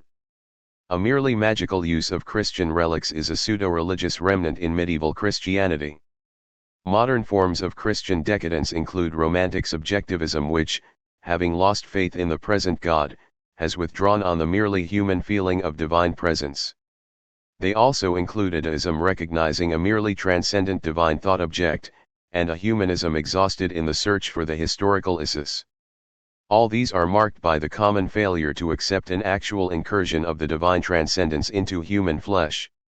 From these strictures it emerges that Hegel's genuine Christianity of history is an orthodox Christianity, if by such orthodoxy is meant an actual relation between man and a Trinitarian God who, though innate and transcendent, has yet become Esh in Isis Christ to redeem the Esh by his death and resurrection. But what Christian orthodoxy? Not one based on external authority, whether the letter of Scripture, the power of a church, or despite Hegel's Lutheran inspiration the words of Luther. The philosophy of religion, unlike the early theological writings, no longer rejects external authority in genuine religion. Even so, such authority can have only a subordinate role. Our provisional account of genuine religion has removed all doubt that the true authority of Hegel's genuine orthodox Christianity must be internal rather than external. It is spirit. But a more precise definition of Hegel's orthodox Christian cannot at this stage be given. To this latter, Greek-Roman paganism is as indispensable for the advent of Christ as Old Testament Judaism. His Christian truth is only initiated by the events reported in the New Testament, and completed in the cultic life and speculative thought of the Christian Church. And while he is by no means simply anti-Catholic, this Christian is in the end Protestant and more precisely Lutheran. All these characteristics may well seem to make this Christianity very partisan in its orthodox claims, or even notably in the case of the RST named characteristic cast its orthodoxy into serious doubt. It is therefore necessary not to hold on too tightly to preconceived notions of orthodoxy, and instead to discover what the Christianity of Hegel's Christian is. Hegel's Christian knows himself to exist in a divinely created world, in a world because it is a whole independent in its own right, in a created world because it nevertheless wholly depends on a God beyond it. Christian faith thus contrasts equally with that of mystics who dissipate the world into divinity, and with that of such mythological religions as take the world, or any part of it, as itself divine. The world actually exists side by side with the divine. This idea is expressed in the distinction between an initial creatio ex nihilo and a subsequent divine activity of mere preserving, as if the world, once created, stands only accidentally in need of divine support. Yet the world is in its very being dependent on God. This dependency is expressed in the belief that the creation is ex nihilo and that, were God ever to cease to maintain it, it would vanish into nothingness, in that the distinction between creation and preservation, though necessarily made, is made only in order to be abolished.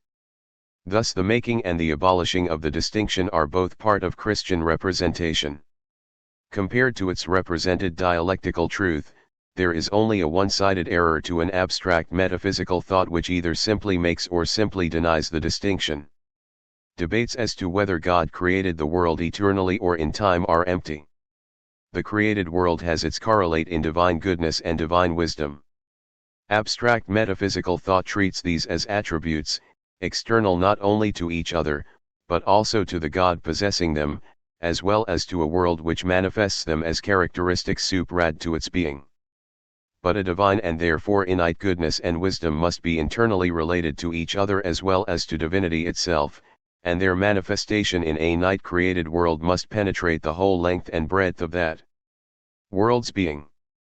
To manifest both the independence granted by divine goodness and the dependence owing from the power of divine wisdom is the being of the created world. 19 Christian faith affirms this truth, not from the standpoint of an observer but from that of a participant.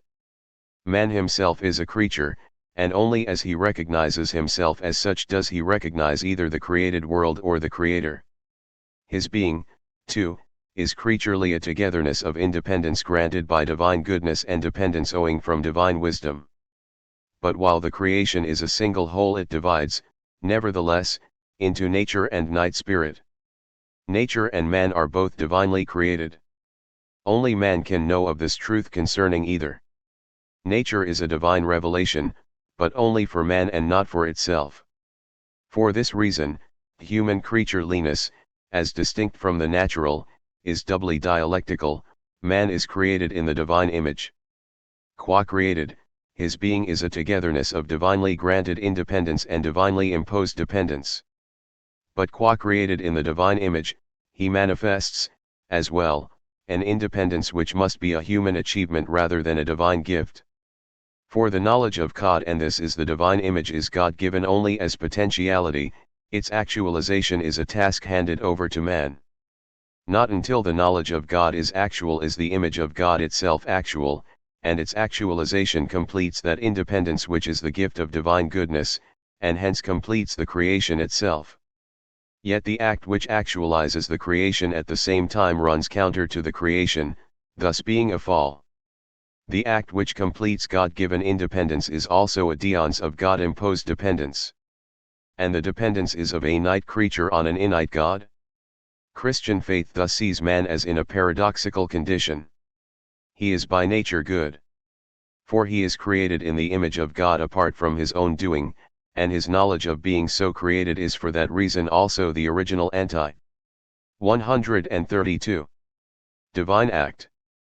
But he is also, and at the same time, by nature evil, for the divine image remains potential until he himself rises to the knowledge which actualizes it. Hence animal innocence is an imaginary past always already lost, and the guilt which is man's self-willed condition is also his God-willed destiny. It is not by accident that the primary meaning of to be guilty is to be responsible. 2 Such, in brief, is the human condition. The faith which faces up to it becomes conscious of a need for redemption. No merely human acting can heal the breach between the human and the divine, for it is the original human acting which has produced it. Nor can a divine acting heal it if it is simply alien to human acting and destructive of its significance. For the human acting which makes man stand in need of redemption is also what makes him worthy of it.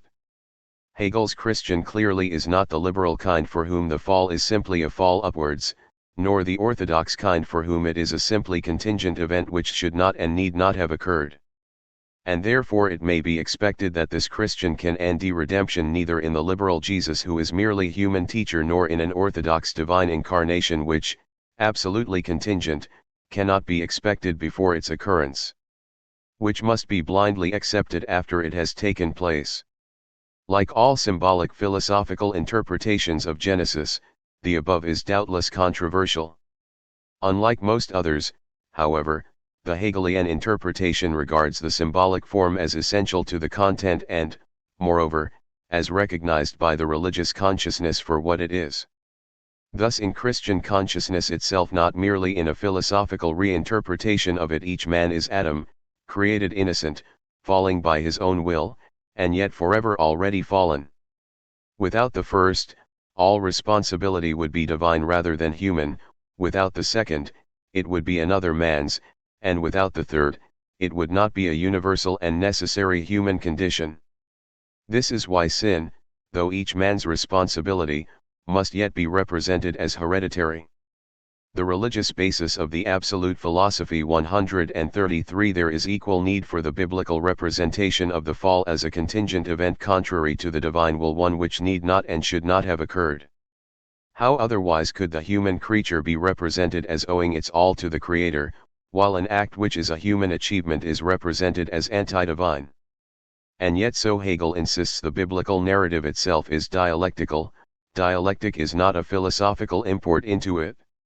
For according to the Bible, the free human act which opposes God results in a human godlikeness which knows good and evil. These, it may be objected, are the words of the tempter. But, Hegel rejoins, the serpent does not lie. God himself confirms its words. 21*6. The meeting of Jewish East and Greek Roman West, or the ripeness of time for Christ. The faith of Hegel's Christian is deeply immersed in the opening chapters of the Old Testament. It virtually passes over its entire remainder.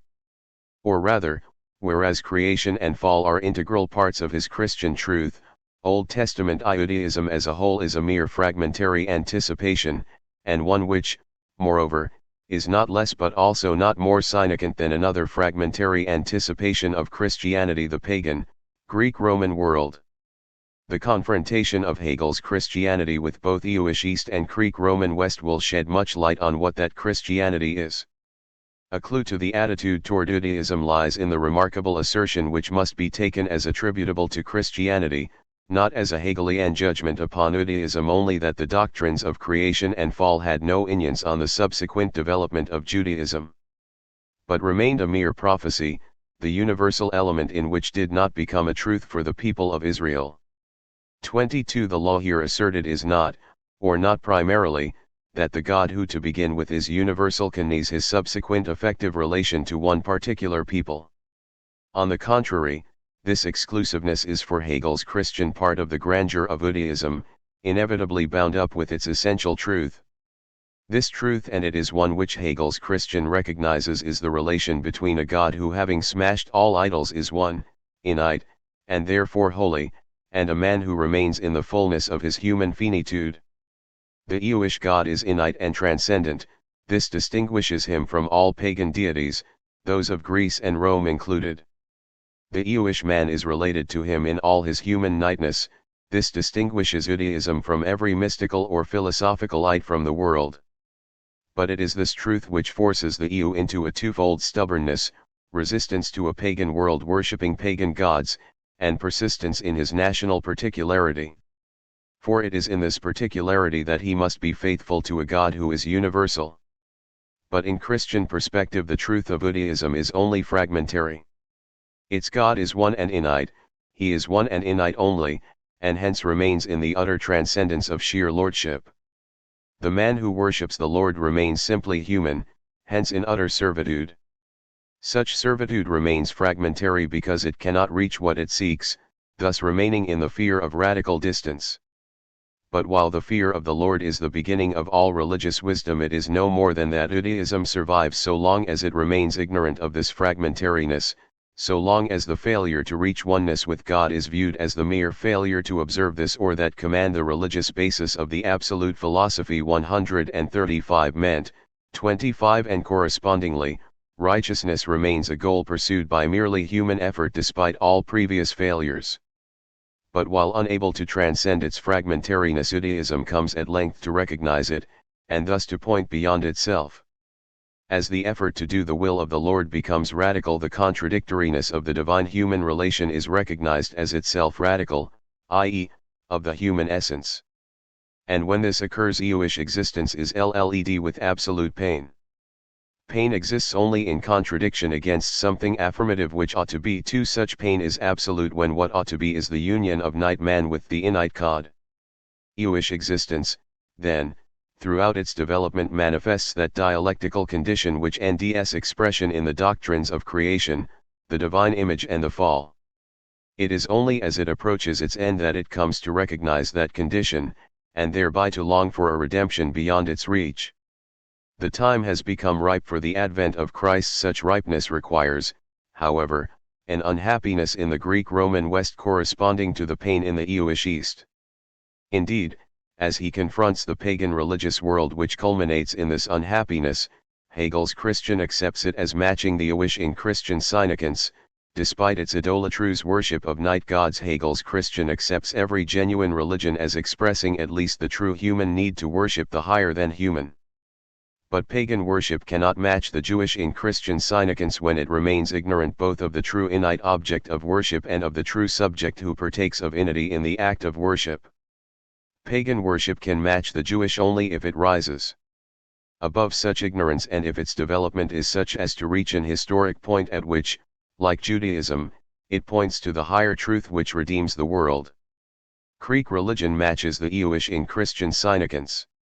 The Jew knows the innate Creator, not as Creator but only as transcendent Lord, hence he knows himself as simply night only, not as created in the divine image. As for the Greek, he knows of no Creator either, yet he has a knowledge of sorts of the divine image which is in him. For he worships, not a nature which is below the human, but rather a beauty which is above him and which is yet immanent in the human whose creative vision perceives it. To be sure, because the beauty is immanent in the human only, this worship is idolatrous, and the night gods worshipped are mere human projections. Even so, the Greek religion is a true celebration of human worth, which is beyond the ken of Judaism, a divination of the human as worth saving. Indeed, while it lasts, the beautiful hour which is ancient Greece is nothing less than a pagan anticipation of Christian grace. Hegel has justly been charged with prejudice against Judaism.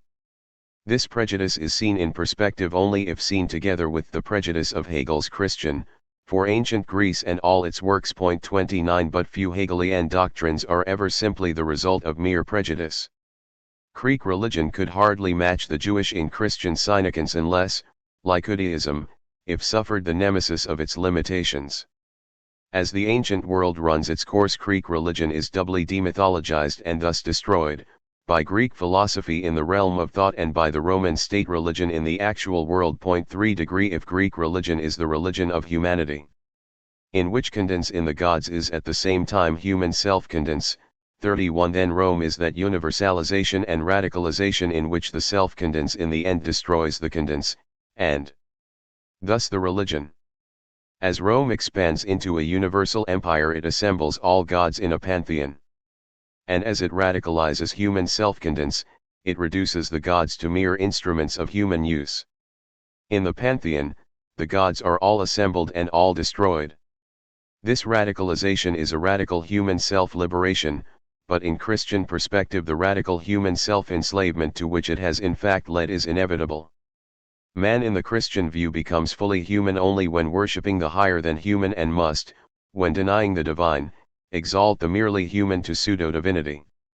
The Roman world ends with unhappy emperor worship, and this end discloses the truth of worldly pagan existence as a whole. To the Christian, not to the Roman himself, it discloses the truth that night man is not, and cannot be, saddest in a godless world. The Christian shares this knowledge, however, with some ancient pagan philosophers if not with non-philosophical pagans, and unless this were the case paganism could not equal Judaism in Christian significance, and even less be superior to Judaism in its significance for the Hegelian philosophy. As the Roman world sinks into unhappy self-enslavement, philosophers escape into a worldless thought. And the last among them, the Alexandrinian Neoplatonists, achieve access to nothing less than what will be seen to be the pre-worldly Trinitarian God of Christian faith. 33 Without this climactic achievement, the Roman unhappiness, which remains unconscious of its need for redemption, could not wholly match the Christian significance of the Jewish pain, which is conscious of that need. Paganism matches Judaism by virtue of its philosophy. This achieves an actual oneness with the true God which is beyond both pagan worldliness and Jewish faith. And yet for Christian faith, the Jewish anticipation of the Christian redemption remains as vital as that of pagan philosophy. To end access to the true God, the pagan philosopher must resort to it from a godless world. The EU serves him in the world, and his pain reveals that he cannot and yet must be found in it. Jewish painful service of the innate God in the night world, philosophical light from this godless world to a worldless God, Roman unhappy self-enslavement in a godless world, these are all needed if the world is to become ripe for the Christian redemption, for this redemption is the all-comprehensive reconciliation of the divine in the extremity of its transcendent unity with the human in the total concreteness of his worldly and human nitude. 7. The Incarnation. We have thus far described the Christian understanding of the human condition in abstraction from the Incarnation. Much encourages the conjecture that Hegel's Christian can have such an understanding only after the Incarnation, and on the basis of faith in its actual occurrence. Thus in the view of Hegel's Christian, the Jew has but an inadequate knowledge of the creation and the fall, and the pagan has no knowledge of it at all. But if this knowledge arises only after the Christian consciousness has transcurred both the Jewish and the pagan, how can it exist except after the redemptive event which has produced that transcuration? Yet despite such doubts we must nally opt for the alternative interpretation. To be sure, for Hegel's Christian the Incarnation is a contingent event, and indeed because it is the incursion of the divine in the extreme of its unity into the human in the extreme of its nitude, the most radical possible case of contingency. It is, however, not simply contingent because it is expected, and it is expected because it is recognized as needed. Without this prior expectation and recognition, the redemptive event would not be recognized as redemptive when in fact it occurs. In short, as Jewish East intermingles with Greek-Roman West, there arises what may be called a proto-Christian consciousness which to the religious basis of the absolute philosophy 139 develops a criterion of the needed redemption. That criterion is comprehensiveness. The belief in creation has accepted an innate God and an actually night world. The latter is actually night because it exists separately from the innate God, and yet, because it is night and God innate, it is wholly dependent on him. As for the belief in the divine image in man and the fall of man, it has accepted a unique place for man within the creation, a divinely willed destiny himself to actualize the potentiality to know God, which is also anti-divine because it is done by man. Redemption, in order to be redemption, must be all-comprehensive. That is, it must preserve without loss the extremes in the divine-human relation, of which one is the creator in his unity and the other the human creature in his nitude. It must reconcile these extremes in their very extremity. And the comprehensiveness of this reconciliation must be so total as to encompass not only all aspects of the past worlds of Jewish East and Greek-Roman West, but also what may appear on the scene as future post-Christian worlds. What, then, is the redemption expected by the proto-Christian consciousness? Not a self-redemptive acting of man, it would only accentuate the unredeemedness already manifest in extreme form in Jewish pain and Roman unhappiness. Nor is it a divine acting which remains transworldly, this, inaccessible to existing man in the world, is already accessible to a philosophical thought which is from the world, but it leaves the world unredeemed to redeem the human. The divine must enter into the human world, and yet it must preserve both the humanity of the human and its own divinity. It cannot destroy the human, for it is precisely as human that the human is, so to speak, worth saving. It cannot destroy its own divinity, A God who simply died in the human world would be but an additional member in the Roman pantheon of dead gods. The divine redemptive act, then, must unite the Jewish transcendent Lord with the immanence and humanity of the gods of Greece. To bring about this union, he cannot, like the Greek gods, be merely represented as human. To Christian consciousness, these represented gods had been mere human projections, and they were destroyed, by philosophy because they were mere night projections, and by Roman worldliness because they reigned not over the actual world but only over an idealized world of beauty. In the Christian view, the Greek gods were not too anthropomorphic but rather not anthropomorphic enough, and yet the needed extreme anthropomorphic manifestation must be the act not of man but of the transcendent God. This act, then, is a divine assumption of actual human existence, not an idealized image of human existence. And it is manifest not to a sense of beauty only, which is a mere aspect of actual human existence, but rather to human existence in full empirical concreteness. Such is the central redemptive event of the Christian faith. It is a tremendous composition of the divine and the human. 37 In accepting the actual occurrence of this event, the Christian consciousness, already dialectical in its understanding of the divine-human relation, explodes into paradox. Holding together in representation what undialectical thought cannot hold together, creatureliness which makes man wholly depend on the divine entity and yet have independence, and the human creatureliness. The religious basis of the absolute philosophy 141, which makes the achievement of its human destiny both a fall and a divinely willed destiny, it now encounters a composition which it cannot hold together and must, therefore, at least to begin with, accept as a sheer fact. The proto-Christian consciousness can expect redemption but cannot predict or anticipate it, and it is not therefore in its proto-Christian state already Christian. It is as it accepts what is no anticipated necessity but contingent and paradoxical fact that it becomes Christian. The act of acceptance transfers it. How can what, at least in the RST instance, Christian consciousness cannot hold together yet be held together? Only by divine action. This cannot be the life of Christ, taken by itself. Hegel rejects a liberal Christianity which, con to the life of Christ, and ds divinity at most in his teachings. These latter cannot by themselves compose the divine and the human, nor can obedience to them redeem man from his fallen condition. Indeed, Hegel goes so far as to say that the life of Jesus, could it be taken by itself, would differ little in significance from that of Socrates. 33 The redemptive event is not the life but rather the death of Christ. This exhausts human nightness in all its extremity, both the natural, which all men suffer, and the spiritual, which makes Christ suffer death on all men's behalf. Yet this very extremity is the supreme test of faithfulness, the faithfulness of both God to man and man to God. 39 The divine entity is pure life. Death is most alien to it and of all possibilities the most fearful. Yet if the divine remained alien to death it would remain alien to humanity also, and its love, a play of divine self-love. The most fearful possibility becomes actual as the divine, because of love for the human, is penetrated by death.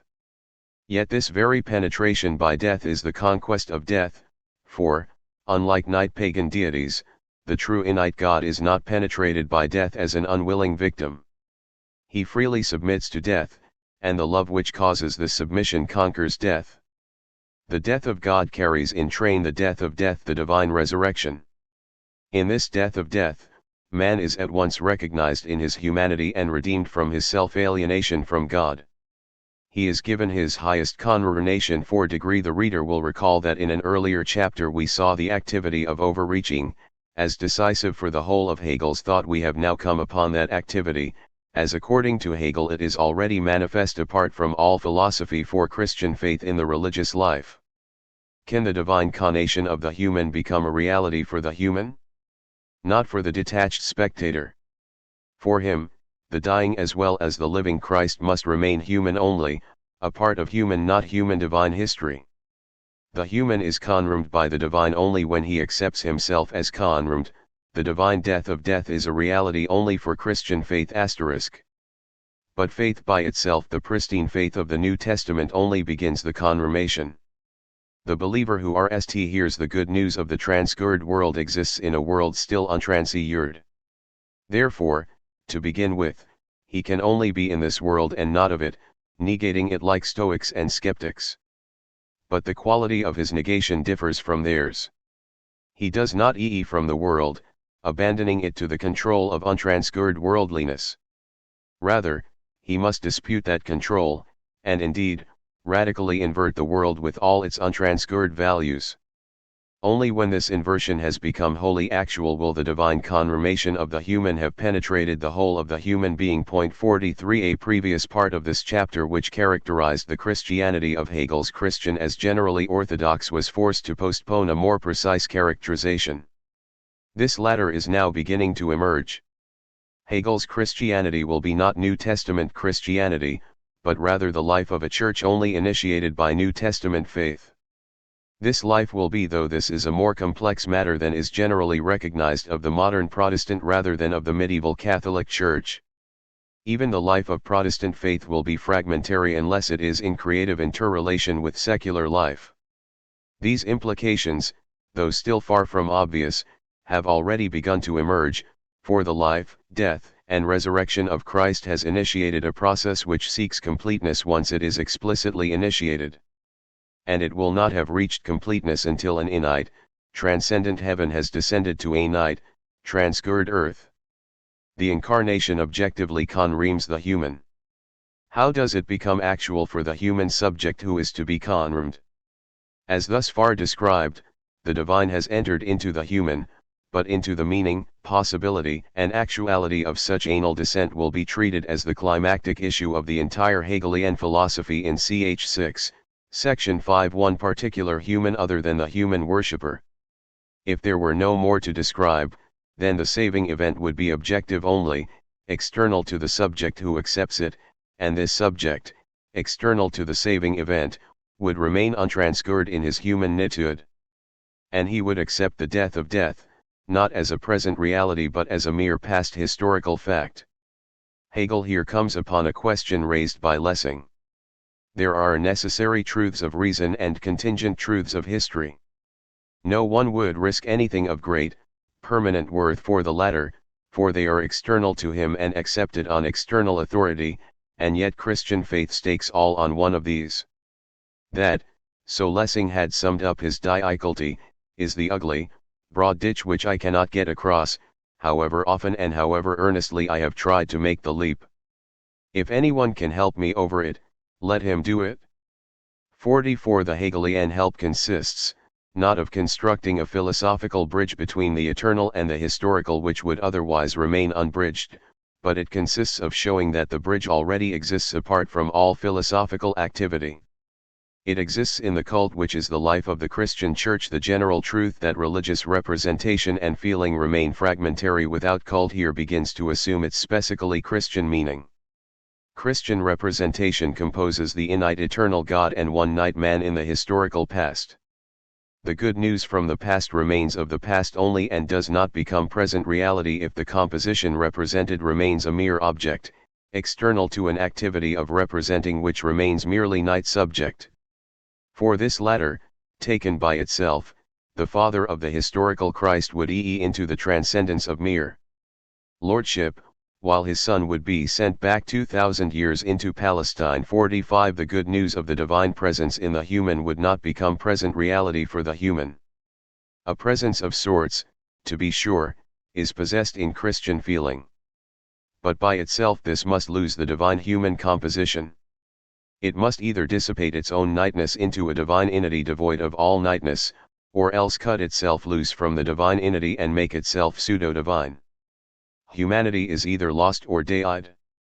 It is not transgurd and redeemed. Genuine Christianity resists all these possibilities, as mere perversions. For in it feeling permeates representation, and representation, feeling. Because of the one, the Christ who is historical and past is also sought in the present, and it is essential to Christian representation to waver between these two poles. Because of the other, a mysticism which would the human condition is arrested by the God who has entered into that condition, and a romanticism which would deify human feeling is stopped short by the manner of his entrance, into an actual past man other than the present worshipper, so as rst to suffer the agony of human death before achieving the victory of the resurrection. But the mutual interpenetration of representation and feeling produces a tension, resolved only in Christian cult. This cult alone encompasses both the undiminished reality of the human in its night concreteness and the divine in its serene unity, suffers the whole agony of their conflict, and yet by its labor can transfigure this agony into total reconciliation. How can Christian cult reach this goal? It cannot if its labor remains a merely human labor, albeit that of a pious community imbued with a present representation of a divine incursion into the human past. The past divine incursion becomes present reality only if it lives in the present community, as well as being the past object of its present representation. The redemptive event of Christian faith, then, is only begun by its occurrence in the historical past. It completes itself in its perpetual recurrence in the community which lives by its believing acceptance. Christian worship is not of Christ only. It is in Christ as well. As for Christian cult, this is not the single activity of a merely human labor, appropriating the divine gift. The gift here given is a grace operative in the human, not one external to the human. This grace, to be sure, leaves room for a human freedom to receive or not to receive it, which is why it is not a single divine activity destructive of the human aspect of the cultic labor. However, no XED line can be drawn between the giving work of God and the human work of receptive appropriation, and to draw such a line is to lose the reality of both. Christian cult, then, is one double activity, uniting the divine and the human, and the antimony which lives in this uniting is of the Christian essence. The redemption begun in the Christ is completed in the Holy Spirit. This double activity permeates every aspect of Christian cult. Baptism is a sacrament, an objective event by which the individual, already naturally born, is reborn in spirit. It is, however, not objective only, and to take it as such is to reduce it to an external observance. Baptism has an objective subjective life in the consciousness of the community into which the reborn individual is received. The life is objective subjective because the Holy Spirit lives in the community, perpetually reenacting that death of death in the communal cult which, for Christian representation, is already objectively complete. This objective subjective life, however, is only begun in baptism, for two reasons. The baptized individual is accepted into the church. The acceptance does not become real for him until he himself accepts it. His second birth supersedes the first, yet this latter continues to assert its unredeemed power, and the moral struggle with sin, in one sense already over and done with, is in another not even begun. Moreover, and this is decisive, the Werke, 12, p. 336. Hegel here contrasts Christian consciousness, for which the struggle is over, with Kantian. The religious basis of the absolute philosophy 147 church into which he is received cannot itself perpetually repeat the divine death of death unless it expressly repeats it, i.e., in consciousness. The core and climactic event of Christian cult is the sacrament of Holy Communion. Here at length the tremendous composition of the divine and the human, already objectively actual in the historical past and for Christian representation, becomes present objective subjective reality in as well as for the life of faith. On the one hand, the host is an objective presence of physical immediacy, offered to the individual for immediate, that is, psychosomatic enjoyment. On the other hand, it does not remain an outward, material, unspiritual thing. In the Lutheran conception, to the truth of which Catholicism does not wholly rise and which the Reformed notion does not match, the act of consumption transfers both the consumed host and the consumer. The feeling of the presence of God arises, and there is an actual divine presence in the feeling. For the spirit and faith in which alone God is present are not the work of a single human activity. They are the work of that double activity which unites the divine giving and the human receiving. They are the work of the Holy Spirit. 5 degree. Holy Communion forever completes what in baptism is forever begun. Since the whole life cycle of the Church is the work of the Holy Spirit, its totality is objectively at one with God. Holy Communion is its climax, in which this oneness becomes a unio mystica, a total objective subjective reality.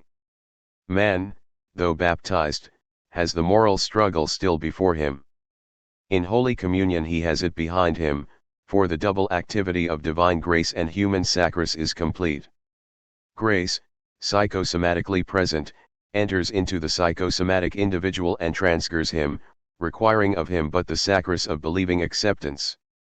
There is no sin which cannot be forgiven, if only the natural will is surrendered, except for the sin against the Holy Spirit. 51 The term unio mystica may suggest a divine-human union which the divine being innate and the human, night dissipates the human into the divine.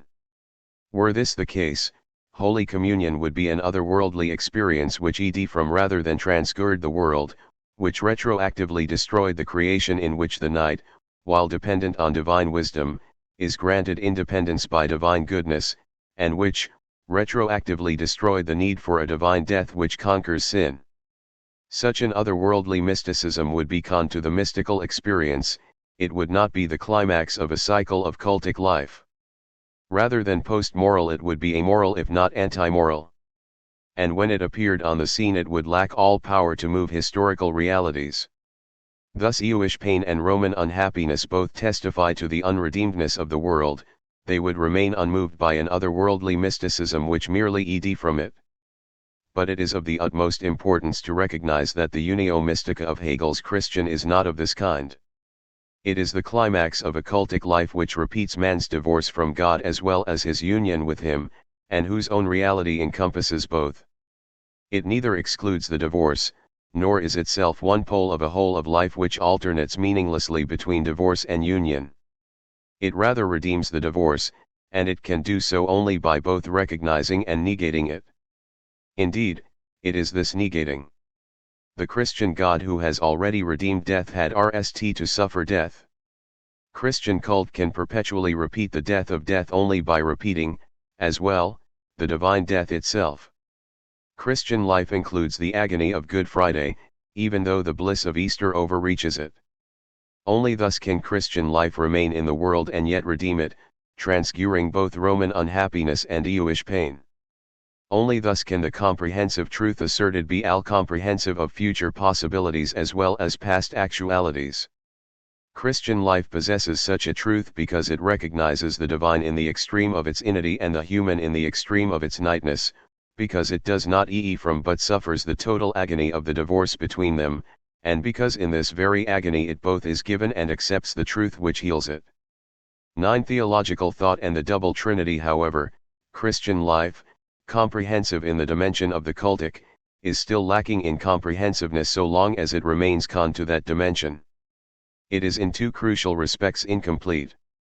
Hegel's Christian was seen to be initially in the world but not of it, in the world because unlike Stoics and skeptics he does not from it but rather inverts all its values. He is not of the world because the world is not yet actually inverted, but inverted only in the life of his faith.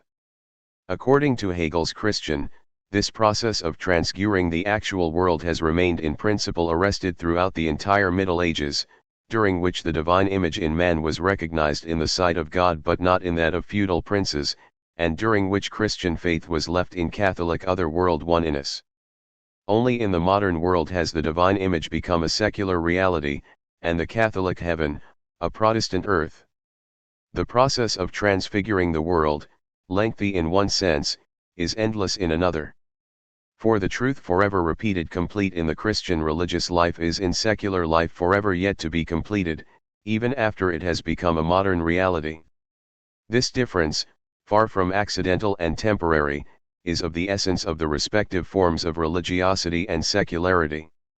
The form of the one is human faith receptive of the divine, that of the other, a divine self-activity manifest in the human.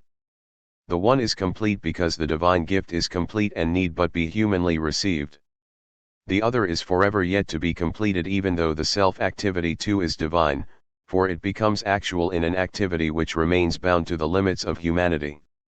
But how can modern Protestant faith view its relation to modern secular self-activity? Is this latter reduced by faith to the means by which it conquers the external world? Or is, on the contrary, faith and its inner world conquered by secular self-activity? This latter possibility would not be without precedent. Roman self-condens destroyed the night pagan gods. Is it the case that modern secular self-condens must seek to destroy the infinite and therefore null Christian God, and thus inaugurate a radically post-religious era? If so, it would produce a truly devastating challenge. For while Christian faith might confront it with implacable hostility, this stance in itself would amount to defeat for a truth which claims not to ee from the world but rather to comprehend and transfigure it. These are questions of the utmost seriousness. But they cannot.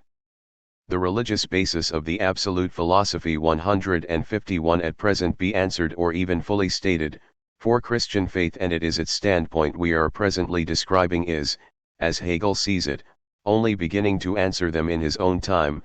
Its answers, moreover, are one-sided because they require corresponding answers from the standpoint of modern secular self-activity. Not until we have reenacted Hegel's philosophical comprehension of both these standpoints, and only philosophy can fully comprehend both, can the questions just raised be answered. So much, for the present, for the one main challenge to the comprehensiveness of Christian truth. The other, if anything still more serious, has long been dealt with in Christian life. Or rather it has been dealt with in part, for its null disposal will come only from the Hegelian philosophy. This challenge comes from speculative thought. Conceivably Hegel's Christian might simply reject the ancient philosophic claim to speculative truth. His actual position is quite otherwise. The claimed rise of pagan thought to divinity was an actual rise, and with or without the help of pre-existing pagan philosophy, Hegel's Christian himself at length accomplishes such a rise in the speculative dogma produced by theological thought and embraced by the Church. Christian existence, which is the cultic repetition of the divine incursion into time, at length assumes a dimension of thought rising above time, to the deity dwelling in eternity. Here we see the last main characteristic still missing in the description of Hegel's genuine Christianity. It is one of the utmost importance. Conceivably the Christian God might conceal as well as reveal himself, conning his disclosure to the human to what he does. For Hegel's Christian, the revelation includes what God is and is therefore total. As far back as in Plato and Aristotle, the God even of pagan philosophy was so lacking in envy as to disclose his nature or some of it to human thought. 53 The Christian God, who is love, can do no less. As will be seen, he does far more. Having risen to theological thought, what does Christian faith apprehend of the God who dwells in eternity? He is the innate one of Judaism, but he is no longer an abstract one, empty except in contrast with a manifold world outside him and yet requiring that world for his own lordship. His unity is self-complete and alive. Its self-complete life is a blessed play of love, in which Son separates from Father only to be reunited as Spirit. And the theological thought which contemplates the play participates in the bliss *, but as Christian theological thought rises to the eternal Trinity it comes upon a crucial dilemma. Does the eternal Trinitarian life achieve its playful bliss by indifference to the worldly and human? But then the divine incursion into the worldly and human is, after all, a mere myth, believed only by those incapable of theological thought, and there is redemption, not for man who exists in the world but only for his thought as it rises above it. Or is the divine playful bliss achieved by a divine self-movement through the world? But then the seriousness with which man takes the divine worldly incursion is, from the standpoint of divine playfulness, mere appearance. In either case theological thought would be forced retroactively to destroy the whole reality of Christian faith, back to its believing acceptance of creation. For that faith has accepted that night man and his night world, while dependent on the divine entity by virtue of divine wisdom, are nevertheless granted actual independence by virtue of divine goodness. But divine love cannot destroy either divine wisdom or divine goodness. It must rather comprehend and complete both. It is by virtue of an ultimate affirmation of an ultimate love of the divine entity for night humanity that Hegel's Christian rejects the dilemma. What would be a divine love whose playful bliss depended on indifference to the worldly and human? And what would it be if it passed through both only in order to achieve this bliss, lacking it without such a passage? In either case, the love would be a divine self-love only. Pagan thought at its highest could get no further. Christian faith makes the ultimate affirmation of a total and gratuitous divine love for the human, a total identification with the human, by a divinity which does not need it. Hegel's Christian, then, affirms two trinities, the pre-worldly Trinitarian play eternally complete apart from the world, and the real Trinitarian incursion into the world, which can forever conquer death only by forever suffering it. But the bond between the two trinities is love in the life with these two trinities Christian life and at length its redemptive comprehensiveness. Without a cultic aspect it would be con to a sphere of thought beyond time, leaving existence in time unredeemed. Without a thought aspect its cultic life with what God has done and does would comprehend and redeem all past forms of human life, but its comprehensiveness would fall short of totality since it lacked access to what God is. All philosophic thought which claims just such an access would already fall outside it. And what would already be true of present philosophic thought might still come to be true as well of future forms of religious life, but against these possibilities, the Christianity of Hegel's Christian does claim total comprehensiveness. For it is a life whose cult pole with the Trinitarian incursion into time points to a thought pole which rises to the divine Trinitarian life above time, and whose thought pole above time yet turns back to the cult pole in time. It turns back because it recognizes a divine goodness which has created man, and a divine love which has become one with him in his humanity. Appendix 1 The concept of religious representation. We render Hegel's term Vorstellung with the conventional but obscure and artificial representation because all more natural terms have false connotations. Thus notion and idea suggests subjectivism, and picture thinking is inadequate because the picture may be a merely non-religious build, and because the thinking would have to refer, not only to the thinking aspect of religious existence but also to religious existence as a whole. Hegel subscribes to the following doctrines. 1. Religious Vorstellung refers to the innate, in contrast with the merely night picture, thus world is a Vorstellung whereas winged horse is a mere build. 2. Religious Vorstellung refers to the innate in a night way, example by using analogies from natural life, by employing externally connecting terms such as and also, and above all, by taking the innate referred to as external to the human person who does the referring. 3. Because of the last named characteristic, the represented is accepted by the representing person, at least to begin with, as given. 4.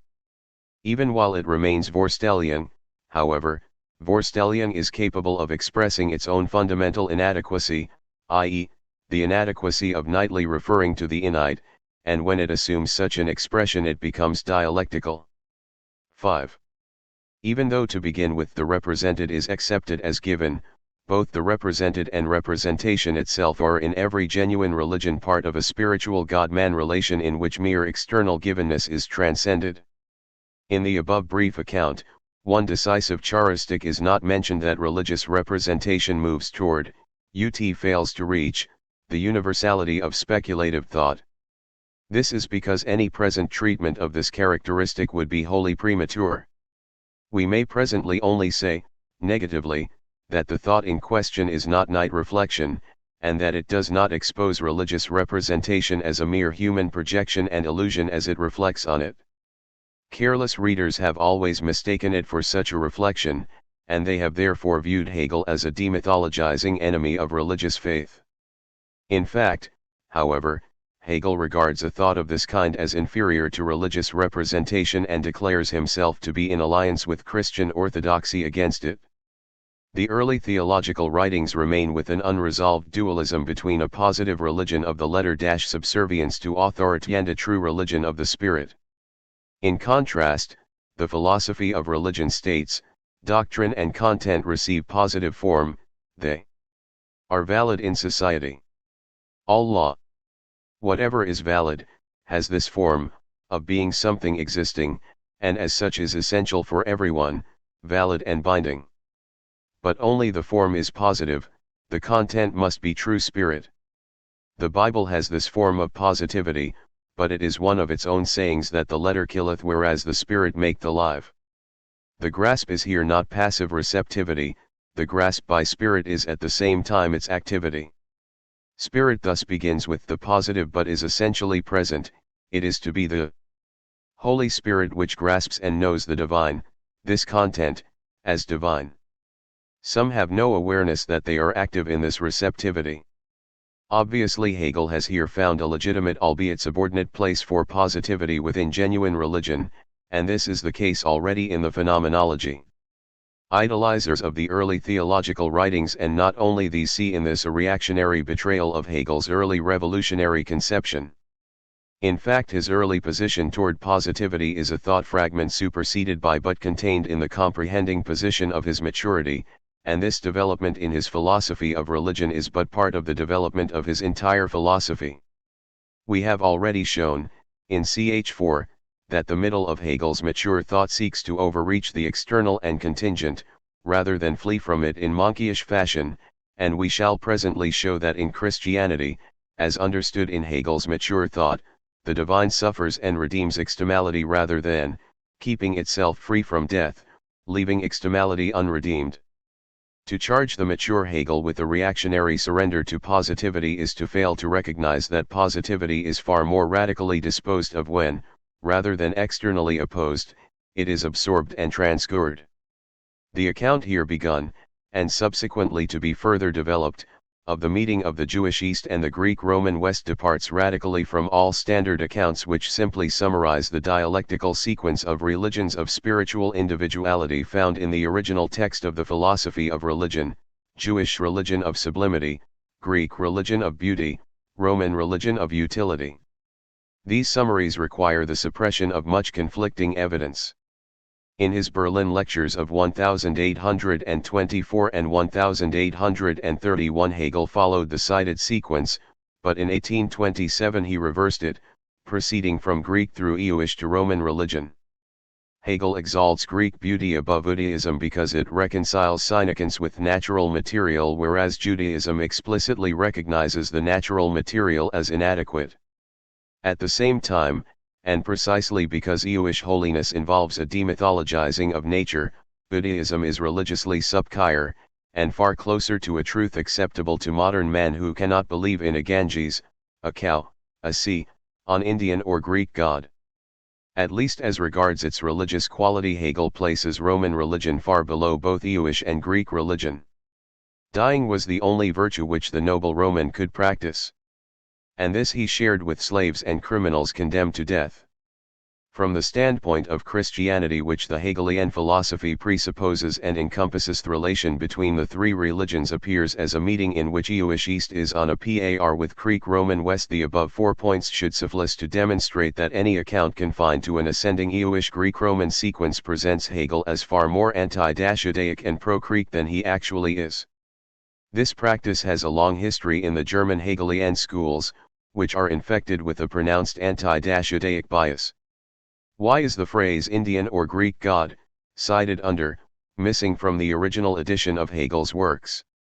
And why does Hermann Glocken's Hegel lexicon cite, under Jewish religion, only negative but no laudatory passages? To give but one example, Glockner quotes Hegel's phrase concerning Jewish fanaticism of stubbornness, but not the statement that this fanaticism represents admirable reamness. The interpretation we shall give will attempt to take into account all the above aspects of Hegelian doctrine, and it will rely on two main factors: the distinction between Christian faith and its reenactment in Hegelian philosophy. For the former standpoint, Jewish East and Greek Roman West will be seen to be equal in significance. The fact that the Greek and Roman religions do, and the Jewish religion does not, give rise to philosophy, this is what makes Greek Roman West equal to the Jewish East for the Christian standpoint, and it is also what makes both Greek and Roman religion superior to the Jewish from the standpoint of the Hegelian philosophy. This whole subject will be dealt with further throughout ch. 6, see especially this characteristic must be left deliberately vague at this point. Hegel clearly holds that Christian existence and self-understanding, both Catholic and Protestant, remain incomplete without access in theological thought to the pre-worldly Trinity. This access must therefore be distinguished from the philosophical, not only from that of pagan Neoplatonism, which is without Christian existence and, indeed, divorced from all existence, but also from the Hegelian access, for this latter is not part of Christian existence and self-understanding but rather their speculative transgression. But the section of the philosophy of religion titled, The Kingdom of the Father, already gives the first phase of the Hegelian transgression. We cannot therefore hold that Hegel's Christian at length gains total access in theological thought to the kingdom of the Father which in speculative reenactment comes first, for this would make his theological thought already speculative, and the Hegelian speculative thought a redundancy. At the same time, one cannot hold that Christian theological thought has no access at all to the kingdom of the Father. This would be directly at odds with the doctrine stated in. For the purposes of this chapter, the completeness Hegel and DS in Christian faith is indicated sufficiently in the doctrine common to Catholicism and Protestantism of a double trinity, of which one aspect is accessible in the life of Christian cult, and the other, in Christian theological thought. The further expansion of the notion of Christian completeness, undertaken in the next chapter, will show the following general results. Catholic theology has access to the true pre-worldly Trinitarian content, but is con to unfree subjection in form to ecclesiastical authority, and Catholic cultic life too is so subject. As for Protestantism, its cultic life pole is emancipated from Catholic unfreedom, but it has on the whole been unable to hold fast, in its theological T-hot pole, to the pre-worldly Trinitarian content. Indeed, challenged as it is by anti-religious modern philosophy, this loss has been very nearly inevitable. All these assertions are directly related to the claim of the Hegelian philosophy to being the null theology. And this claim is in turn intimately related to the climactic philosophical goal of making peace with Christianity. This peace will become intelligible only toward the end of ch. 6. Chapter 6. The Transgression of Faith into Philosophy. The absolute idea may be compared to the old man, who utters the same religious doctrines as the child, but for whom they signify his entire life. The child in contrast may understand the religious content. But all of life and the whole world still exist outside it. For the understanding, to be sure, the mysteries of Christianity are an impenetrable secret. But because they are speculative in nature, reason can grasp them. Nor are they secret, for they are revealed. We have to consider the transition from faith to knowledge, the alteration, the transgression of faith in philosophy. 1. Introduction. We have now completed our reconstruction of religion. It exists without philosophy. Our remaining task, and it is the climactic task, is to understand why philosophy cannot exist without religion, and how it comes to encompass religion in its own being. One more specifically, the task is to understand Hegel's oft-repeated formula that the true content, already existing in the abbreviations, are listed on pages 245 of Christian religion in the form of representation, is given in his own philosophy the true form of speculative thought. This formula is more easily cited than understood. How can philosophical thought emancipate itself from the religious form and yet recognize, preserve, and indeed itself presuppose the truth of the religious content? Not, rst, if it reduces what religious representation takes for an actual divine human relationship to the solitary disport of the soul with its own unrecognized products. In that case, religion would be as false in content as it is in form, and philosophy would then destroy its own hopes to grasp the true content even as it exposes the religious failure to grasp it. The divine worship which is philosophy collapses with the divine worship which is religion. Philosophy cannot, next, accept a divine presence in the religious relation and yet simply reject religious representation. The religious content, while true, would then reduce itself to the emptiest of truths, a sheer empty presence manifest in, or to a sheer feeling equally empty. In Hegel's time as in ours, demythologizing philosophies sought simply to destroy myth and symbol. Hegel's own philosophy is not among these. In his view, myth and symbol do not cover but rather uncover religious truth. 3. They express content, and the content is inseparable from the form of expression. Philosophic thought, to be sure, aims to rise out of religious representation. But if in so doing it simply destroyed these latter, it would reduce itself to emptiness. Hegelian philosophy of religion is not demythologizing or anti-symbolic. It is transmythological and transsymbolic. It cannot, thirdly, possess this last named character unless its philosophy itself is worship. For faith, God is not a mere subjective postulate. God is, and is for us, he has from his side a relationship to us, and this relationship is the object of the philosophical proofs of God as well. This is because in absolute knowledge, as much as in religious faith, the question is not how man reaches God but rather how God reaches man. Can rise to unity. A thought continuitude might react on religious representation and recognize myth and symbol for what they are. But if while doing so it accepted a divine presence in religious representation, it could not rise above representation to a higher form of truth. Demythologizing would lead back to remythologizing, reaction upon religious life, into immediate religious life itself. Hegelian thought, then, can achieve its trans-representational goals only if it is not innate and human but rather innate and divine. But how can it achieve its goals even then? The dilemmas just rejected are not Hegel's. The dilemma now to be considered is at the heart of his own philosophy, and it is no very great exaggeration to say that his whole philosophy of religion and, indirectly, his whole philosophy is haunted by it. Either the representational form of religion is essential to its content, and this is why philosophy requires religion as necessary presupposition. But then how can philosophy transcend or transgress the representational form without loss of the religious content? Or else philosophy does indeed achieve its unprecedented feat, but then was not the representational form all along unessential to the religious content? And does not then philosophy presuppose religion, if at all, only per accidens? What is here at stake becomes fully clear through the decisive criterion which distinguishes religious representation from speculative thought. The religiously represented remains other than the representing activity. Speculative thought, in contrast, is a sheer, innate self-productivity which has surpassed and vanquished all otherness.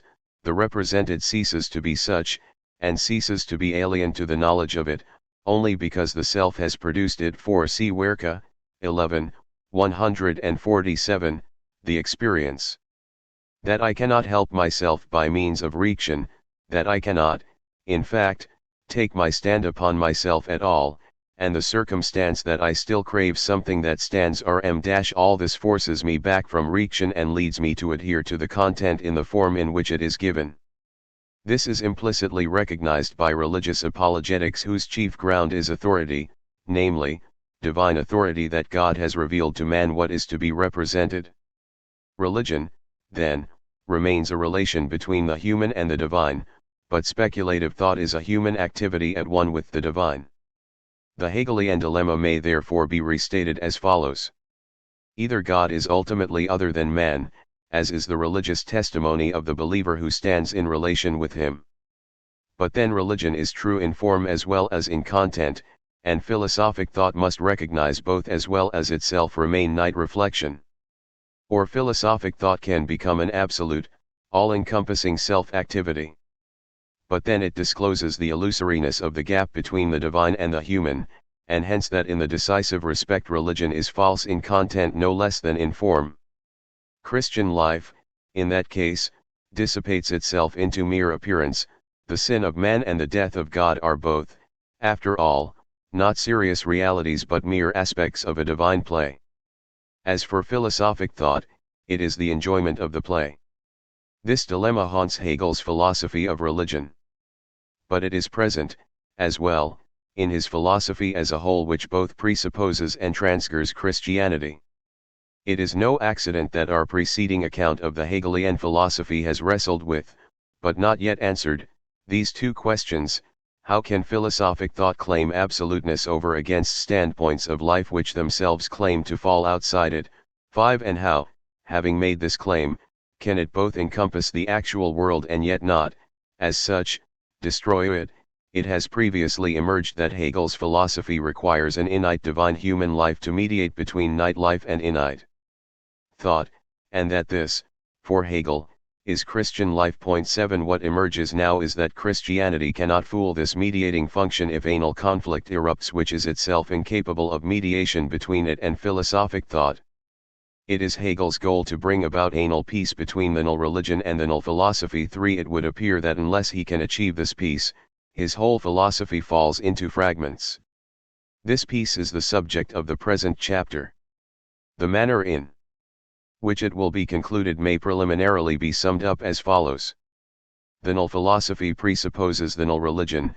Unless the absolute content were present in Christian life, philosophic thought could not, in its own right, hope to attain it. But in attaining that content it transgress its phone, for whereas the Christian religion is a divine-human relation, the null philosophy is a oneness of thought with divinity.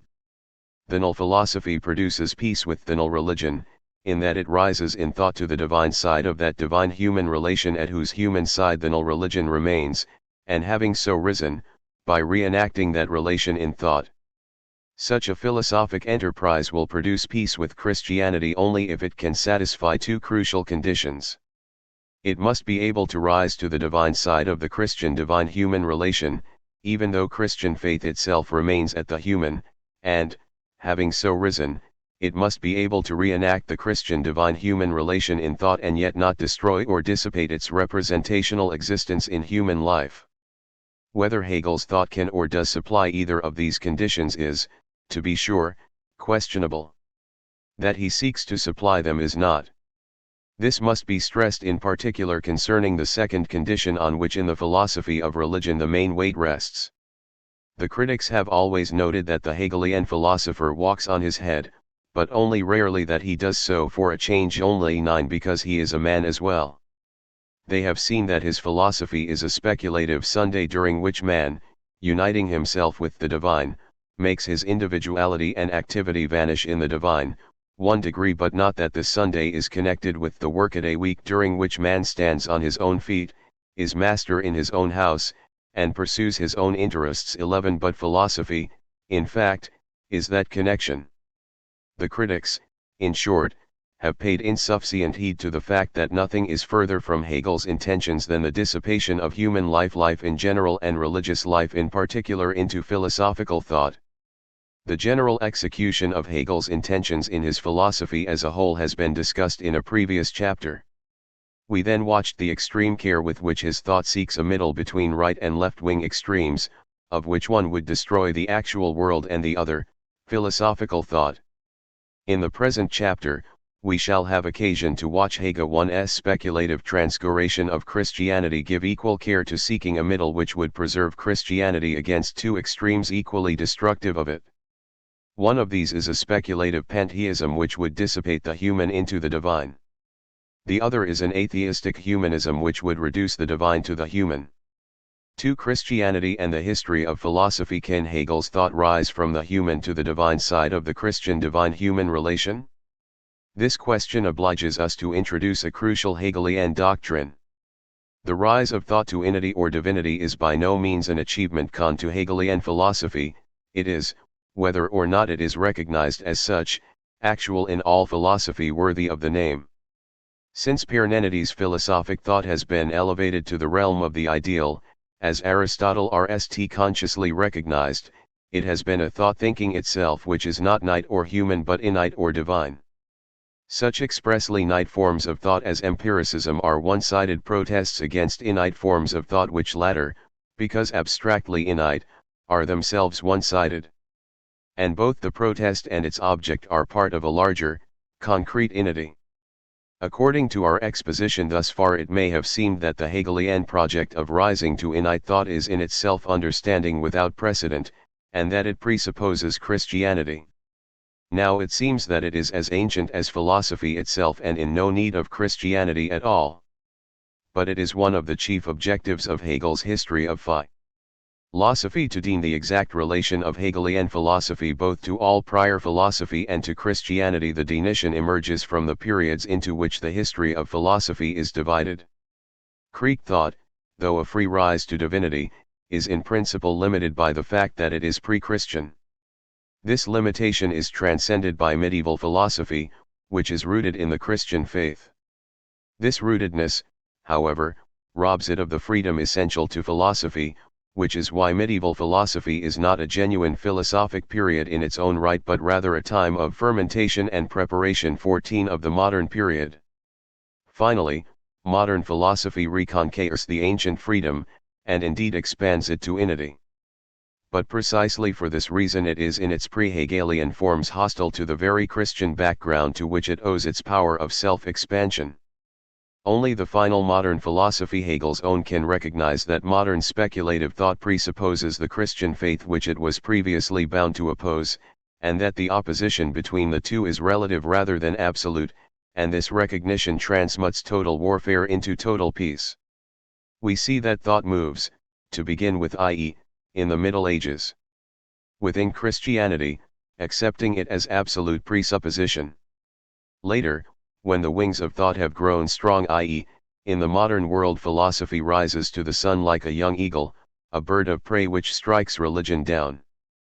But it is the last development of speculative thought to do justice to faith and make peace with religion. 15 Ancient philosophy. This interpretation of the history of philosophy must now be sketched in some detail. And we must begin with Hegel's extraordinary esteem for ancient Greece and all its works which, romantically excessive in his youth, still survives in his mature thought. Thus the history of philosophy devotes more space to it. Need hardly be said that the following account treats the history of philosophy only from this point of view, and is forced to leave it otherwise unconsidered. Greek thought then to all the remainder, and the encyclopedia, albeit a work said to be possible only in the modern Christian world, nevertheless closes with a famous passage from Aristotle's Metaphysios. However, mature Hegelian thought keeps esteem for Greece within clear and reasonably well-disciplined limits. Modern man may feel at home in Greece, yet he cannot return to it or wish to do so, for his world is Christian. Modern philosophy may recognize the ancient as satisfying at its stage of development, but it satisfies at its stage only, which modern philosophy has surpassed. Greek philosophy is an indispensable aspect of the complete philosophy, but it is no more. From its beginnings in Thales to its end in Neoplatonism, Greek thought is never without the freedom which is of the philosophic essence. For it is at one with the divinity which is no alien beyond but rather an immanent presence. Moreover, as ancient thought develops it grows in richness and content. The abstract being of Parmenides quickly yields to the dialectical becoming of Heraclitus, which in turn soon emerges in the nous of Anaxagoras as a free, self-determining universality. Against the objective universality in which hitherto thought has lost itself, subjective reaction then makes its claims, viz., in the Sophists and Socrates. This, to be sure, is immediately a mere human subjectivity, asserted against the objective universality. But Plato and Aristotle raise this, itself, to universality, thus reaching an ideal world alive at once as divine thought and in human thought. Mankind did not have to wait for Christianity in order to learn that God is not envious. For this was known, already, to these two greatest of all pagan philosophers. Indeed, there is no higher idealism than that of Aristotle, even in the modern world. And yet, this is neither the highest nor the last stage even of ancient philosophy. The Platonic idea qua pure thought may contain everything. It is, however, abstract, internally complete, it fails to encompass what is not ideal, as well as the subject qua not thinking, and this failure is wreaked in the failures of the Platonic state. Nor does Aristotle succeed where Plato fails. He does, indeed, recognize the particular and seeks to unite it with the universal. But he does not nd the unity he seeks. Universal and sense particulars remain beside each other, and the subject qua thinker and qua human individual fall apart. The comprehensiveness sought remains an unfulfilled need. Hence classical gives way to post-classical Greek thought, even though this latter cannot either maintain or recapture the classical speculative power. In Stoicism and Epicureanism, isolated subjectivity, hitherto left outside and uncomprehended, asserts itself, and in making itself the criterion of all truth this self-assertion is absolute. By itself, to be sure, this is an arid individualistic, subjectivist, dogmatism. but it shows its aridity by a display of its internal emptiness, and as this emptiness assumes in skepticism conscious recognition, it annihilates all dogmatic claims of every isolated subjectivity, those of skepticism itself included. And this self-annihilation has a positive power.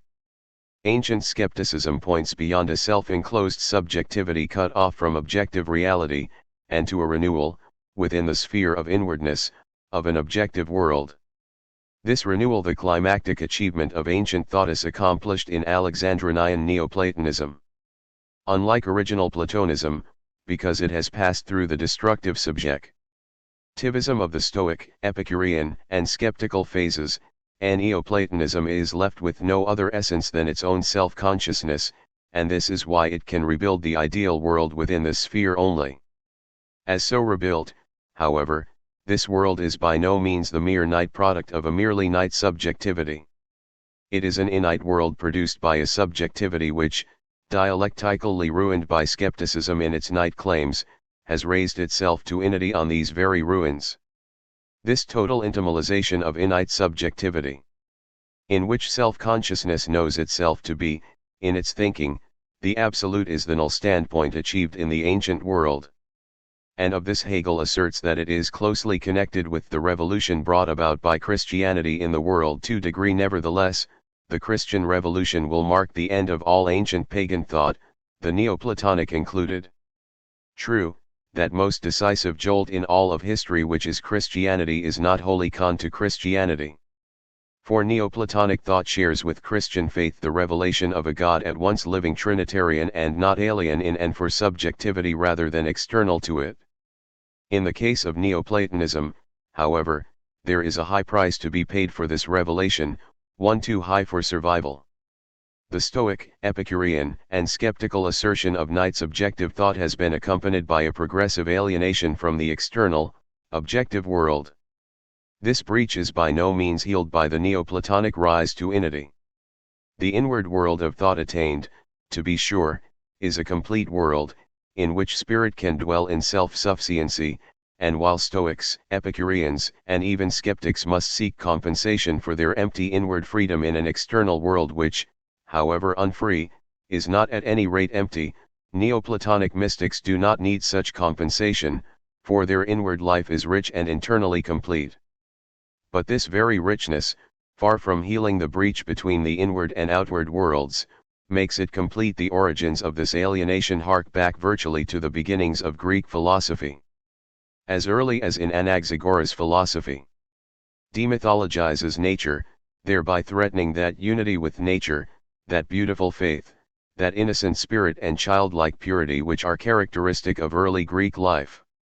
As for the Socratic freedom of self-consciousness, it may initiate a reversal of the whole spirit of the world. At the same time, the critical morality which it produces is also at odds with uncritical Greek custom, externally sanctioned by the gods.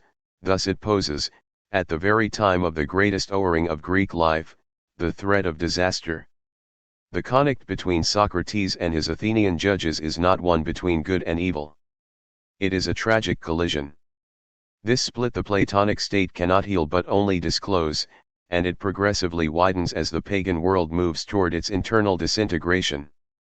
Stoic, Epicurean, and skeptical free thought becomes progressively divorced from an external world which, under Rome, becomes increasingly oppressive, and the nemesis of this id from the world is an increasing inward emptiness. Neoplatonic thought does create a whole inward world on this empty and barren soil, but because it remains in id from the external world, its inward creation wreaks this id.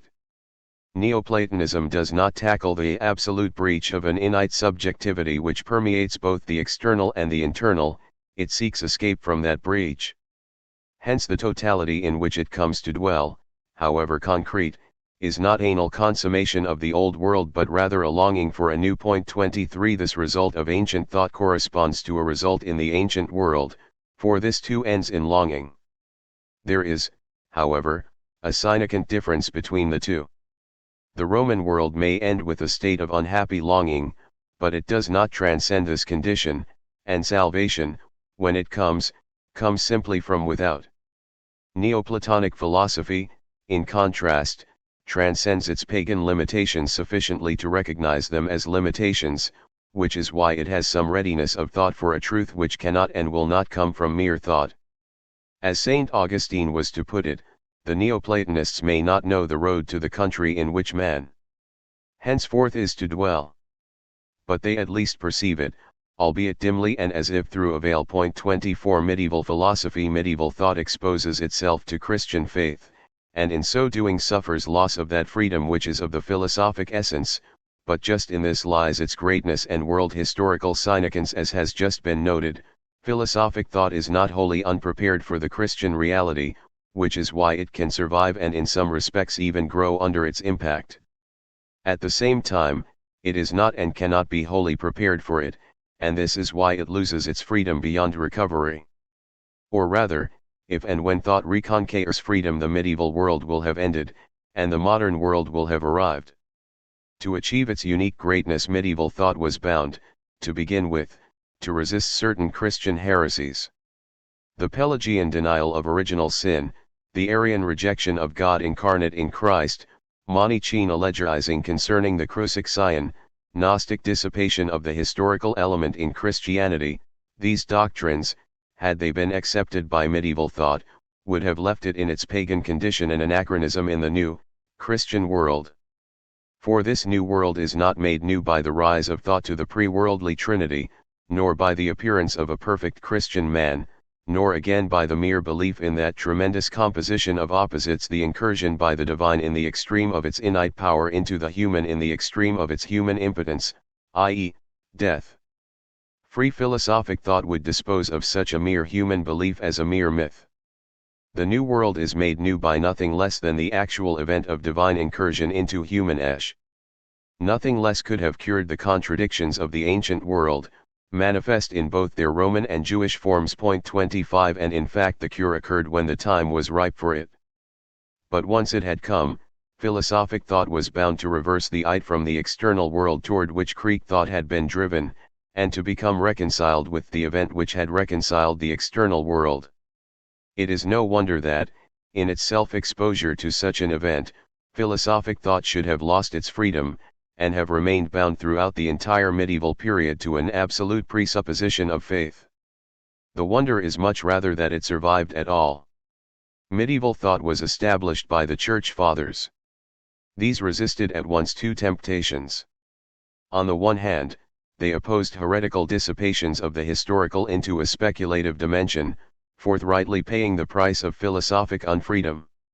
On the other hand, they opposed the reduction of the speculative and eternal to a pure history devoid of eternity, thereby saving philosophic thought from destruction.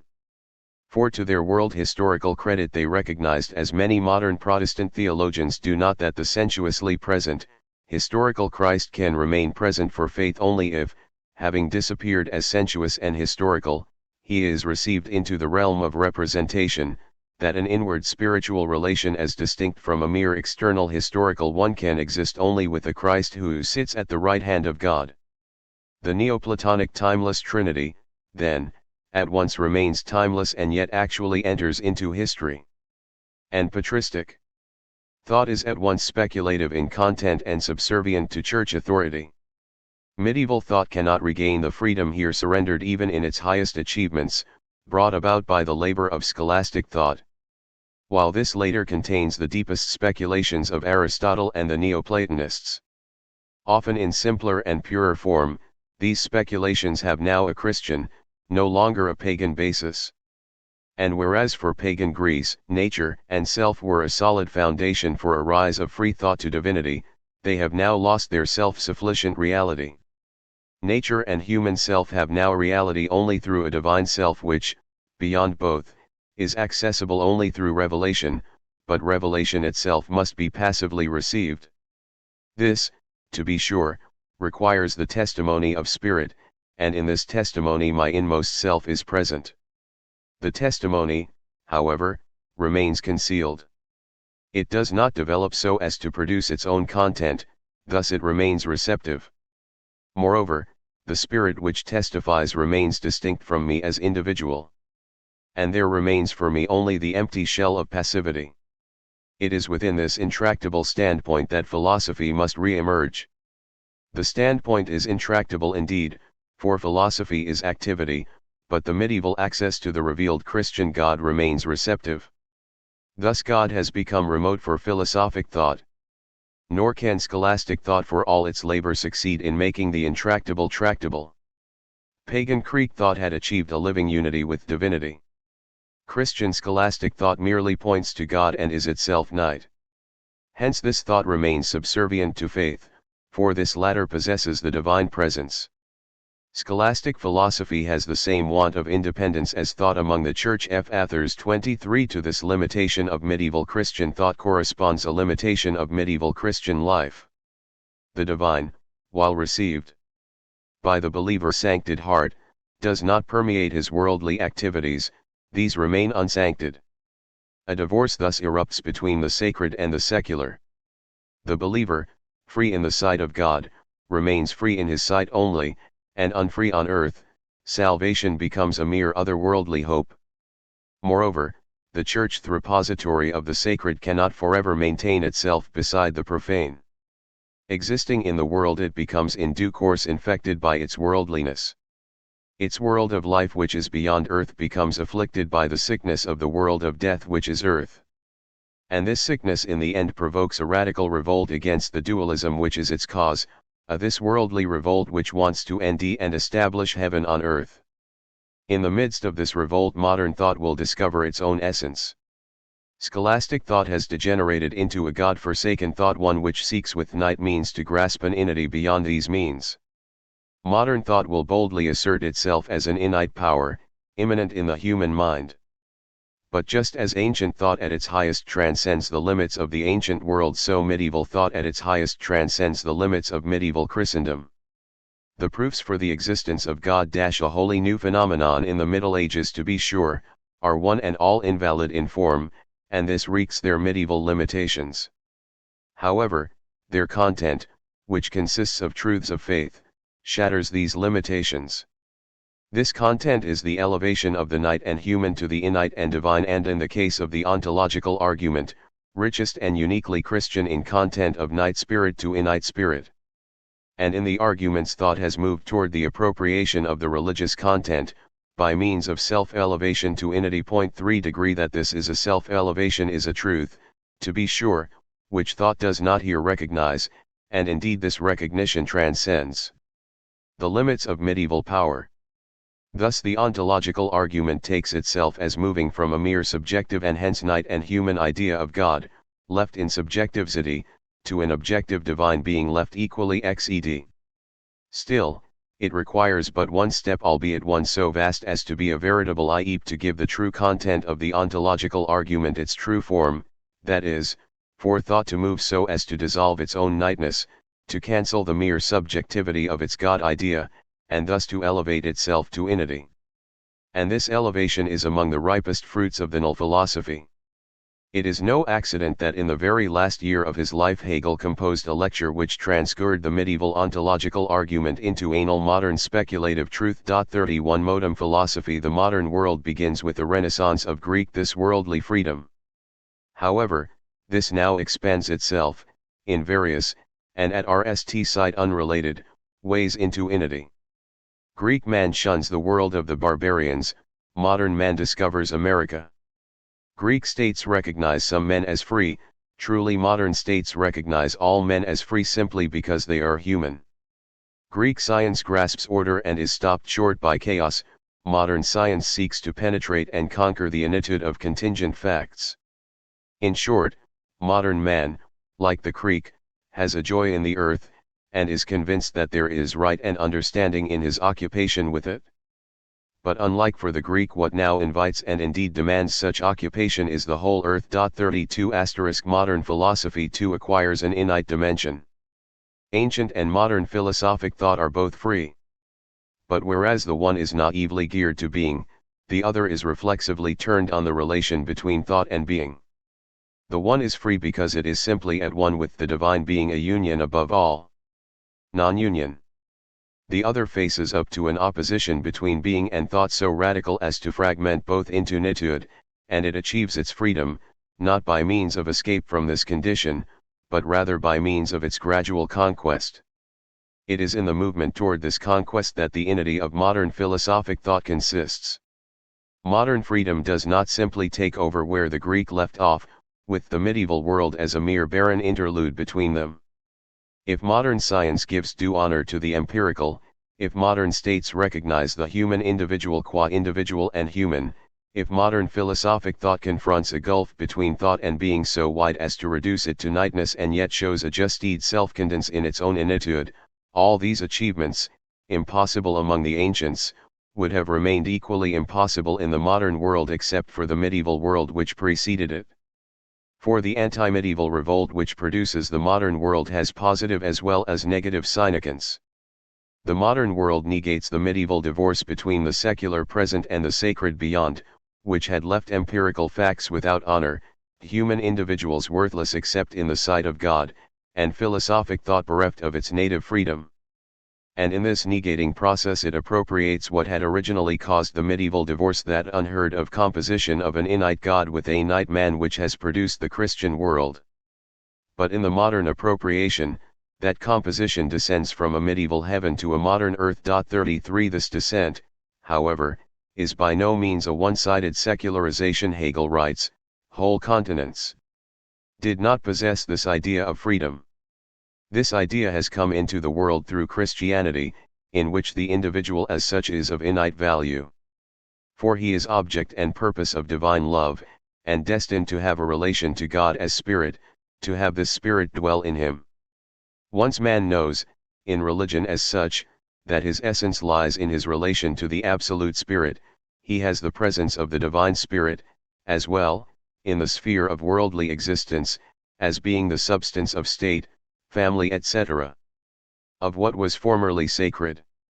The modern world negates both the sacred and the secular in their medieval divorce and opposition, and it arms both in their mutually supporting relation. That worldly judging of worldly things which is modern science would be fragmented and without direction unless it were the secular aspect of a life whose religious aspect sanctified it. The human rights in the modern secular state would remain groundless unless these states in their very secularity were permeated by a religious spirit. In short, the Christian religion is not a medieval reality only, which in the modern appropriation is as such destroyed. It becomes a modern reality as well when a heart appropriating etymity does away with monks, priests, and an otherworldly life, and transforms the medieval hope in a beyond into a present, inward experience. The modern world does not destroy Christianity. It produces the Protestant Reformation. 34 In the modern world, then, the sacred does not reduce itself to the secular even though their medieval divorce has become an anachronism. Neither does it dissipate itself into modern philosophy, and this despite the fact that modern philosophy must turn radically against it. Modern philosophic thought cannot be one aspect of a life of which faith is another. For the very claim to unity which makes it modern makes it hostile to all claims external to it. Greek thought, falling short of the modern in unity, left room for an historical religious truth external to it, as is illustrated by the medieval use of Greek philosophy. Modern philosophic thought whose freedom is innate can allow no such room, for its range must include not remain indifferent to the night and historical. Doubtless subservience to a free Protestant heart would be less intolerable for modern philosophic thought than subservience to unfree ecclesiastical authorities. 35 But they are both impossible. It is thus no accident that modern philosophy achieves radical emancipation from theology, and indeed, that in achieving it it is not neutral but hostile to theology. Yet in the end the very totality of this warfare will bring about total peace. The very radicalism with which philosophic thought asserts its autonomy and hence its independence from theology will nally make it and theology identical. And when this goal is reached the whole history of philosophy has reached its end. The reexhive turn of modern philosophic thought begins with the Cartesian cogito, which, recognizing the opposition of thought and being, also gives the RST, abstract assertion of their identity, accepting as true only what has inner evidence in consciousness. Spinoza exhausts this RST assertion. For Parmenides, thought is naively at one with being. Spinoza who yet is essentially a modern philosopher in a Christian world takes thinking and being as opposed as well as identical. The Parmenidean being is an abstract unity, and multiplicity falls outside it. The Spinozistic substance asserts itself as a unity encompassing the many as well as the one, even at the price of an acosmic denial of the many as many, and of the night as night. This loss of the night world, to be sure, is a defeat for autonomous thought. But in the modern world such defeats are met, not by the surrender of the claim to autonomy made by thought, but rather by opposite forms of thought with equal claims to autonomy. The Spinozistic identity of innate thought and innate substance is countered by Locke's metaphysical empiricism, which asserts an absolute opposition of thought and being, reducing both to nitude. But just as Spinoza's re-exive thought cannot maintain the simple identity of thought and being, so Locke's equally re-exive thought cannot maintain their simple opposition. The a priori idealism of the one, which begins with a pure universal abstraction, willy-nilly points to particularity and concreteness. The a posteriori realism of the other moves willy-nilly from the empirically given particular to a universal substance, posited by thought alone. Both are one-sided phases of a thinking which, on the one hand, accepts the opposition between thought and being and the attendant fragmentation of thought into nightness, and yet, on the other, moves toward the overcoming of both. That they are one-sided is a truth manifesting itself in the Leibnizian monad, which is intellectually differentiated and yet remains one and simple. Thus abstract entity is united with the night given the Leibnizian monad completes the RST period of modern philosophy. But it also discloses its limitations. Leibnizian monads are external to each other, and hence night and cut oil from God. As far as thought reaches, just so far and no further reaches the universe, and where comprehension ceases the universe ceases, and God begins. Thus abstractness has given way to concreteness only at the price of surrender of that claim to unity which, boldly asserted by Spinoza, is the essential beginning of modern philosophy, and not until modern thought will have re-emerged from self-immersion in concrete nitude as a thought at once innate and concrete, not until it will have brought back through thought the God it is about to lose will its goal be reached. 37 The thought of the period just sketched is metaphysical because, whether Spinozistic unity with innate substance, Lockean opposition to night object, or Leibnizian synthesis of the two, it asserts the reality of an objective being. It is, however, a metaphysics of the understanding only because this being is merely asserted, it is not developed by the activity of a self-developing thought. Hence in the period now following, thought must let go of all such merely asserted dogmas, even at the price of lapse into subjectivist nitude. However, it cannot remain with sheer nitude. The period now beginning will turn out to be merely transitional. On the British scene, night subjectivist thought remains theoretical, and reduced to a singular consciousness divorced from both other singular consciousness and the objective world, it issues in Hume's idealistic skepticism. On the French scene, night subjectivist thought turns practical, thereby both overcoming isolation and giving skepticism a positive turn. It negates what is, but it does so in the light of an ideal which ought to be, and it realizes the ideal by revolutionizing the social consciousness and the world in which it exists. Thought in both its British and French forms puts a creative product of its own making into the place left empty by the loss of the metaphysical object. This latter object had been possessed by AXED thought, and the subjective movement of thinking had been a mere method external to its object. This movement has now become thought's essential object. Hence for all his skepticism Hume holds fast to the idealistic certainty of self-consciousness, and this latter is activity and movement. Among the French who can boast of the greater achievement, the movement of subjective thought becomes overtly active in the practical, external world, so much so as to create a whole world in its image. This world of truth, to be sure, is only night and external to God, for what produces it is a merely human freedom falsely made absolute. But it is a world of truth all the same. And the French Revolution, which is initiated by it, is nothing short of the secular equivalent of the religious revolution initiated by Luther. There remains but the need for one null revolution. This will reconcile the God of Lutheran faith with the activity of Knight subjectivist thought, and it will accomplish its goal by raising subjectivist thought to an unity already implicit in it. This revolution is brought about by German speculative thought. This revolution begins with Kant, who may be viewed as the Socrates of the modern world. Like Socrates, Kant asserts the free-thinking subject against the authority of the external world. But unlike Socrates, he has passed through the radical opposition between thought and being which fragments both into nitude. Hence the freedom he asserts is innate, i.e., not simply opposed to the external but inclusive of it, it is an initude inclusive of nightness. This freedom is absolutely ultimate. Because within the night and in connection with it an absolute standpoint arises, which unites the finite and leads on to unity. What in British thought is an absolute given becomes relatively given only, subject to the dictates of regulative reason. And what in French life is an absolute human freedom becomes subject to the imperative of a practical reason which is more than human. 39 Kantian freedom renews in the modern context the Socratic opposition to external deities.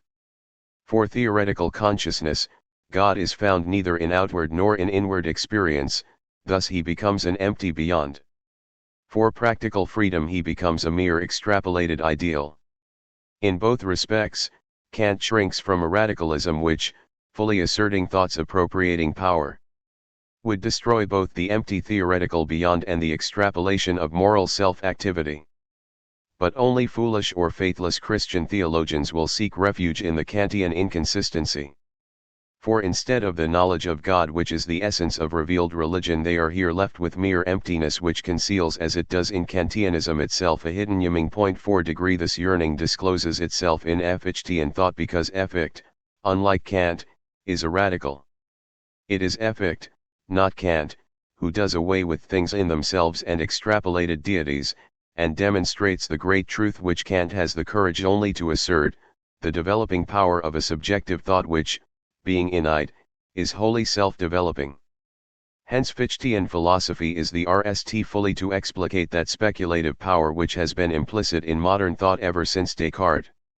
In Descartes and Spinoza, thinking subjectivity remains unmoving. In Hume and Rousseau it moves but within the limits of inniteness in which it has become absorbed.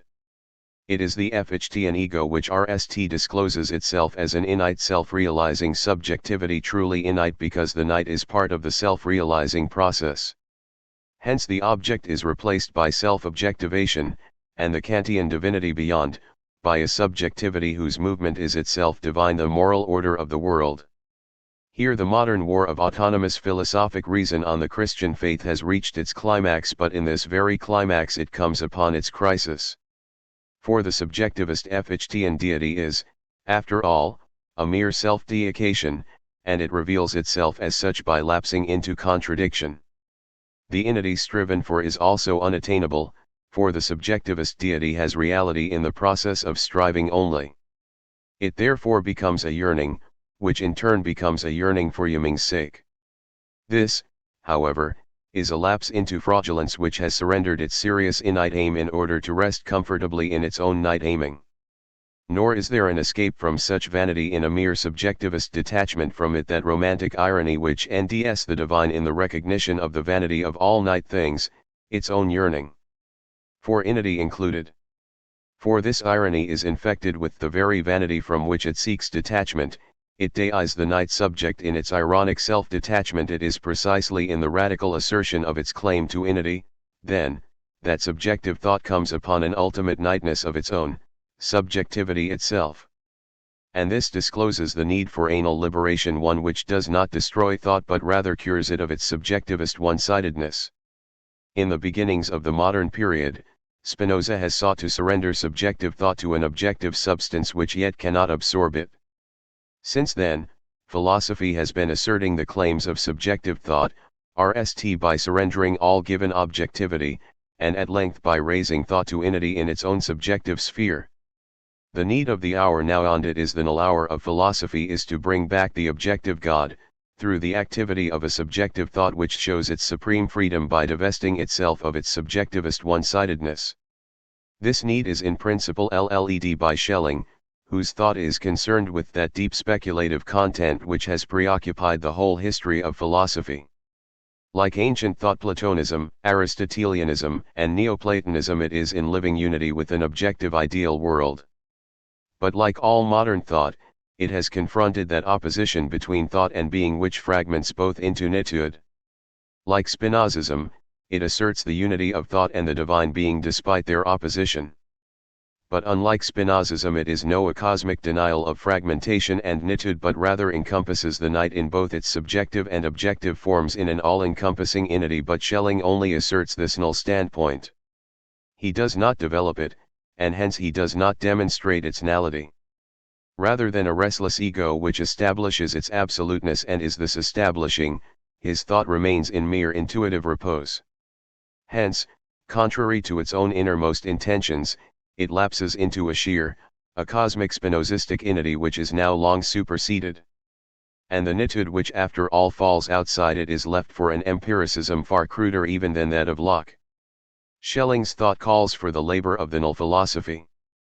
But it does not itself furnish it. For this reason, too, it fails to bring about peace between philosophy and faith. The true peace will be produced by a philosophic labor which presupposes, recognizes, and appropriates the long-existing Christian faith. Schelling's laborless thought merely sets itself up as its esoteric rival. It is a pseudo-aesthetic accidental faculty possessed by the few who, in intuitive oneness with the divine, scorn the faith of the unfavored many, those whose God remains other than human only because they are unfavored. Such a laborless oneness with the divine is simply devoid of nitude, a mere id from nitude, as romanticizing and lacking in seriousness as the subjectivist self-deication which it seeks to replace. In the preceding chapter, we saw that Christian life can have seriousness and reality only because, while at one with the divine through divine love, it continues to bear the burden of human nitude. From the sketch of the history of philosophy now completed emerges the conclusion that Hegel cannot reach his null goals, which are the goals of the entire history of philosophy as he understands it, unless he can make peace with this Christian life so as to preserve its seriousness and reality, that is, unless his thought can encompass the night in a union of thought that stays with, rather than ease from, that non-union of life by virtue of which the human remains con to humanity. 3. Religious representation and speculative thought. If the account just given is correct, the history of philosophy points to and demands a null peace between the null religion and the null philosophy. Yet it is a virtually universally held view that Hegel's philosophy makes true peace between any religion and any philosophy in principle impossible. Moreover, the history of philosophy may well seem to confirm that view. This is a view which is inevitable if one considers the respective forms of religion and philosophy in total abstraction from all content. Religion exists in the form of representation, in which the divine that is represented remains other than the human who does the representing. Free philosophy exists in the form of speculative thought, which has denied this otherness and has risen to oneness with divinity. Hence surely their respective forms make all religion incompatible with all philosophy, and surely this general view ends specific confirmation in the history of philosophy. According to that work, Greek philosophy can achieve freedom only by destroying Greek religion. Medieval philosophy can recognize the Christian religion only at the price of surrendering the freedom which is of the philosophic essence, and pre-Hegelian modern philosophy can reconquer the lost freedom only by waging total war upon faith. Does it not seem that the Hegelian philosophy could make peace with Christianity only by reenacting the medieval surrender, a step not seriously to be contemplated in the free modern world?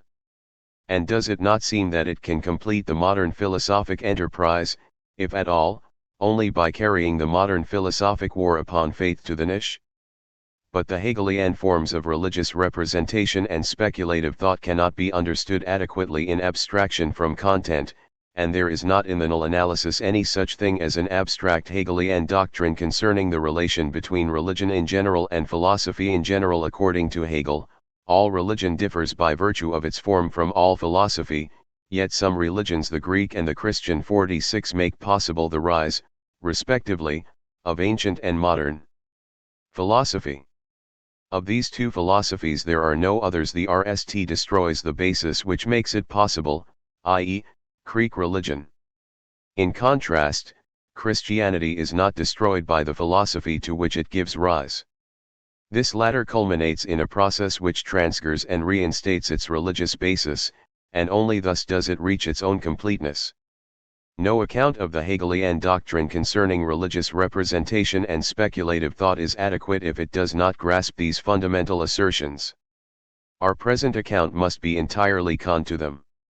For religious self-understanding, religion is a relation between the divine and the human, in which the divine is both other than the human and yet inwardly related to it. 43 If the divine were not other than the human, there would be no relation, and if it were not inwardly related to the human, the relation would not be religious.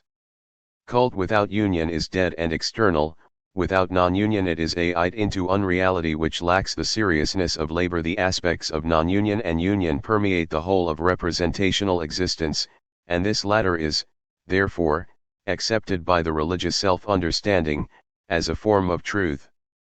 This much is true of all genuine religions, from the lowest to the highest. Even the nature worshipper worships, not external nature, but the divine represented as natural. 5 Even the Christian incarnate God is other than his human worshipper. An actual man suffering actual death is closer than, say, the Greek deities which are idealized human representations. 51 But he is also more remote, for he exists, or rather, has existed outside the spirit of the worshipper. He is not merely represented as externally existing. Hence Christian faith necessarily wavers between the extremes of a devotional and sacramental unity with the indwelling Christ, and an historical representation which sends him back 2,000 years into Palestine. 52 The form of representation, essential to all other religious existence, is essential to Christianity as well. If all philosophic thought presupposes religion, then the null philosophy must rest of all accept the reality of the religious relationship. That is, it must accept the aspect of inwardness without which religions would be mere external worship, and it must accept the otherness of the divine without which religious cult would lack its real and serious labor. If it denied either aspect, the null philosophy would not recognize the religious basis required by all philosophic thought. It would rather destroy that basis. But if in all religions the divine remains other than the human, how can some religions make possible for humans a philosophic thought at one with divinity? Judaism cannot give rise to such philosophic freedom, even though, like Greek religion, it recognizes the divine inity. For the innate God worship remains wholly other, and the aspect of inwardness is con to an unfree recognition of his lordship. 53 If Greek religion makes possible what Judaism does not, it is because it is the creation of poets. The divine inity is immanent in a free and creative worship, and the aspect of divine otherness is con to its created products. Because of the phaner, Greek philosophic thought can explicate an inity already implicit, by rising to pure unity with the divine. But because of the latter, it pays a double price for this achievement.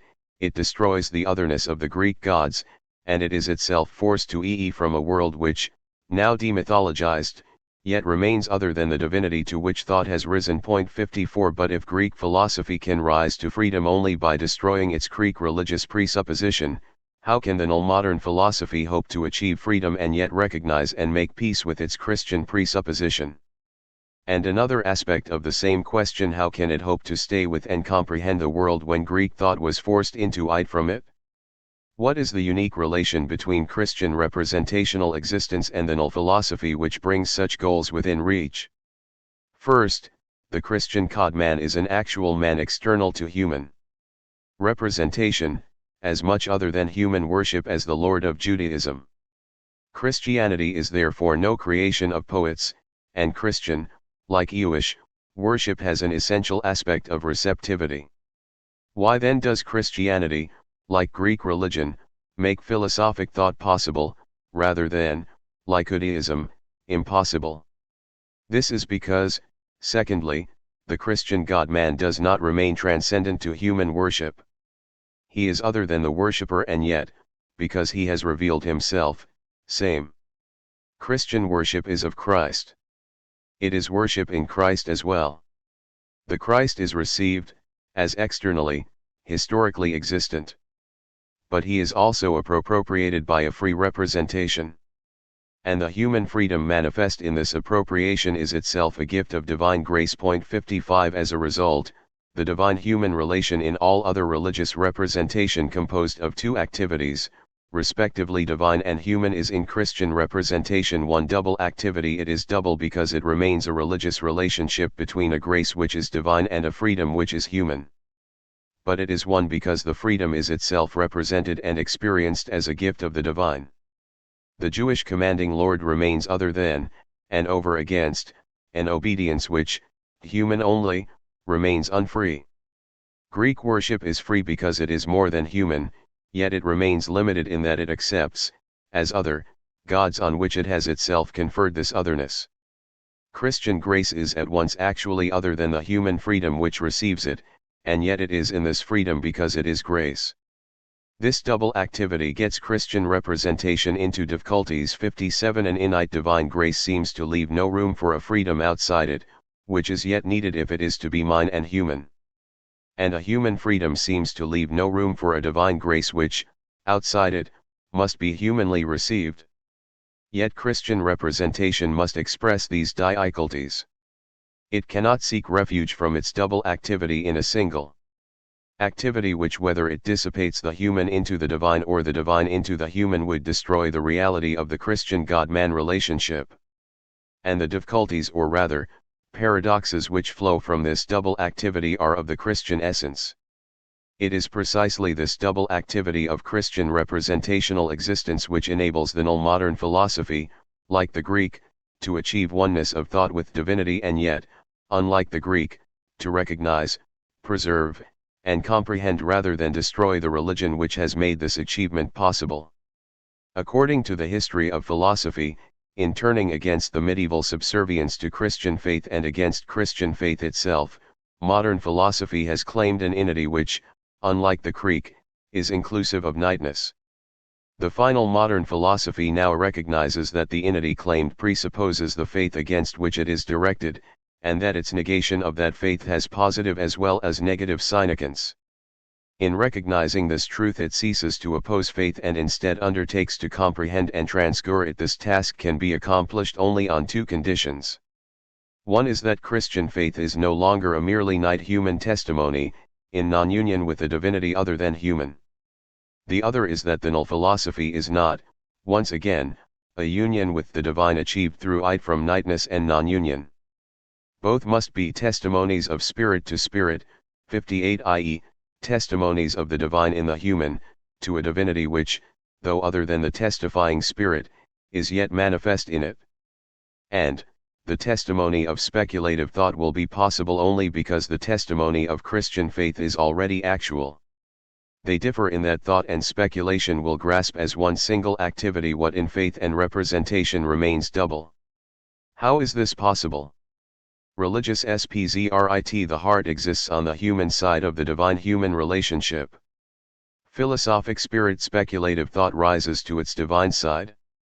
What for Christian faith is free reception of the divine by the human is for speculative thought divine activity in the human. This rise has in principle already been achieved in Schellingian thought, however, it does not recognize itself as such, i.e., as a philosophical testimony of spirit to spirit made possible by the Christian testimony. The last philosophy to wage war on faith, SCHE 11ing's philosophy sets itself up as an esoteric rival faith, and the nemesis it suffers for such rivalry is dissipation into unreal abstractions. The null modern philosophy now recognizes itself as a rise to the divine side of a divine-human relation already actual. Thus it comes to perceive a task which, if completed, will have saved it from the Schellingian fate. The one double activity which is Christian faith is double because it is for the heart, which exists on the human side of the divine-human relationship. The speculative thought which has risen to its divine side must preserve the heart, i.e., the human, in the divine-human relationship. This is the crucial task of the philosophy of religion. And on its successful execution depend both the peace between Christianity and the null philosophy, and the claim of the null philosophy to be null, i.e., to be a thought comprehensive of reality rather than just another flight from it. But doubt as to the possibility of this peace must arise even before its actual execution is considered. For all its Protestant freedom, the heart, after all, remains receptive of divine grace and human for precisely this reason. If this receptivity is ontologically ultimate, how can speculative thought grasp the double activity of faith as single? And if it can do so, how can it recognize the heart as heart, i.e., in its human receptivity? It is all * see Appendix 2 to this chapter, pages 217 if. The free heart has enlarged itself through love, abandoning that narrow-heartedness, for which the particular self is object and end. But it has done so through the reception of the love of God. Too obvious that the basic dilemma of Hegel's entire thought, now given a new and indeed its ultimate phone, is still unresolved. To resolve it is, at any rate, Hegel's clearly avowed purpose. According to unequivocal Hegelian statements, the religious heart may be close to speculative thought, far closer than intellectual abstractions. It remains nevertheless clearly distinct from it. Speculative thought may comprehend and transgress the heart, it must also as such preserve it. The heart is close to speculative thought because it is not random feeling, or even random religious feeling, but rather permanent character geared to the divine, because this being geared is permeated with self-activity which especially in cult raises the whole being, and because in this raising activity there is thought. Yet the heart remains clearly distinct from speculative thought because it is mind that of an I which remains night and human. Its thinking is devotion, not divine self-activity in the human but human contact with the divine.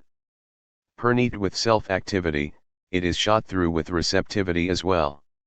And its cultic labor has two aspects, not one aspect only. It is both a rise of the human and a being raised by the divine. 59 As philosophic thought will grasp the double activity of Christian faith as single, it will comprehend and transgress the heart. Yet in so doing it must not destroy but rather reinstate the heart. For, Hegel declares, a philosophy without heart is as abstract as a faith without understanding. Philosophic thought and religious faith are part of a living whole, each fragmentary by itself. A thought which reduced the heart to a mere ghost would itself become ghostly. The philosophy of religion claims two main achievements on behalf of Christian faith. Christian faith confronts non-Christian religions. Although it is certain to have found what they seek, philosophic thought moves through these religions, and shows them to be partial truths absorbed by the complete Christian truth. Christian faith NDS the Christian totality. Philosophic thought demonstrates its totality and transforms representational fact into speculative necessity. If it can attain these two goals which Christian faith itself cannot, it is because, having risen from the human to the divine side of the religious relationship, it grasps as one single activity what to faith remains double. The RST attainment of the philosophy of religion is the notion of religion. This is not, as the term might suggest, the mere work of the night understanding.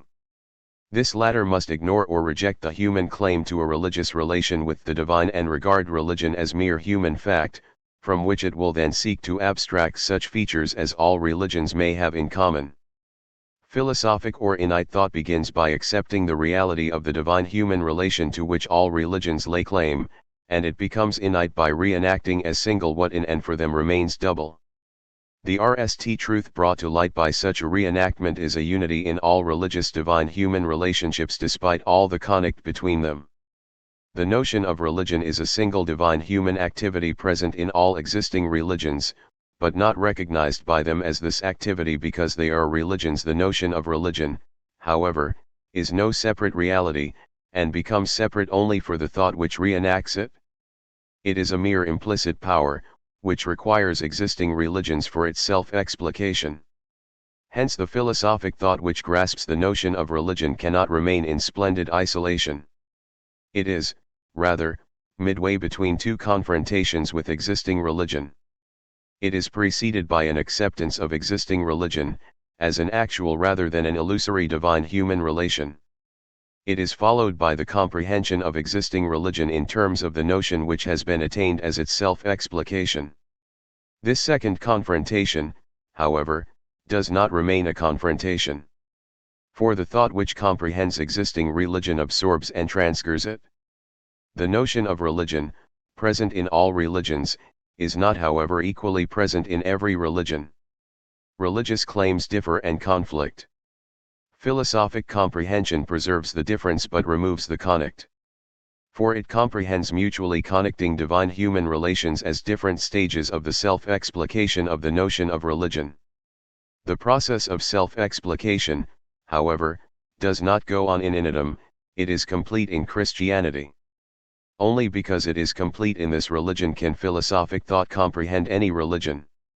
For only if the notion of religion exists wholly explicated in the one double activity of Christian faith can philosophic thought grasp it as notion by reenacting as single what to all faith remains double. The grasp of the notion of religion, then, stands midway between two confrontations, not with existing religion in general, but rather with existing Christianity. And the conditions in existing religious life which make it possible for the philosophy of religion to begin its work also make it mandatory for it to complete it in the comprehension of the Christian religion as the total self-explication of the notion of religion. So much for the program of the philosophy of religion. A brief sketch of essentials must suffice for its execution.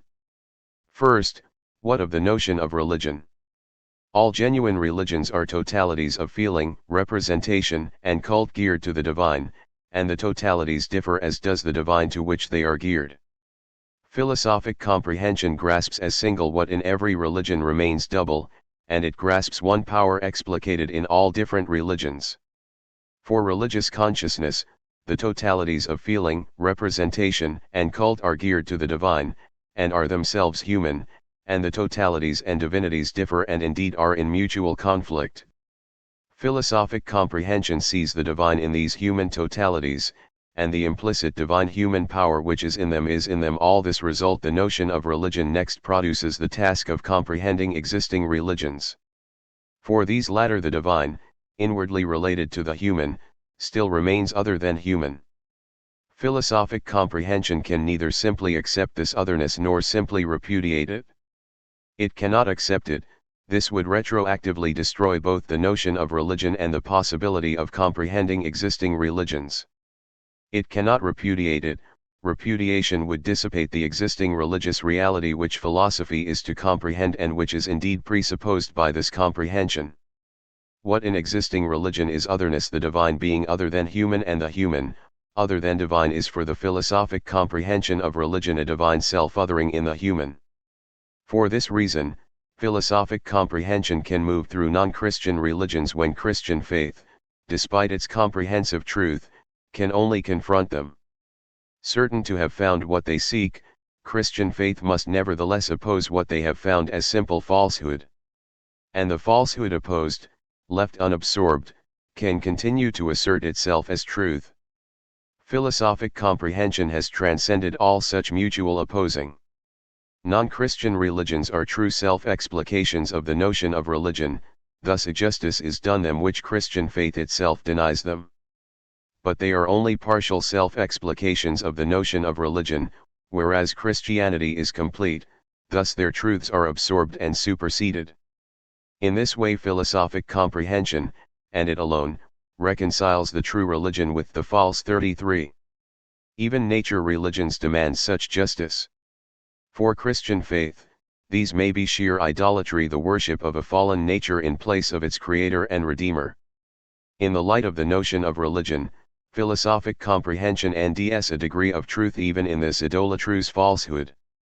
For it sees the human self, born into naturalness, passing through nature worship before it can rise and be raised above it.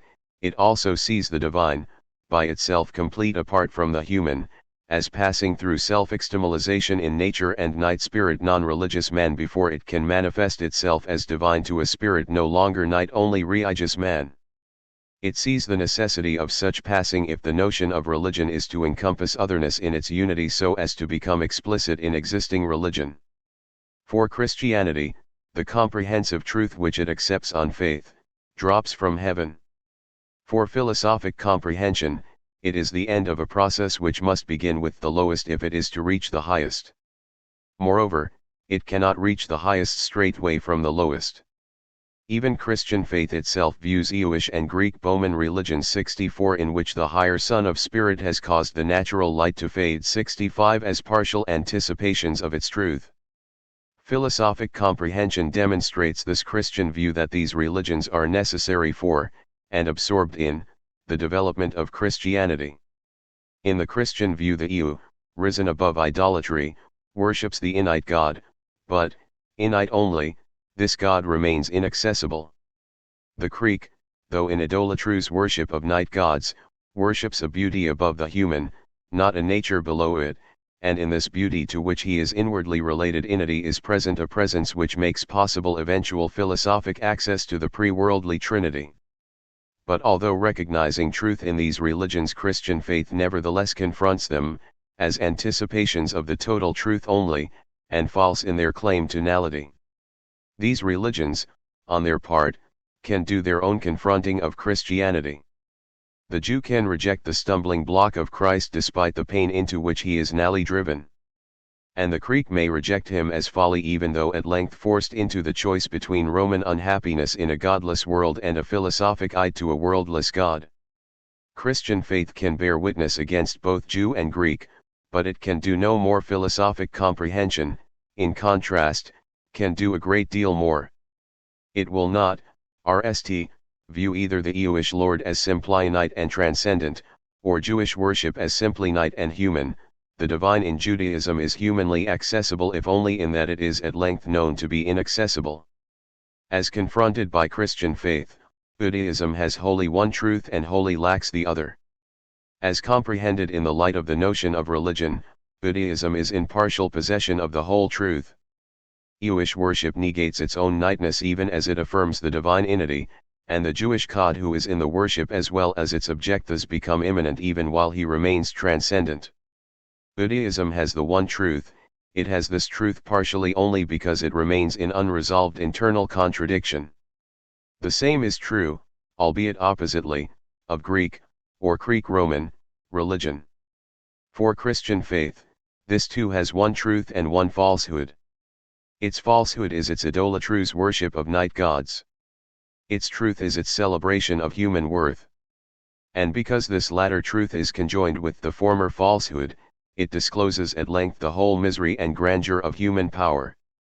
Its misery is manifest in the absolute enslavement of man to man, in a godless Roman world deide and made innate. Its grandeur is the rise of philosophic thought to innity and hence above humanity, to the true albeit worldless Trinitarian God. For Christian faith, then, Jew and Greek each has what the other lacks, and one must take Hegel to mean that they have equal value. Neoplatonic thought, to be sure, can rise to oneness with the Trinitarian presence when Jewish worship can only serve a Lord who remains distant. But it has ed from a world of which it is forced to despair, whereas Jewish worship serves in the world a God who is Lord of it.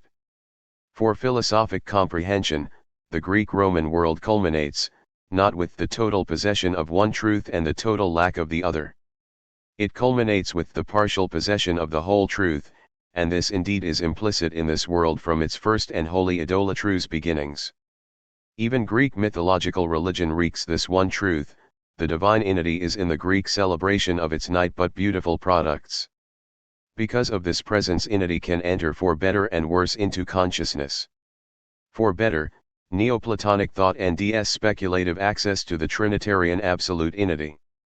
For worse, Roman emperor worship bestows innity on a mere human ruler, thus making human slavery absolute. For better and worse, the very absoluteness of Roman slavery produces a longing for absolute salvation, and the very absoluteness of the Neoplatonic ide from the world discloses that the world is humanly inescapable. The Roman connect between a godless world and a worldless God, between a human existence wholly enslaved and a wholly free thought ed from human existence, sees an internal connect, it is the partial possession of the whole truth. Jewish East and Greek-Roman West, moreover, are themselves internally related, and the complete self-explication of the notion of religion emerges from their connect. Philosophic comprehension sees the Jewish world cling stubbornly both to an innate God and a night world, trying but failing to bridge the gulf between them. And it sees the Greek-Roman world stay with the divine innity immanent in the night, at the cost of eventual self-disruption into deification of a godless world and to a worldless God. The notion of religion is wholly explicated when there is at once total recognition of the otherness of the divine, that distance between the innate and the night which makes the innate divine and leaves the night worldly and human, and yet a total presence of the divine, not for a thought only which has ed from the world, but rather for existing man who remains in it. For Christian faith, the ripeness of the time for Christ, brought about by the meeting of Jewish East and Greek Roman West, is a contingent fact. For speculative thought, it is an inner, self-developing necessity. So much for the one major task of the philosophy of religion, the reconciliation of the true religion with the false three. It remains in principle fragmentary without the other, the speculative comprehension of Christianity itself. Without this latter, both Jew and Greek could persist in deons not only, as already shown, of Christianity, but also of any philosophical attempt to reconcile them with Christianity. Jewish worldly service of a transcendent Lord, however painful, Neoplatonic union of thought with a pre-worldly Trinity, however escapist, Roman emperor worship in a godless world, however unhappy, these could each assert its absoluteness. And any such absolute self-asserting in life would expose as a mere arbitrary and lifeless thought a notion of religion which contradicted it. The philosophy of religion must demonstrate that this notion is neither arbitrary nor lifeless, and it can do so only by showing that it is wholly explicated in an existing religion. Hegel's work therefore culminates in the transfiguration of the Christian comprehensive truth, accepted as fact by faith, into speculative necessity. And the whole enterprise stands or falls with this climactic task. Christian faith, like all faith, remains at the human side of the divine-human relation, and hence humanly receptive of fact. But it knows itself to be one double activity, not one of two activities only, hence the fact received is thoroughly dialectical. Thus the creation, while accepted as fact, is at once other than the Creator and wholly dependent on Him. Thus also the creature created in the divine image, while self-accepted as fact, is by nature both good and evil. Though accepting his nature as God-given, he cannot remain in his naturalness, and for this reason the act of self-emancipation from naturalness is both anti-divine, a fall, and divinely willed and necessary. This togetherness of contingent facticity and dialectic explodes into paradox in the supreme fact of the Christian faith. Christ is indeed a tremendous composition of the divine and the human. For here the divine in the extreme of its inity enters into the human in the extreme of its nitude and, what is more, into one contingent human in a contingent place and time. Yet this incursion into the night redeems the night, and it occurs when all history is ripe for it. Christian faith remains with facticity and paradox even as in the Christian community worship of Christ becomes explicitly worship in Christ as well. For the communal testimony to Spirit, while itself Spirit, remains in the form of receptive faith, and the Christ present in this testifying Spirit remains historical fact for it as well. Nor does Christian faith rise above facticity and paradox as with or without Neoplatonic aid it attains to theological thought. For the pre-worldly Trinity attained by such thought remains distinct from its worldly incursion, and the thought which has risen to the former remains but one pole of Christian communal life, while the other is existence in the world, with the Trinitarian incursion into it. These two poles, however, and this is crucial, are not in conflict or mutually destructive. They point to each other and indeed become the absolutely comprehensive form of religious life. This is because of the supreme mystery implicitly accepted by every religious faith but wholly explicit only in the Christian faith, that the divine which needs no relation to the human nevertheless stands in relation to the human, without yet suffering loss of its divinity. The null mystery of Christian faith is neither the pre-worldly Trinity nor its worldly incursion. It is the null paradoxical fact that they are and remain two Trinities even while they are united. It is divine love. Christian faith, then, remains with received paradoxical fact. Philosophic comprehension transfers it into speculative necessity, and it does so by rising in reenacting thought to the divine side of the Christian divine-human relationship. In this reenactment, What for Christian faith is the thought pole of life and last in time to emerge becomes the absolute point of departure, the pre-worldly trinity, that divine play in which Son separates from Father only to become one with Him in spirit, emerges as the absolute notion of religion. It is that divine human unity which is in various degrees explicated in every existing religion. The worldly incursion of that trinity emerges as the total self-explication of the notion of religion. For what to faith remains human life pole irreducible to theological thought pole is overreached by speculative thought which, having risen to divinity, reenacts it. For the life P0LE of faith, the divine remains other than human, and the human, other than divine. For the speculative thought which reenacts divinity, the human other is a divine self-othering, the diremption between the divine and the human, a divine self-diremption, and the divine reconciliation with the human, a divine self-reconciliation. The total self-explication of the absolute notion of religion is a single whole of divine life composed of the kingdom of the Father, the kingdom of the Son, and the kingdom of Spirit. This total process is necessary in that the divine self-othering is required if the absolute notion of religion is to end total self-explication, and in that the divine self-reconciliation is possible only when the process of divine self-othering and self-diremption has reached a stage at which the time has become ripe for it. Such, in the briefest of outlines, is the Hegelian comprehension of the Christian faith. Can it make peace with the faith it comprehends? Or only be hostile to it? At RST site, the Hegelian comprehension seems confronted with _H but two choices, both hostile to faith. Either the pre-worldly Trinitarian play emerges as inherently complete, but then its worldly manifestation merely repeats the play, and the seriousness with which faith receives that manifestation is a mere illusion, due to receptivity and hence to faith itself.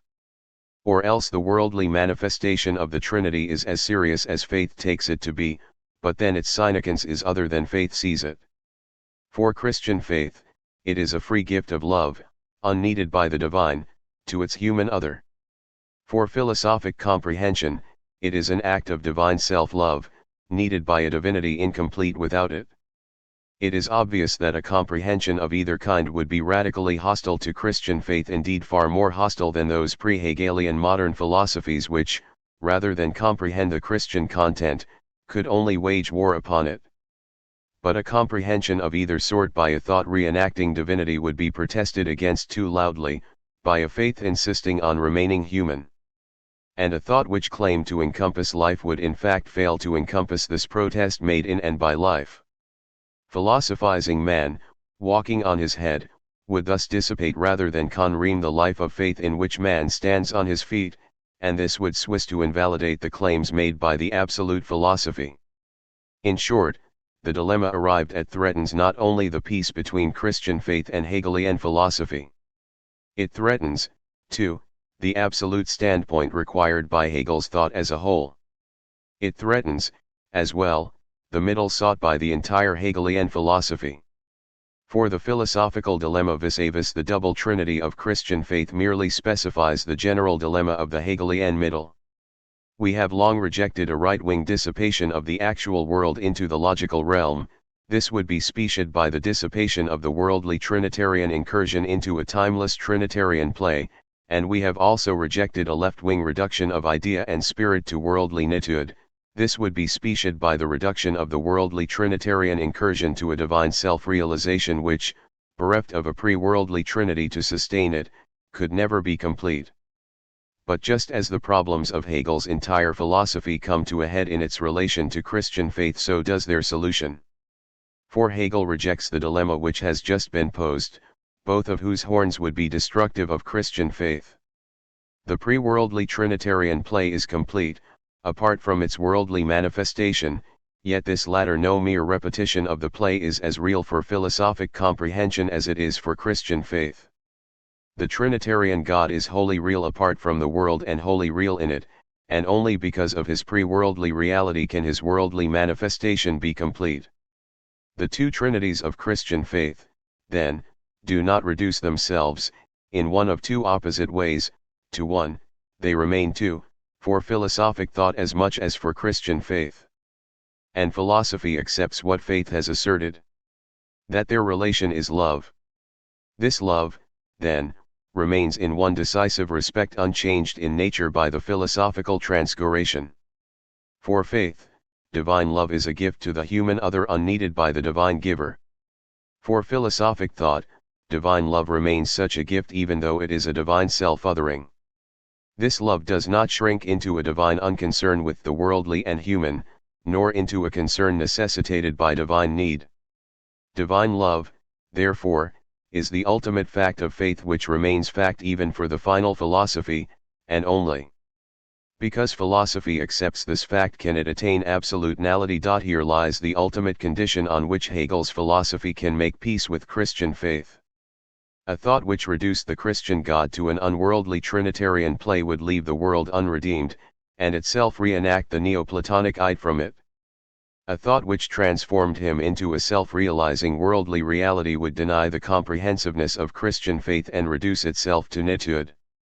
A thought which recognizes the divine love of Christian faith forever begins as faith, humanly receptive of the divine gift, forever rises above such human receptivity, by reenacting the divine gift to the human other as a divine self-othering, and forever reinstates human faith as a phase in its own rise above humanity.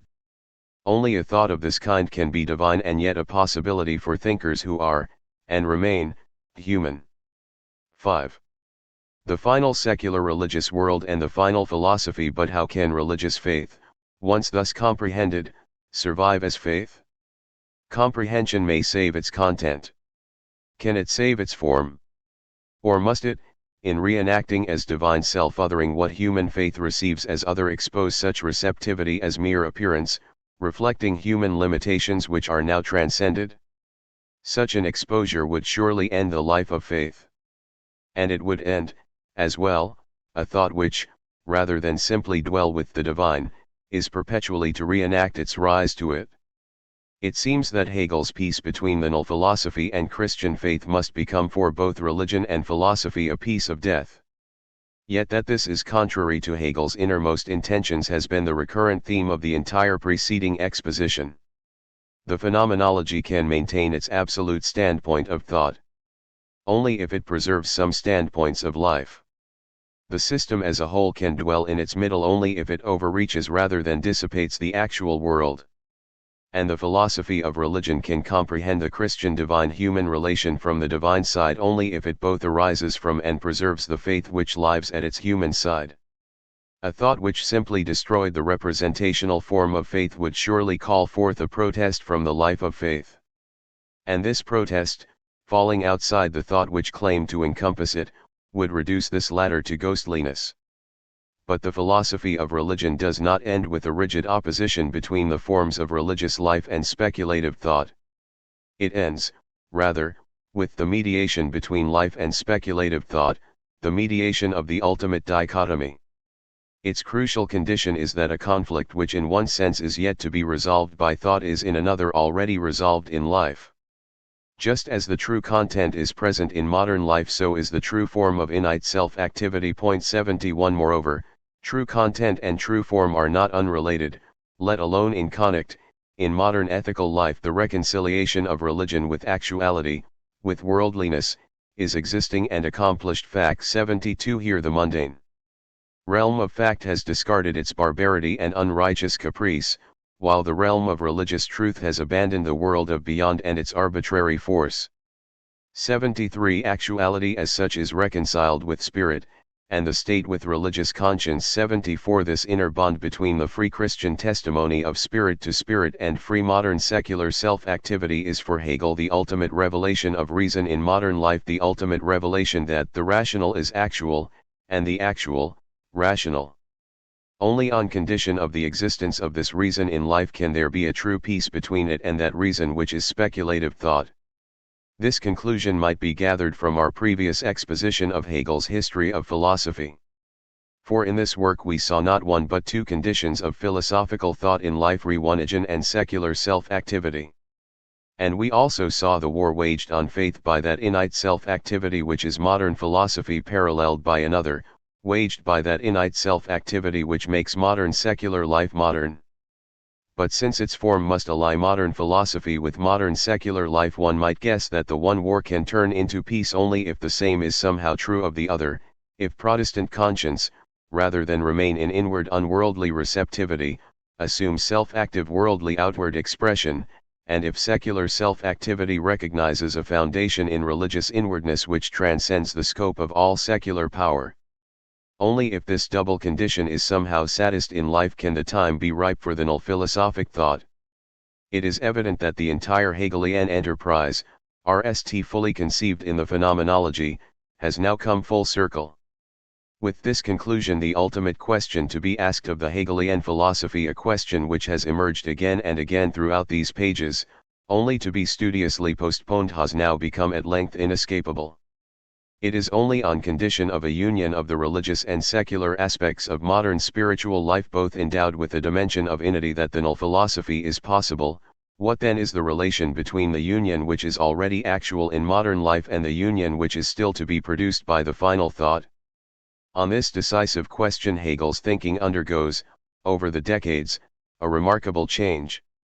For the early Hegel, the null philosophy will revolutionize a life which still needs revolutionary change. For the mature Hegel, the null philosophy can only comprehend life, and need only comprehend it, for the null unity is already implicit in life itself. For the early Hegel, philosophy will produce a new religion on the ruins of the old. For the mature Hegel, philosophy comprehends the old religion, and this latter is not and cannot be ruined. In an early manuscript Hegel writes as follows: Protestantism has freed itself from alien consecration. Hence spirit can now consecrate itself as spirit, in its own proper form, and it can dare to produce its original self-reconciliation in a new religion, in which the innate grief and whole gravity of its discord is acknowledged, but at the same time serenely and purely dissolved. It can do so, that is, if there will be a free people, and if reason will have given birth again to its reality as ethical spirit, a spirit bold enough to take unto itself its pure shape, on its own soil and in autonomous majesty.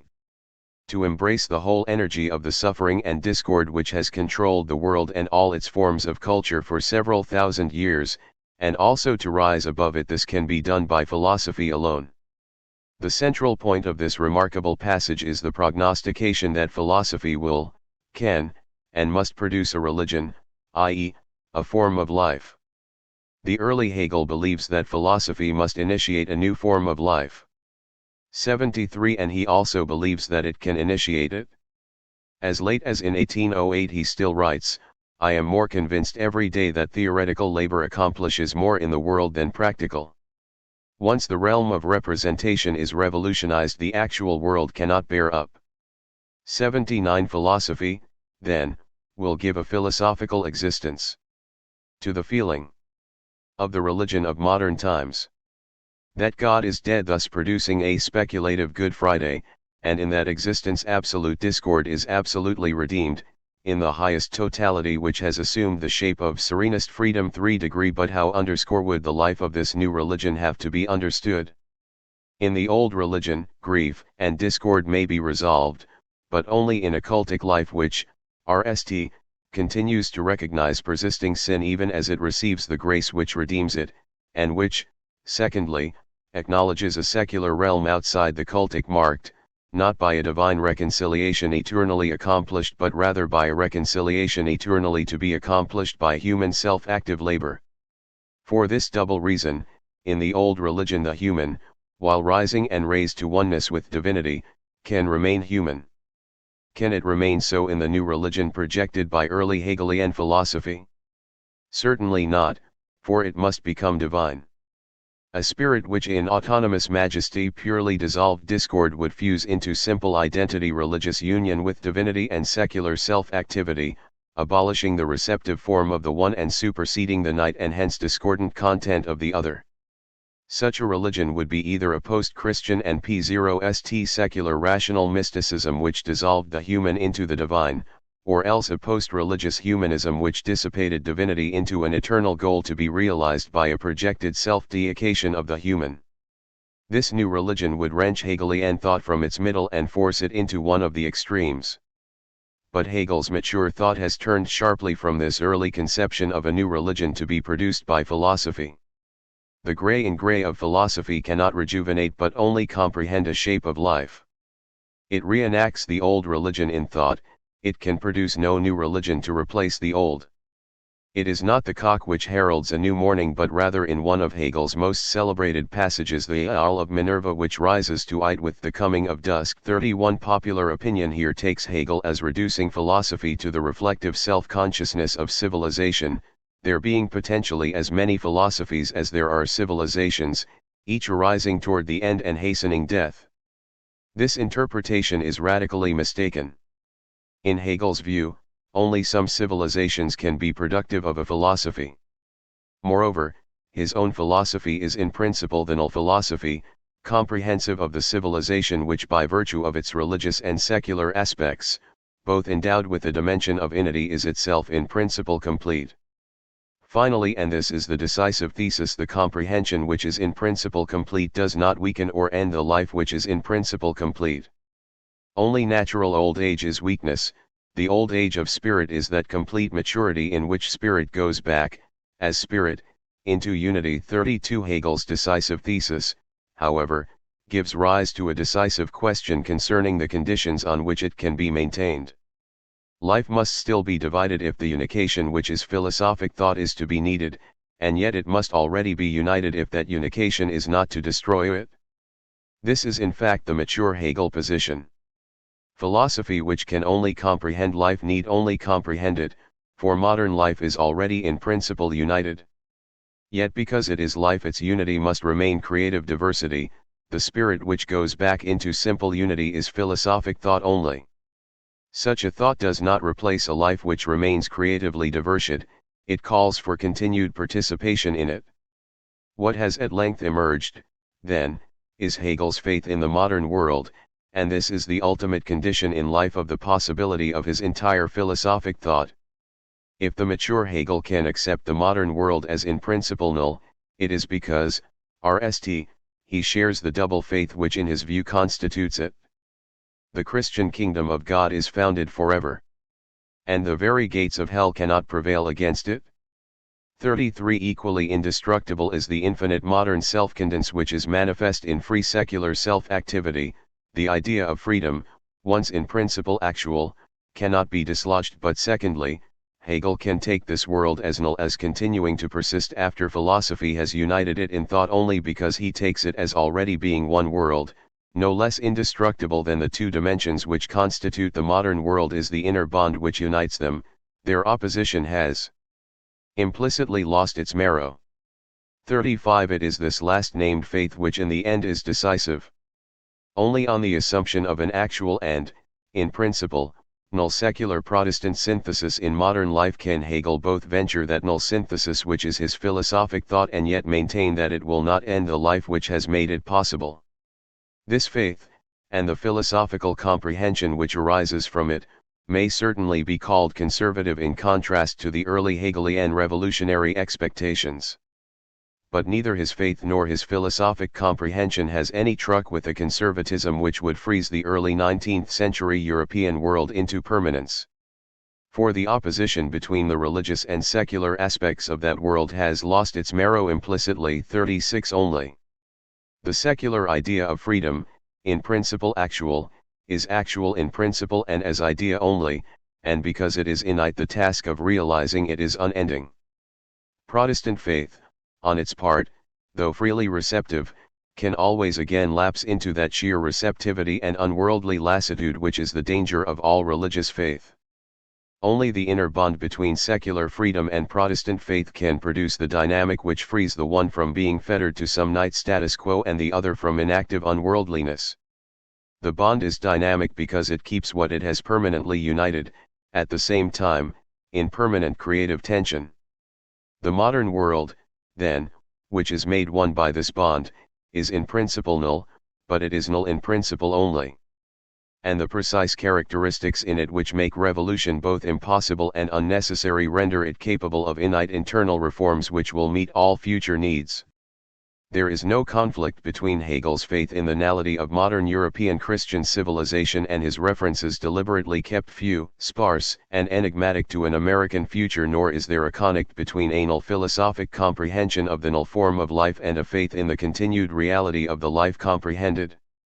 If man, though human, can rise in the null thought to the absolute divine self-activity, it is in the last analysis because the man who is an innately self-content, modern, secular agent and the man who is a free, modern Protestant worshipper are one man. At the same time, because this man remains human, he can rise to divine self-activity in thought only. In life the two aspects, though inwardly united, must remain two. Hence qua worshipper man remains receptive of a truth wholly actual without his doing, and yet he remains qua secular agent productive in the world of a truth which requires his doing. Philosophy, which is the union of wisdom of the world and the knowledge of God, 87 has risen above this dichotomy in thought. But it would itself be a ghostly abstraction unless it demanded continued participation in a life which continues to have both these aspects in creative diversity. The philosophy of religion stubbornly insists that it is not the foe but true friend and protector of Christian life, and Hegel ends his history of philosophy with a plea to his listeners to give ear to the urgency of spirit and to help make it actual. 33. Hegel describes philosophy as wisdom of the world and also as knowledge of God 9 in its completely developed form, i.e., Hegel's own it is the total unification of these two aspects. This must be our inevitable conclusion if we relate the results of the present chapter, devoted to the philosophy of religion, to those of an earlier chapter devoted to the middle of the system as a whole. For the earlier chapter had shown that the middle of the Hegelian system must remain fragmented unless divinity is wholly present in the actual world, and unless philosophy is capable of comprehending this presence. And the present chapter has shown that, unless divinity has a worldly presence, speculative thought cannot hope to transfer faith into philosophy. 91. The system, then, requires the philosophy of religion, as an indispensable and indeed its central part, and the philosophy of religion is part of the system, not a philosophical enterprise which stands apart. Philosophical knowledge of God and wisdom of the world both arise from non-philosophical human life. The RST arises from religious representational existence, and in its complete form from Christian existence.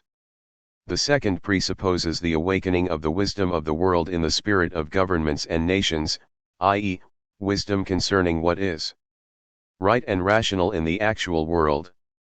92. Such wisdom is manifest wherever there is right and law, and hence recognition of human freedom, and it is at least in principle completely manifest in the modern secular idea that all men are free, simply because they are human. Philosophical knowledge of God and wisdom of the world must seek each other from the start. Cut off from the former, philosophical wisdom of the world would remain as night as the secular existence from which it arises, and the knowledge of God, both the religious and the philosophical, would fall outside it. Philosophical knowledge of God, on its part, must from the start seek philosophical wisdom of the world.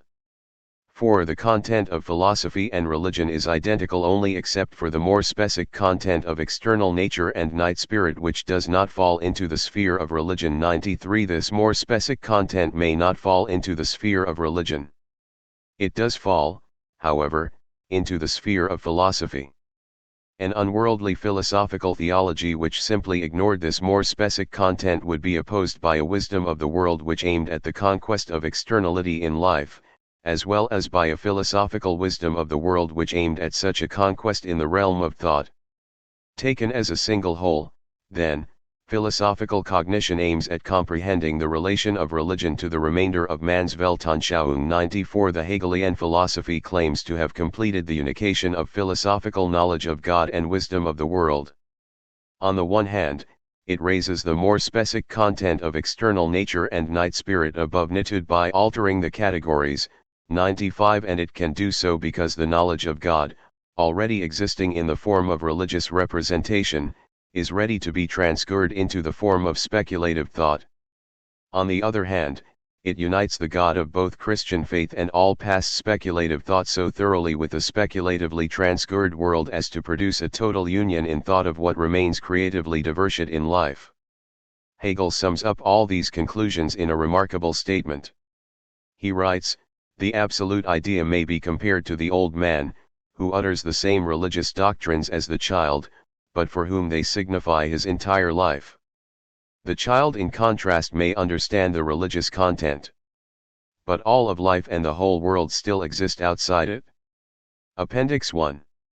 Medieval Catholic and Modern Protestant Theology.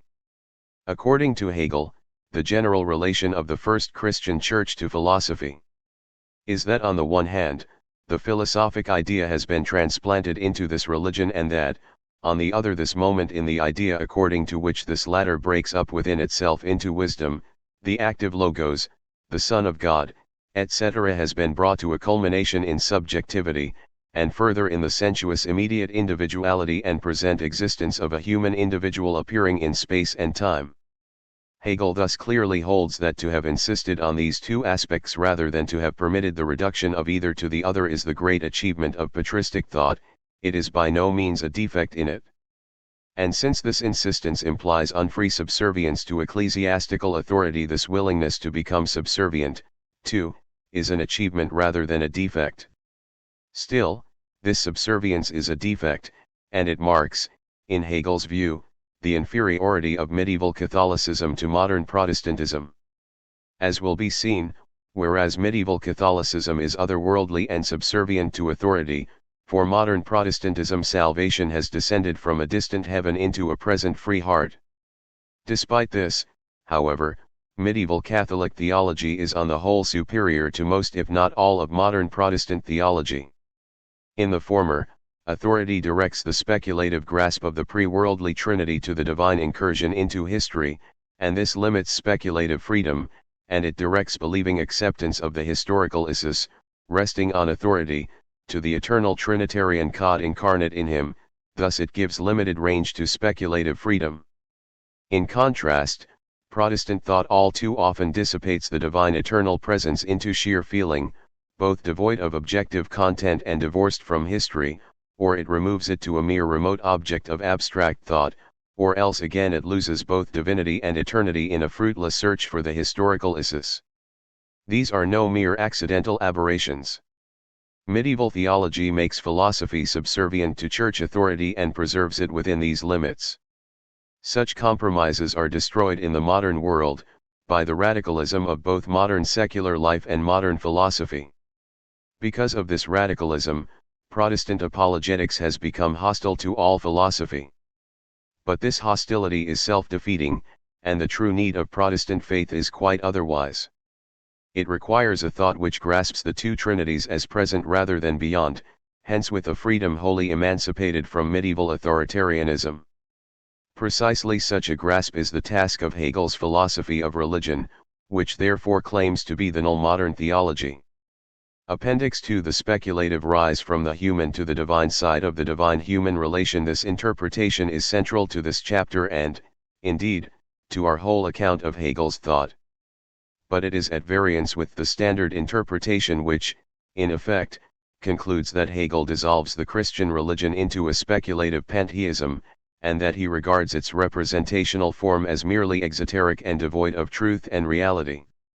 We have already argued that the standard interpretation derives from the failure to distinguish between Hegel's view of Christian existence and self-understanding and his attempt speculatively to reenact it. It may here be added that it springs from a careless reading of the texts as well. Hegel explicitly states that the religious heart remains permeated by receptivity in its free Protestant form as well as in its Catholic form. Moreover, this receptivity is by no means mere appearance, simply disposed of by the speculative reenactment of the religious God-man relationship. That the Hegelian reenactment means to reinstate rather than dissipate the religious relationship is shown by statements such as the following: God is God only insofar as he knows himself. His self-knowledge is, further, man's self-consciousness and the human knowledge of God, which moves on so as to become man's self-knowledge in God. Man's self-knowledge in God does not dissipate the reality of his knowledge of God. Appendix 3. The preservation of the double trinity in speculative thought. This is one of the three crucial points in which the interpretation given in this chapter differs from the conventional. Of these three it is the most important, for if our account is correct, Hegel here takes the decisive step toward reinstating rather than dissipating Christian representational existence and supplying the element still needed by the middle of his entire thought. But is our account correct or even tenable, in view of Hegel's assertion that philosophy knows the content of Christianity according to its necessity?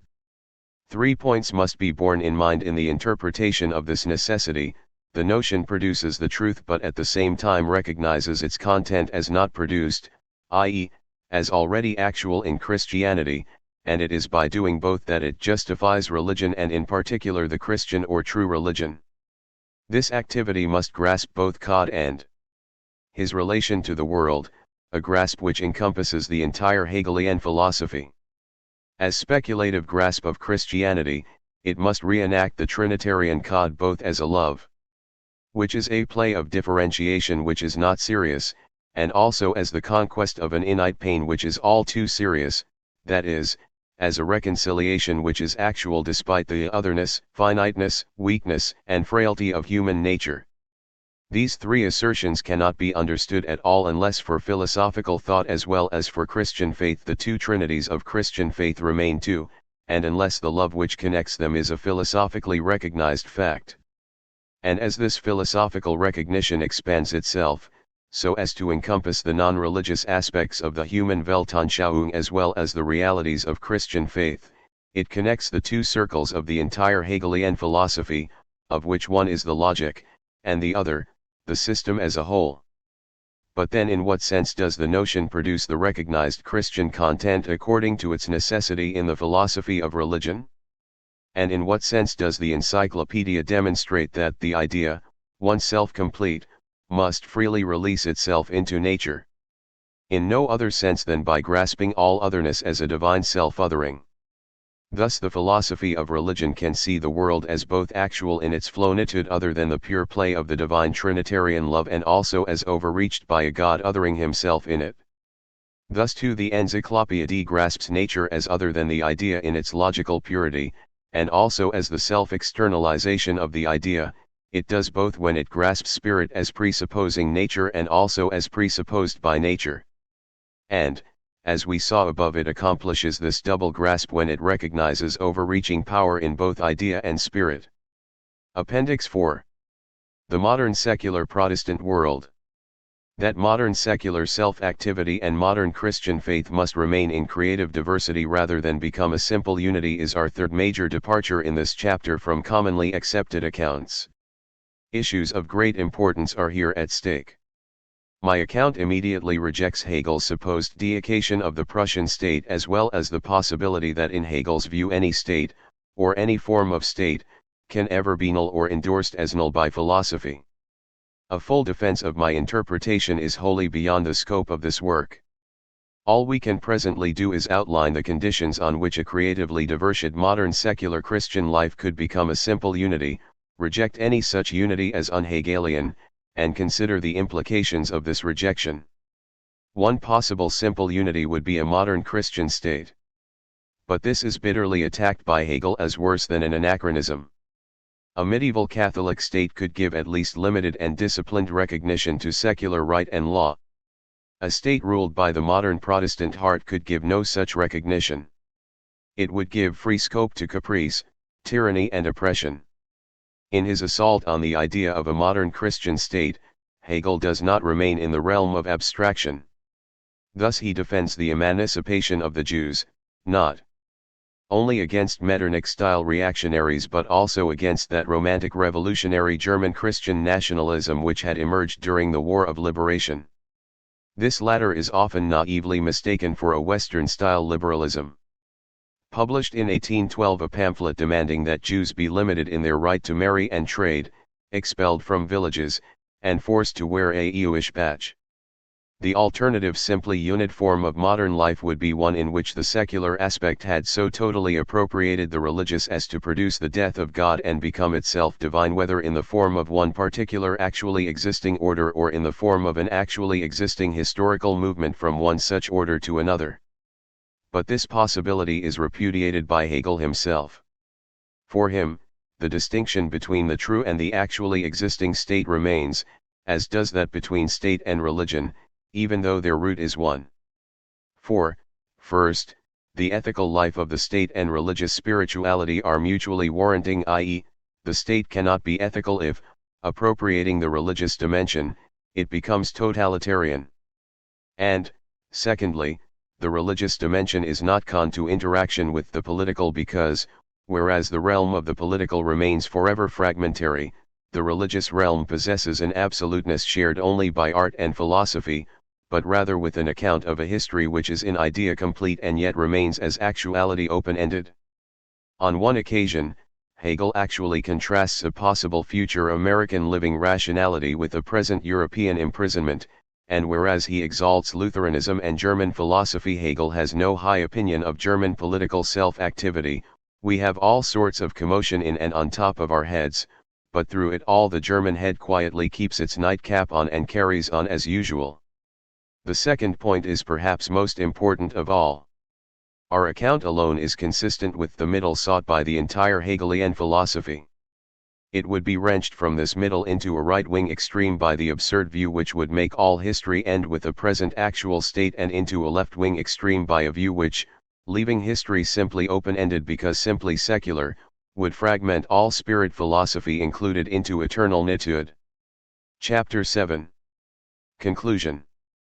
The crisis of the Hegelian middle. Is it possible to speak here of perishing when the kingdom of God is founded forever and the Holy Spirit is eternally alive in its community, so that the very gates of hell cannot prevail against the Church? To speak here of a passing away would be to end on a discordant note. One introduction in his inaugural lecture at the University of Berlin, Hegel demanded initially but this of his listeners: trust in science, belief in reason, self-condens. These initial demands turn out to be monumental. The self-condens is in a philosophic thought which is innately self-active. The science to be trusted opens the locked-up essence of the universe too, and the reason one must believe in is not human only but, in the end, divine. For there is but one reason. There is no second superhuman reason. Reason is the divine in man. 3. Here, in a nutshell, is the presumptuous rationalism sub-zero sedly presupposed from the start and hence dogmatic and arbitrary, which has always been widely regarded as so fundamental an offense in the Hegelian philosophy as to make it unworthy of serious asterisk abbreviations are listed on pages 245 ff. Consideration. But if the preceding investigation has shown anything, it is that this philosophy is not arbitrary, and that its doubtless unprecedented presumptuousness is matched by an equally unprecedented humility. Hegel's science can appear on the scene only when the time is ripe for it. Reason is divine only because it has been revealed to be so by history, divine as well as human, philosophical as well as non-philosophical. And the self-condens of man is not in man only but in a divinity at work over against and within him. Hegel's initial demand of his Berlin students, then, is also, and at the same time, the result of several millennia of labor. But what if Hegel's appraisal of his own age, and hence of all history, were radically mistaken? Or what if epoch-making events were to occur which destroyed all grounds of the Hegelian estimate, either of modern secular freedom, or of modern Protestant faith, or of the inner bond between them? Our investigation has left us in no doubt that this would fragment the middle of Hegel's thought, if only because it would shatter his peace between faith and philosophy. Nor can anyone be in doubt that this possibility has become actual since Hegel's time, if not in his own. Indeed, such are the crises which have befallen the Christian West in the last half-century that it may safely be said that, were he alive today, so realistic a philosopher as Hegel would not be a Hegelian. What contemporary significance, then, attaches to the Hegelian philosophy? One possible answer is, no significance. Thus Neo-Thomism seeks to resurrect a premodem peace between faith and philosophy, while Anglo-Saxon thought on the whole simply bypasses Hegel, and indeed all of German idealism. This is not the place for an argument with Neo-Thomists, logical positivists, or linguistic philosophers of religion. Only 2 points can be argued. First, the Hegelian peace between Christian faith and philosophy is unsurpassable, and marks the end of an era. If it fails, no similar effort can hope to succeed. Secondly, if the Hegelian enterprise does fail, it is sine conclusion, the crisis of the Hegelian middle 225 Kant in its very failure. Much, if not most, important religious thought until today is post-Hegelian in essence as well as in time. 2. The Hegelian philosophy as the consummation of German idealism. The first point is best made by an effort thus far deliberately avoided for a summary account of Hegel's place within the whole phenomenon known as German idealism, designed to show that his enterprise is not isolated but rather radicalizes and unites all the major themes of his predecessors. What main idealistic themes are radicalized and united in the Hegelian system? First, the Kantian have courage to use your own reason 5 has become absolute in the Hegelian logic. Even within its Kantian limitations, reason is radical enough, far more so than in the Enlightenment thought which has furnished Kant with his motto. Enlightenment reason may not submit to arbitrary external authorities, such as absolute monarchs, priests, and sacred texts exempt from criticism. It does submit to the authority of both empirical fact without and sensuous inclination within. Compared to so handless a rational freedom, the autonomy of Kantian reason is indeed revolutionary. It will recognize in external empirical fact only what it has a priori placed into it. Nor will it allow itself to be a slave determined by passion within. It is reason only when it is self-determined. Kantian reason rejects all submissiveness because it is self-activity. Until today one observes, especially in the sphere of religious thought, the contrast between the following generalizations can be substantiated only in the God within, which will also show that it needs two qualifications. The Kantian philosophy does not quite fit into the generalization, and Schelling's positive philosophy, not at all. Here we shall not include this latter, unknown in Hegel's lifetime. As for Kant, we shall at least hint at some of the major respects in which he stands apart. The heirs of Hume and those of Kant. Thus some of the former proclaim the death of God for the harmless reason that the word God has no empirically variable meaning. Some of the latter, Marx, Nietzsche, Sartre, to name but a few, proclaim this death on behalf and for the sake of a radically self-active human freedom. There can be no doubt as to which group of thinkers is more radical or religiously more cynic, and even so, Hegel radicalizes the Kantian reason. This latter remains night and human, for it is an empty self-activity except when united with a sensuousness which, by itself, is blind. In contrast, the Hegelian logic has raised rational self-activity to inity.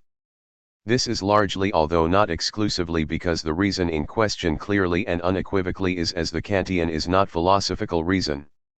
Only the post-Kantian idealists, not Kant himself, pay due attention to philosophical reason. They reek not only on the reason manifest in human experience, and examined by philosophy, but also on the reason which does the examining. This reflection results in the discovery that, in recognizing the limits of the examined reason, examining reason transcends these limits. Hegel's logic completes this philosophical process, which is doubly examining because it attends to both the examined and the examining reason. His work both recognizes and indeed presupposes the categories of night thought, and alters these categories, so as to integrate them into the innately self-active thinking which it performs.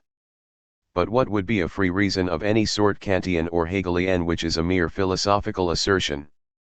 No more than a groundless dogma and a ghostly abstraction. It is a widespread view that such thinkers as Fichte and Hegel tried to deduce the world by means of pure reason. This is of all the misunderstandings of their thought the most disastrous. In the minds of as early as in Fichte's works 1 and ds, Kant criticized for failing to recognize that, simply by examining theoretical and practical reason, philosophical reason not only distinguishes but also relates them. Conclusion: the crisis of the Hegelian middle 227 Kant and every one of his genuine idealistic successors.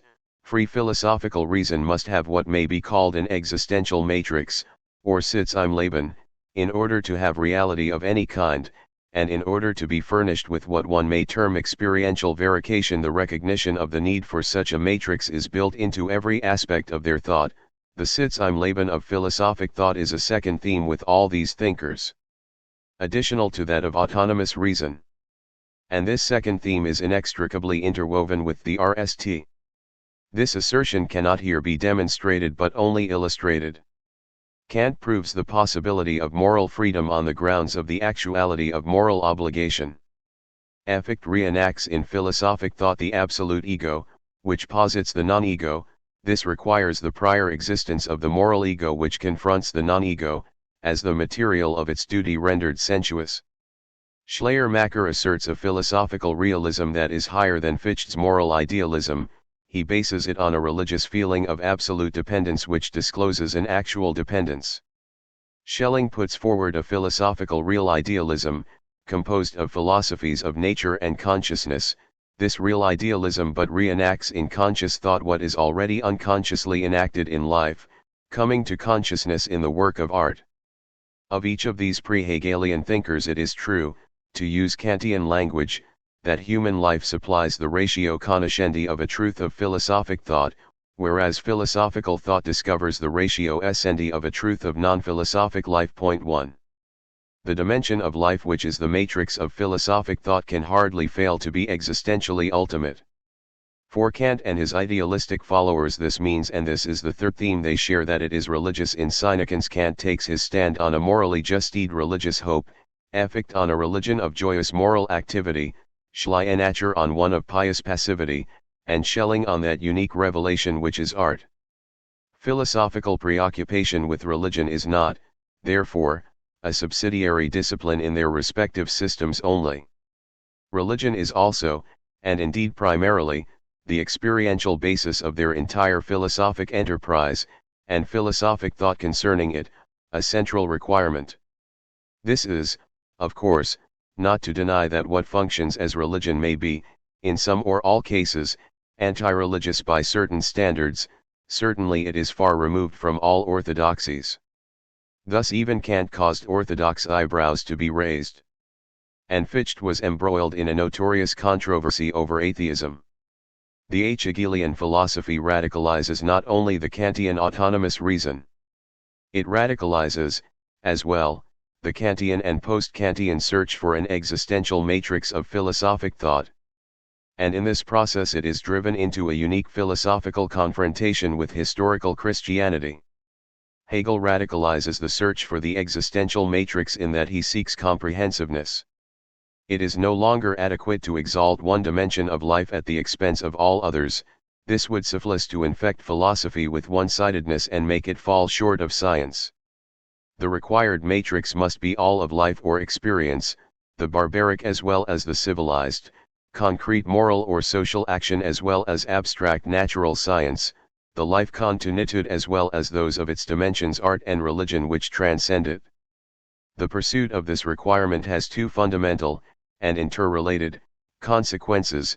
A realism comes to be part and parcel of Hegel's mature thought which is wholly lacking in the thought of his predecessors, Kant only accepted, and this occurs precisely as his idealism comes to make all-encompassing demands which are unprecedented.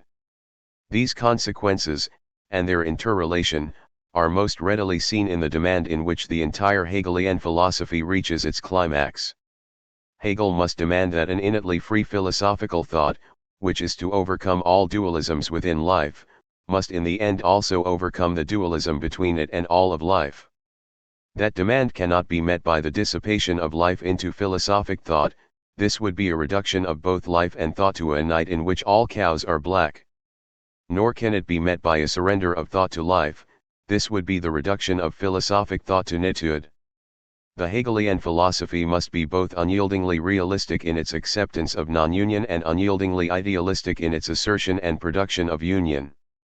And it is able to be both only if it can be a thought activity which overreaches life, rather than one which is either destructive of life or shipwrecked by it. Such a thought activity would forever arise from a life required as its basis and presupposition. It would rise above it and in so doing transcure it, and because the result of having risen does not destroy but is the process of perpetual rising, it would reinstate life even as it transcures it. In this sense and in this sense alone, the Hegelian philosophy is a form of rationalism. But it is true enough that in this sense it is the most rationalistic philosophy ever conceived. Indeed, it is a rationalism which is unsurpassable. But can philosophic thought overreach life if this latter is really all of life? This depends on two conditions: on whether life, while infinitely fragmented into non-union, also and already moves toward union and thus toward philosophic thought, and on whether philosophic thought can so move toward life as to encompass non-union rather than merely shun it. In monkeyish fashion, the Hegelian idealistic claim to comprehensiveness is radically misunderstood unless seen as united with a realistic self-exposure to the contingencies of the actual world. That there is in fact such an indissoluble union of realism and idealism may be corroborated by the contrast between Hegel and his predecessors. Precisely because these latter aim at less than comprehensiveness of thought, they can exalt the essential in life, the matrix of philosophic TL1 and, by the same token, underrate or belittle all aspects of life which are not essential. Further, and exactly because of this hard and fast distinction, they tend to romanticize the essential. Joyous moral activity, pious passivity, aesthetic creation all come dangerously close to being mere philosophical constructions rather than historical realities. In contrast with such romanticizing, the mature Hegel, the early theological writings are still under the spell of romanticism, shows the utmost realism. His thought does not from non-union but confronts and seeks to conquer it. As for union, this must exist in life. It cannot be a mere ideal asserted by philosophers. Hegel's predecessors again Kant only accepted are all inclined to philosophical homiletics. The mature Hegel repudiates all spurious philosophical homilies, and instead confronts existing religions and their genuine homiletical expressions. Hegel, unless we are mistaken, Hegel alone seriously confronts the existing religions of human history. This confrontation results, one might almost say, to Hegel's surprise, in an encounter with historical Christianity, i.e., with a Christianity which is philosophically undiluted, undemythologized, unreconstructed. His predecessors, all Christians of sorts, tend to refashion the Christian faith in their own philosophic image, and this is true of the early theological writings as well. The mature Hegel, taking existing religion and indeed all existence seriously, has made an astounding discovery.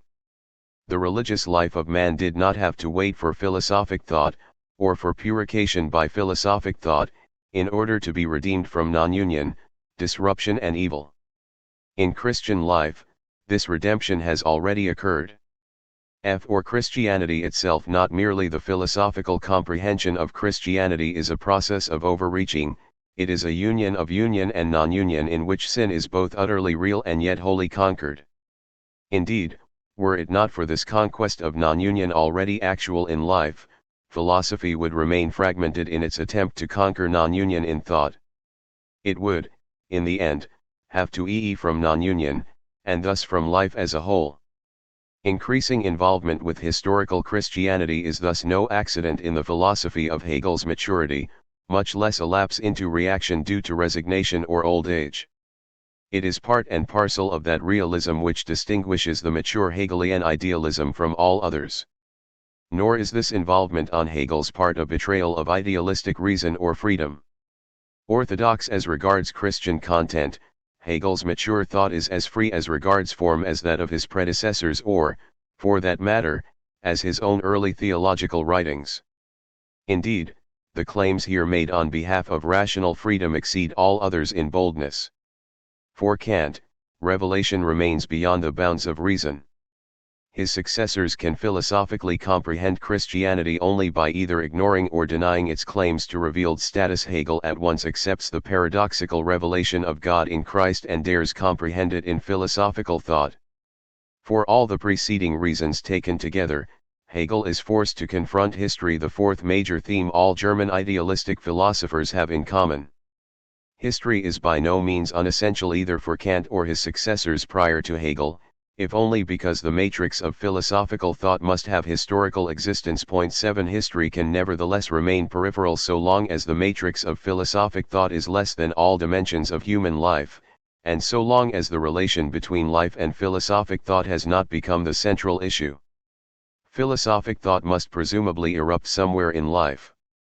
But so long as life provides the required matrix Kantian or Fichtian morality, Schleiermacher's religiosity, or Schelling's art, there is no real reason why it might not equally erupt anywhere. For Hegel, philosophy cannot equally erupt anywhere, indeed, it cannot simply erupt at all. Philosophy cannot equally erupt anywhere, the whole of life is subject to historical development, and this is true also of the life of the Christian faith. Philosophy cannot simply erupt at all, no unbridgeable chasm may remain between comprehending thought and the comprehended life from which it arises. This is why the rise of Christianity alone does not suffice to make the time ripe for its philosophic comprehension. What must exist prior to such comprehension, in addition to the Christian content, is the form of rational self-activity. Indeed, only when rational form and Christian content are already implicitly united in history can that explicit unification occur which is the null, and hence trans-historical, philosophical thought. It must, therefore, be said that the actual existence of one specific historical world is the cardinal condition without which, by its own admission and insistence, the Hegelian philosophy cannot reach its ultimate goal. This specific world may be called with reservations the modern bourgeois Protestant world. This latter takes itself as in principle null and indestructible, and is accepted as such by Hegel in idea, if not in empirical fact. What attests to the nullity and indestructibility of the modern bourgeois Protestant world? As regards its religious aspect, it is the faith of a community which bears witness to the indwelling kingdom of God, which is eternal. As regards its secular aspect, it is the varied manifestations of free modern rationality. These range from modern natural science through modern morality to the modern state, and they are all free or rational because ideally innate, present and future obstacles are all potential conquests. But the two testimonies, religious and secular, are inadequate so long as they are mutually hostile or indifferent. They become adequate only when they point to each other, i.e., when they make the modern bourgeois Protestant world one world. The Christian salvation has descended from a medieval Catholic heaven into a modern Protestant heart on earth. This remains a worldless pietism unless this heart demands free worldly action as its authentic secular expression. Secular self-activity, on its part, has acquired in the modern world a dimension of innate ideality which makes it break the bounds of all-night reality and yet leaves it eternally fragmented by reality. Thus its free doing of what forever yet remains to be done points to what divinity has already done, i.e., to a divine acting merely appropriated by a receptive faith. 3. The discordant note: what if the modern bourgeois Protestant world were lacking in either spirit or power, or, to use Hegelian language, what if it were merely existing without being actual? What if its achievements were fragmentary or indeed wholly fraudulent? Hegel did not ignore or shy away from these questions. His realism forced him to confront them, and as if to confound glib biographers, not only when the high hopes aroused by the French Revolution had long become a mere memory and he himself old and resigned, but on various occasions in his career. 3. Hegel never despaired of the modern bourgeois Protestant world. Hence he never faced up to the effects of such despair upon his thought. But he did perceive severe strains in his contemporary world. Moreover, on occasion he responded to these with an altogether startling turn of thought. Although in the philosophy of right Hegel is certain that in the modern state the realm of fact has discarded its barbarity and unrighteous caprice, while the realm of truth has abandoned the world of the beyond and its arbitrary force. 9. He is by no means as certain as is commonly supposed that this unity of truth and fact is as, after all, it must be itself fact, or that the future will manifest what the present does not. The philosophy of history ends with the remark that spirit, reconciled with the actual world, is reconciled in thought only, not in life. Most startling, and indeed for all its restraint altogether shattering, is the end of the philosophy of religion. This is a mournful litany on contemporary Christian decadence. Faith, for which the very gates of hell cannot prevail against the kingdom of God, may reject the discordant note of the spiritual community. Passing away. Philosophy cannot reject it, for it sees faith itself in a state of decay. The discordant note is actual in real life. Religious unity has vanished from modern life, as much as it did in imperial Rome, when the divine was profaned. Hence political life, which requires a religious basis and inspiration, is inactive and without cadence, so much so that all artificial attempts to revive it are foredoomed to failure. Hegel attributes this decay in large measure to the work of reflection. The modern understanding has fragmented immediate spiritual unity, and it is at work not only in modern science but also, for example, in modern economic relations, and although this was not yet much in evidence in Hegel's time, in modern technology. Many of Hegel's contemporaries responded to these forces with a futile flight into a romanticized past. Hegel accepts them as a modern necessity, and yet believes in the power of spirit to recreate itself as a new unity beyond fragmentation. But what if the modern bourgeois, Protestant world lacks this power? What will then heal fragmentation? Philosophy, itself a form of spiritual life, can heal fragmentation in the sphere of thought, it cannot otherwise heal it. In life, the discordant note remains. And so Hegel concludes philosophic thought has no choice but to become a separate sanctuary, inhabited by philosophers who are an isolated order of priests. They cannot mix with the world, but must leave to the world the task of settling how it might find its way out of its present state of disruption. What an incredible, what a shattering turn of thought! The entire Hegelian philosophy may be viewed as one vast effort to stay with the modern Christian world, in contrast with Greek-Roman philosophy, which was compelled to flee from the ancient pagan world.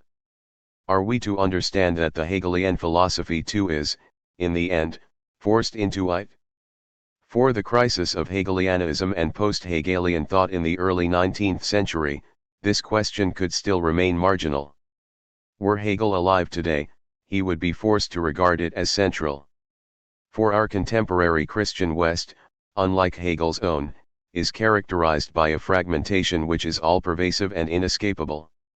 On the one hand, the divine today speaks at most obscurely and intermittently to the believer, and this latter, if he is a Christian, can no longer ignore, or simply seek to convert, a rising world which is non-Western, non-Christian and non-white.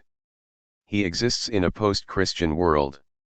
On the other hand, our secular world too is postmodern, for the old modern Western self-confidence has been shaken to the core in this century. 2 world wars have destroyed Europe's spiritual hegemony. The Western culture, which has produced the idea of the freedom of all, has also unleashed forces which would dehumanize and make slaves of all. And philosophical, sociological, and psychological skepticism articulate, or even aggravate, the widespread failure of nerve. Only in a single sphere, science and scientific technology, the old modern self-confidence still survives, and even here, since Auschwitz and Hiroshima, it is mixed with terror. From so fragmented a world the Hegelian philosophy would be forced to flee, as surely as Neoplatonism was forced into it from imperial Rome. Only thus could it maintain itself as a serene unity of thought free of fragmentation. Yet, if the preceding investigation has demonstrated anything, it is that, in the light of Hegel's declared central intentions, such a resort to it would be tantamount to radical failure. What, then, is the effect of this inevitable failure upon post-Hegelian thought? One possible answer is, there is no essential effect, for the Hegelian philosophy, and indeed the idealistic tradition which it completes, is a mere episode in the history of Western thought, an aberration which deserves to be forgotten. At least in the sphere of religious thought this answer is not convincing, for one can deny neither the existence of a uniquely modern secular religious problem, nor the significance of the Hegelian attempt to cope with it. Thus it is in vain that the religious believer pretends that the modern secular world is no different from its pre-modern precursors. He can maintain himself neither in a simple otherworldliness nor in a simple unworldliness, nor can he simply abide in the modern world by pre-modern, but now undermined, sacred authorities. It is equally in vain that modern secular culture pretends to religious neutrality. It cannot simply let go of the old modern claim to autonomy, and hence must, unless it comes to terms with faith and the God of faith itself, make quasi-pseudo. Conclusion: the crisis of the Hegelian middle 237 or anti-religious claims. Again, a philosophic thought which simply bypasses Hegel is apt to bypass, as well, the whole modern secular religious problem. This is true, for example, of scientific and logical positivism at the one extreme, theological positivism at the other. For the one merely ignores the challenge of faith while claiming, on the authority of either science or empiricist skepticism, to have disposed of it. And the other takes its stand on pre-modern sacred authorities as if these latter were not, in the modern world, radically questionable. Philosophic thought no less surely bypasses the modern secular religious problem when it disclaims all competence to contribute to its solution. Thus present-day linguistic philosophy of religion is prone to protest its neutrality toward all substantial issues, and ostensibly confines itself to the mere analysis of religious language. Such a neutralist program, were philosophic thought actually to abide by it, would demand the indiscriminate analysis of any and every religious language, spurious, obscurantist, and anachronistic as well as genuine and alive. Philosophy can never be so neutral, and the humility of much present philosophy is a mere mock humility, disguising failure of philosophic nerve. What, then, if the Hegelian philosophy is no mere aberration? In Hegelian language, does a result follow from the process of its failure? A result certainly follows if, staying close to Hegel's own thought, one dwells on the id into which, today, it would be forced. This id must result in a judgment upon either the world or the being thought. Both these possibilities became, after Hegel, historically actual. The first is actual, for example, in Bradleyan idealism.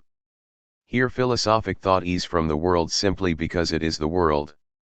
The Hegelian difference between the ancient pagan and the modern Christian world has become, so far as philosophic thought is concerned, after all accidental. History turns out to be, despite all of Hegel's labor, as inessential to philosophic truth as traditional metaphysicians since Plato have asserted. The dualism between the cave of history and eternity is null. On such grounds, Hegelianism, or rather, what remains of it, reduces itself to but another contender in an essentially unhistorical philosophical arena. Moreover, it is not then likely to do well in the battle. Coming, after all, shot from the pistol, it is open to the charge of dogmatism. Compelled, after all, despite all protestations, to remain with a merely postulated reality, it will dissipate appearance into another night in which all cows are black. No wonder even ancient metaphysics and medieval syntheses of faith and reason have shown greater modern vitality than so truncated a Hegelianism. No wonder Platonism and Thomism are still alive while the Absolute is dead. Such a right-wing turn, then, leaves no result except the addition of yet another contender to the philosophical arena. In contrast, a left-wing result transforms the arena itself. This result follows if one holds fast to the Hegelian thesis that the goal of philosophic thought is to stay with the world, that every philosophic id from the world is the mark of partial or total failure. A left-wing turn on such grounds discloses that philosophic thought stands in need of an existential matrix, and it discloses, as well, that the Kantian philosophy is the turning point in the history of Western metaphysics. As for Hegel's philosophy, its significance is then seen as lying in its very failure. Unlike pre-Kantian metaphysics, it seeks to stay with the world. Like pre-Kantian metaphysics, it seeks to rise to eternity, and it cannot do both. And this failure marks the end of all past metaphysics even as it initiates a new. The new metaphysics is a thought which remains bound to existing man and his world even as it seeks the transcending comprehension of both. The destiny of philosophic thought under such circumstances depends on the condition of man and his world, and on the philosophic interpretation of that condition. Both may move far from Hegelianism. But two opposite possibilities, both still alive, result immediately from the crisis of Hegel's own thought. Despairing of Hegel's modern bourgeois, Protestant world, philosophic thought may hold fast to his modern secular freedom, or to his modern Protestant faith. The first has occurred in such left-wing Hegelians as Feuerbach and Marx. For these, like for Hegel himself, the Christian God is the last of all gods who exhausts all religious possibilities. But unlike for Hegel, this God does not redeem man but preserves and indeed aggravates his alienation, and this is precisely because he remains cod, i.e., other than human. Hence this last cod points to a radically post-religious future, and the bourgeois, Protestant human freedom already actual points to a radically secular freedom which is yet to become actual. Both will be produced by the most decisive of all acts, which is at once the negation of divine otherness by the human and a radical self-affirmation of the human. On the grounds of such a turn of thought, Hegel's secular freedom is preserved and indeed transgressed by the death of God for which it is responsible, and so is free philosophic thought. At the same time, the loss of Hegel's Christian content deprives both this post-religious secular world, and this post-Hegelian philosophic thought, of all hopes to nullity. Free secular life becomes innately dynamic, hence inherently revolutionary and bourgeois no longer, and philosophic thought becomes the forever fragmented herald of a forever fragmented future. What of a philosophic thought which holds fast to Hegel's modern Protestant faith? This too is a left-wing post-Hegelian possibility if the faith is in a God who enters into and stays with the world, not in a God who, indifferent to the world, forces faith into it from it. This possibility, however, depends on one crucial condition. The God whom faith represents as other than man and his world must remain in this otherness, even while entering into the world, vis-a-vis both modern secular freedom and modern philosophic thought. He is not judged by contemporary secular or religious fragmentation but, on the contrary, judges the contemporary world and all its secular and religious works, as much as any other.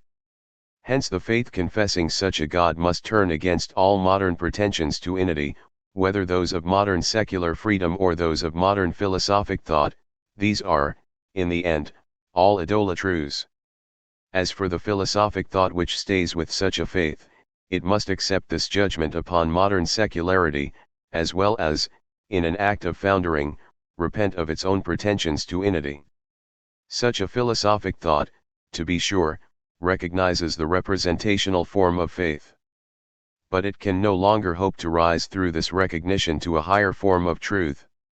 The time is not ripe for the self-elevation of thought to the divine side of the divine-human relation, for no time has this kind of ripeness. Hence reflection points to a Kierkegaardian immediacy after reflection, and detached thought upon the divine-human relation points to existential participation in it. The God who is other than man for religious representation retains his otherness for philosophic thought as well, and the philosopher can only point to, but not deal with him. There is no greater attempt than the Hegelian to unite the God of the philosophers with the God of Abraham, Isaac, and Jacob. The result of its failure is that the two fall radically and nally apart. 13 Must post-Hegelian religious thought remain at these starkly opposed extremes? Recent developments suggest that they represent one-sided protests and temporary necessities, not permanent possibilities. Thus it is instructive to consider the fate of 19th-century left-wing Hegelians. Their denial of Hegelian transcendence led these to seek an absoluteness immanent in actual humanity, yet in the process virtually each thinker accused his predecessors of dissipating concrete man into unreal abstractions. This process culminated in Marx and Nietzsche, both left-wing Hegelians in a wider sense. Scorning Feuerbach's merely abstract freedom, and a merely utopian socialism, both thinkers found an actual humanity absolutely free, in the one case, in the future classless society, in the other, in the future overman. Yet in retrospect Marx's dialectical socialism is far more utopian than that of the utopians, and Nietzsche's overman is a far more unreal myth and one innately more dangerous than all past transcendent gods. By the standards of Hegel's own thought, such forms of post-Hegelian atheism are one-sidedly idealistic, and they are appropriately followed by the post-Hegelian atheism of such thinkers as Sartre and Camus, whose realism resists all temptations to make man divine. No less instructive is what, for want of a better word, may be called post-Hegelian neo-orthodoxy. Kierkegaard's protest against the modern world and the modern church is a necessity, yet, were this protest to become frozen, it would turn into an unbiblical unworldliness which is against Kierkegaard's innermost intentions, and, by his own confession, his personal conflict between his two loves of God and Regina remains unresolved only because of insufficiency and faith. 14 Again, Karl Barth must say no to the word of man in behalf of the word of God, for the two remain incommensurable. But he cannot remain with a sheer no, lest the God once present in the world now be dissipated into a mere memory. As Martin Buber teaches, the meeting of the divine and the human occurs, if it occurs at all, not in a separate sphere cut off from the world. It occurs in the world in which men meet each other. These developments indicate that philosophic thought must move beyond the extremes of partisan commitments, and grope for ability if the faith is in a God who enters into and stays with the world, not in a God who, indifferent to the world, forces faith into it from it. This possibility, however, depends on one crucial condition. The God whom faith represents as other than man and his world must remain in this otherness, even while entering into the world, vis-a-vis both modern secular freedom and modern philosophic thought. He is not judged by contemporary secular or religious fragmentation but, on the contrary, judges the contemporary world and all its secular and religious works, as much as any other. Hence the faith confessing such a God must turn against all modern pretensions to unity, whether those of modern secular freedom or those of modern philosophic thought. These are, in the end, all idolatries. As for the philosophic thought which stays with such a faith, it must accept this judgment upon modern secularity, as well as, in an act of foundering, repent of its own pretensions to unity. Such a philosophic thought, to be sure, recognizes the representational phone of faith. But it can no longer hope to rise through this recognition to a higher form of truth. The time is not ripe for the self-elevation of thought to the divine side of the divine-human relation, for no time has this kind of ripeness. Hence reflection points to a Kierkegaardian immediacy after reflection, and detached thought upon the divine-human relation points to existential participation in it. The God who is other than man for religious representation retains his otherness for philosophic thought as well, and the philosopher can only point to, but not deal with him.